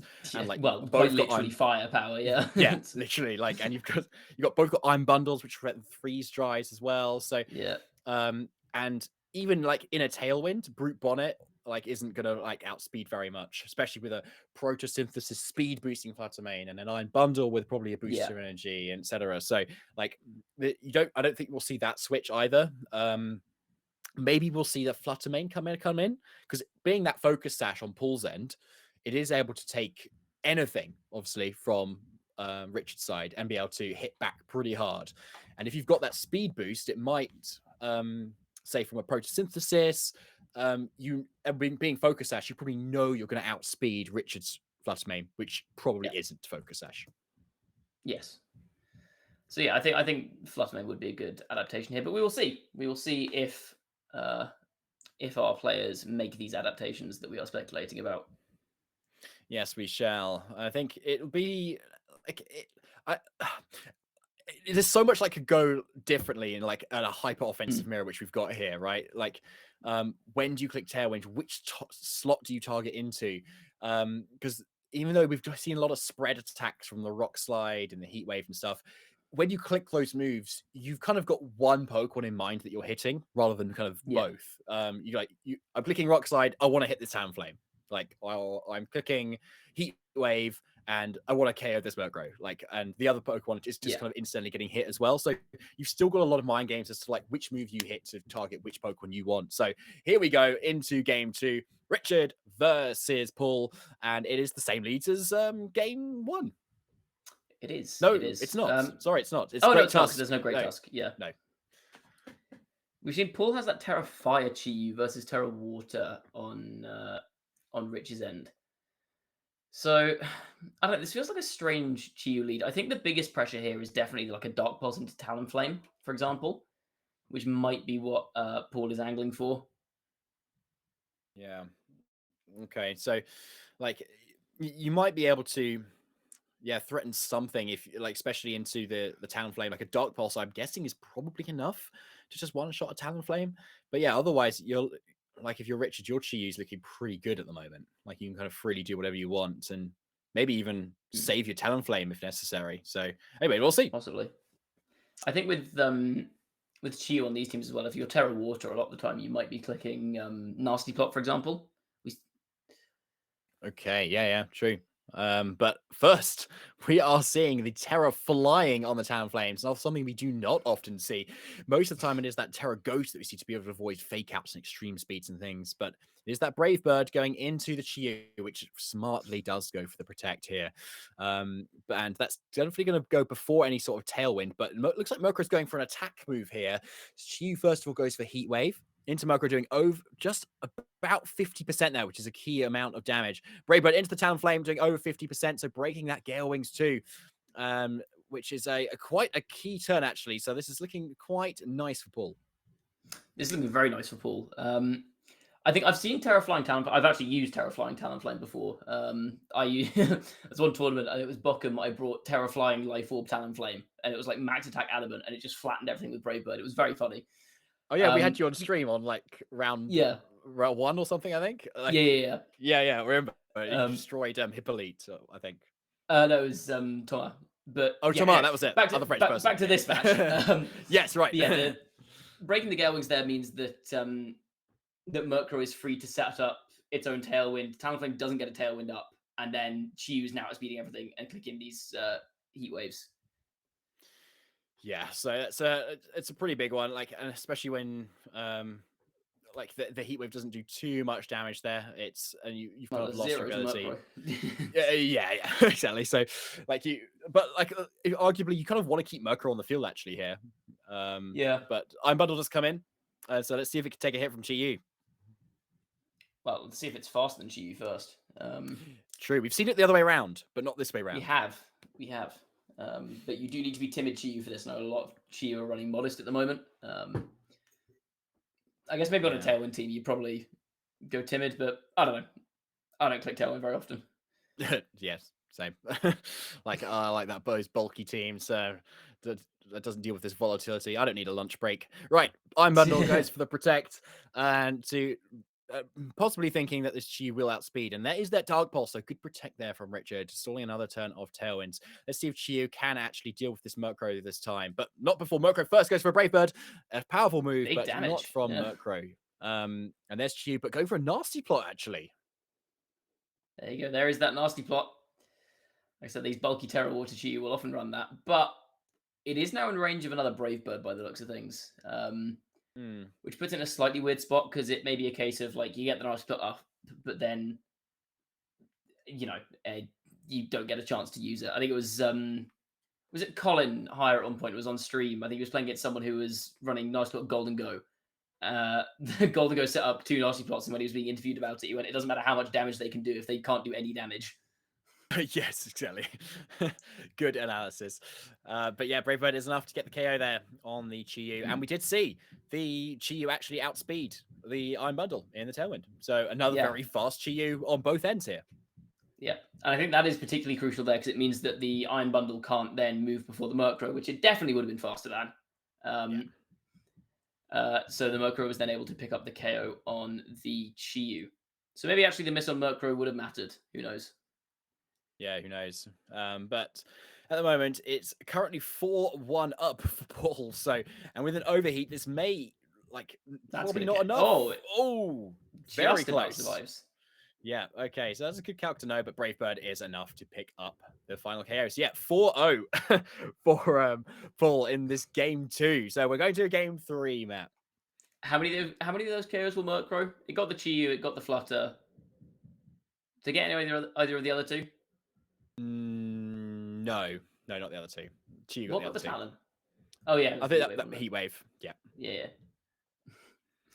Wow. Okay, so that was very quick. Just tailwind and go, pretty much. I think that turn 1 could have obviously gone very differently though. Like Rich could kind of goes all in there, Terror Flying, Talonflame. If that does go off on the Chiyu, then that's probably going to go down. That's a dead Chiyu. That's dead. Yeah, that may even be like Sharp Beak, Talonflame if you're running Terror Flying. Possibly, yeah. To really make the most of it, or maybe even Life Orb. We saw as well that it was fast Chiyu, so probably not a huge amount of bulk. Indeed. But as we saw, if that had gone into the Murkrow, that would have been very different. I think so. Like you said, this matchup can often be very hyper offensive mirrors are often very volatile. They can change up so much between games, or even in the middle of one game.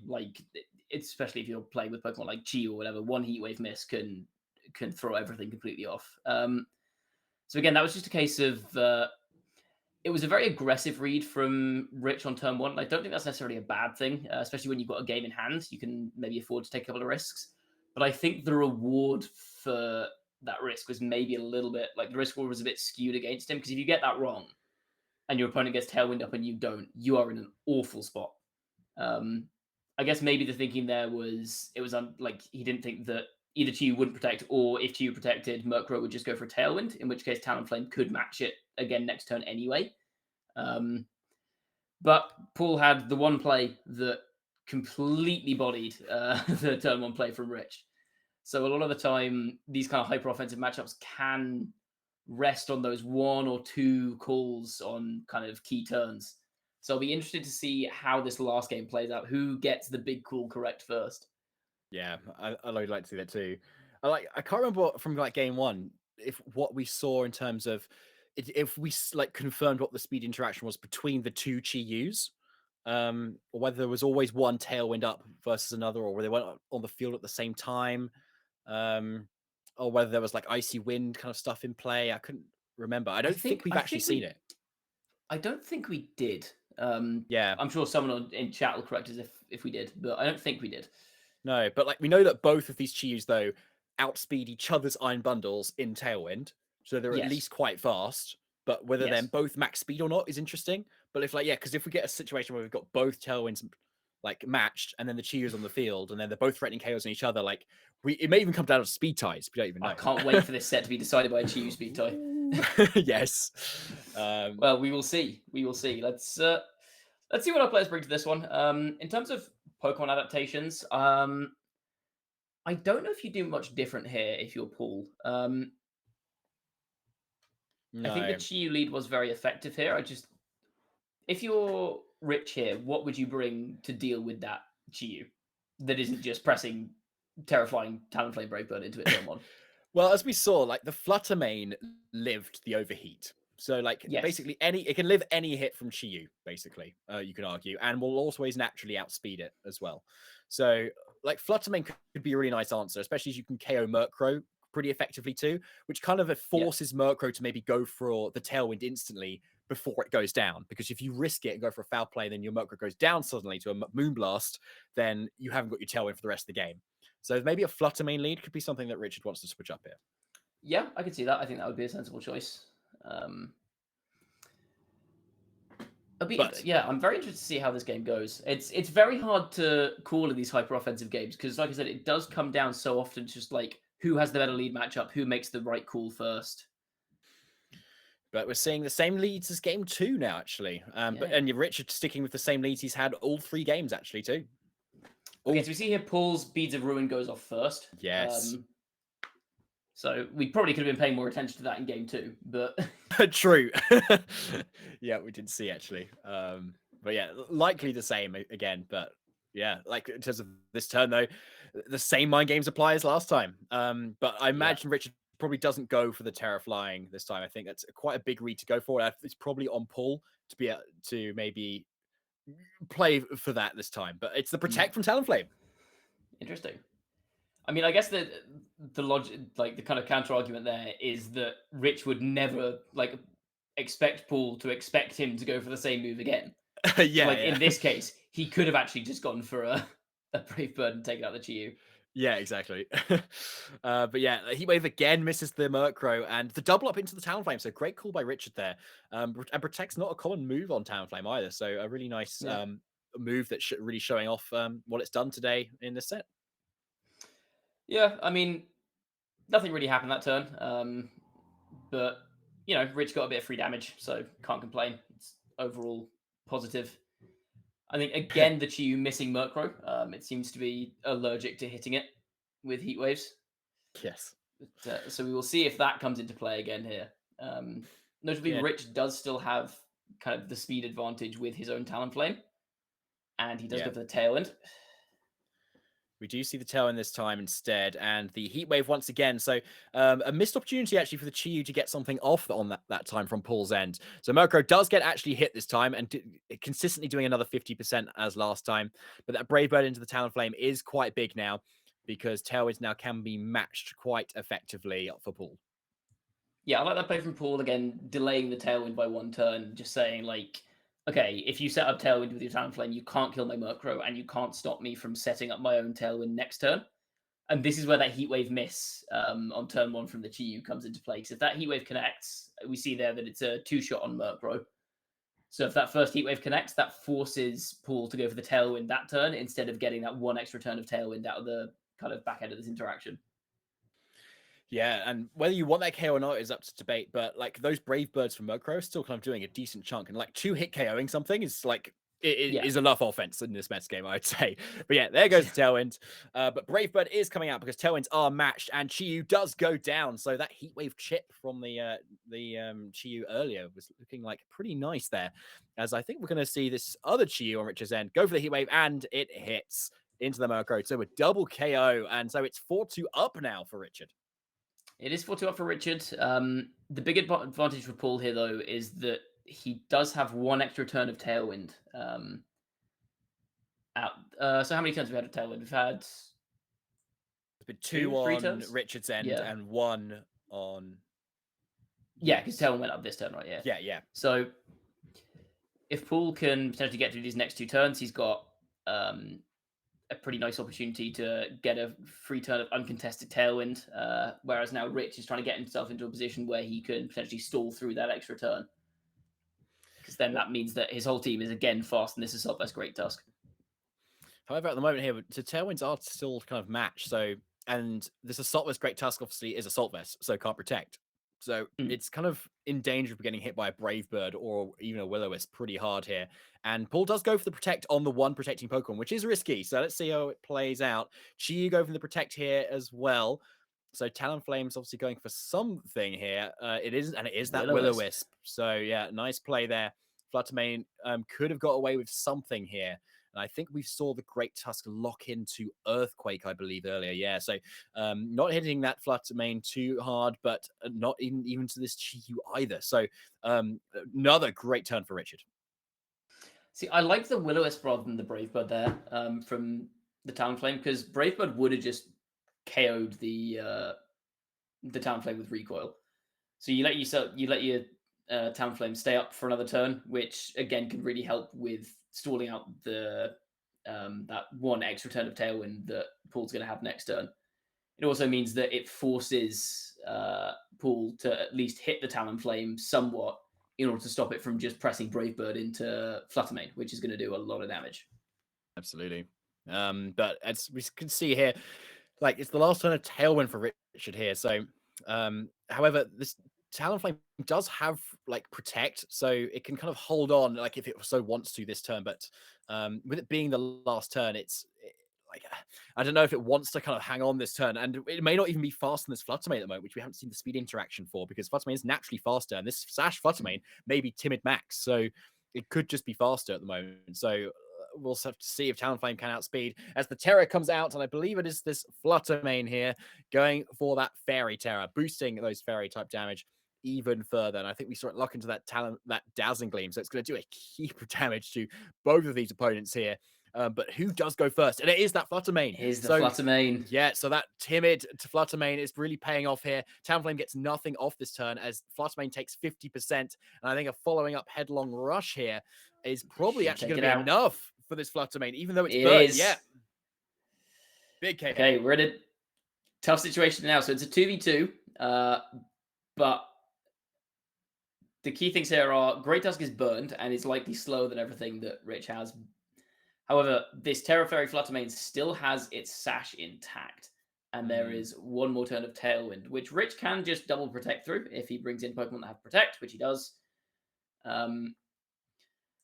This is a hard one to call. Because it's very likely this Chi-Yu doesn't have Overheat if it's running Nasty Plot, which means that it can't threaten to just immediately KO this Fluttermane. So if you had Overheat, for example, you could go Icy Wind and Overheat, take out the Fluttermane, and then a burned Great Tusk isn't going to kill you. Whereas now, like, you go for the double Protect here to get through the last turn of Tailwind, and then what? Yeah, that is the question, isn't it? So double Protect comes out. Yeah, as we do see. So there's no Terra Blast Water on that Chi-Yu. It's just kind of Dark Pulse Heat Wave with Terra Water, which is fine.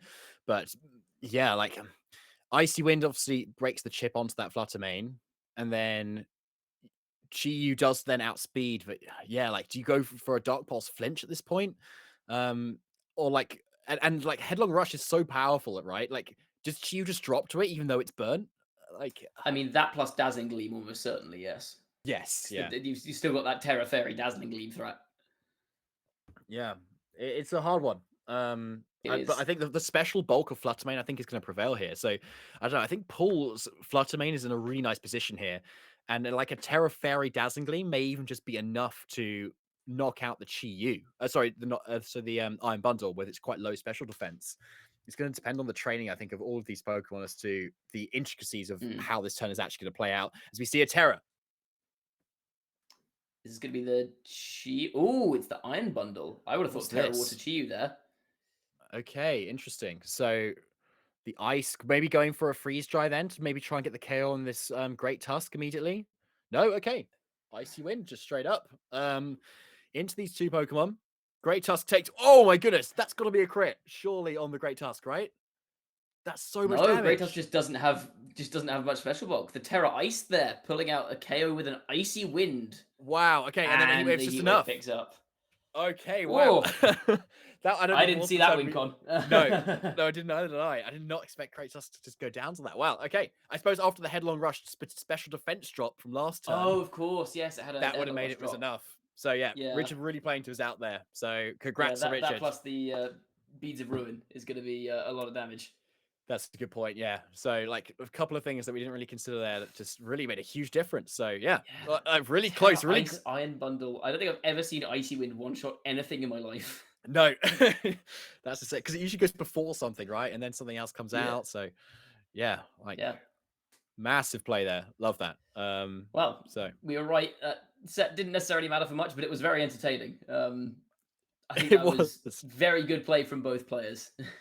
Yeah, exactly. And congrats to Richard for being the only person so far to get a win for the Postwick Pancakes in their match versus the Paldea Powerfins. So stopping the Paldea Powerfins from getting a 6-0 victory this week. But I think there's still Elirik and Brian to play a little bit later today, potentially, and for that Unfortunately, final that will result. not be on our stream. No, unfortunately not. But yeah, like what a few games like we've had today, Matt. Yeah, we got some I, spice. We asked for spice. We got spice. exactly. You thinking of maybe joining us next season, Matt, for maybe Possibly. something? I was too focused on trying to get my invite this time around. Yeah, it's fair enough. Who Like, knows? and you've got it. Maybe I'll join the draft next league. Very Next time the nice. league comes around. Well, it's been a pleasure having you here, Matt. Though, It has. for It's us, been lovely being here. Yeah, and that is week 5 all kind of wrapped up for us. So make sure to check out the UKITT doc for all the updates as to they are updated very swiftly by the lovely team of Samantha and Connor and Robert. So give them their kudos and for hosting the stream as well. Thank you very much. And I'm sure the results of today's stream will be uploaded on that UKITT stream very shortly. And we will be heading into the last couple of weeks very shortly. We've also been told to plug the UKITT Twitter, which is, I can't remember the handle off the top of my head. I will find it because I follow them. Bear with me. This is production value. Yes, it is. Do not forget to follow us on. It's at UKITT_VGC. Nice one. At UKIT_VGC. You can know it by the very intricate artwork as well of the Union Jack with the Irish flag there. Wonderful graphic design. You cannot miss it. So do not miss those. And do not miss us for another stream, which will likely be doing next week as well, as the regionals are kind of mostly concluded now, especially in Europe. So, and with Regulation D also as a side or a wildcard option for many teams, I think a lot of people are going to be very hyped for that. Don't get me started. That'll be a whole bonus stream, won't it, Matt? Yeah. Yeah. If ever we need about 25 minutes of very angry content. Yeah, they go to Matt. He'll be there to support you all the way. But yeah, anyway, from both of us here at UKITT, it's been Matt Maynard and David Partington. Thank you very much. And we'll see you next week for week 6 of UKITT. Thank you very much. See you guys.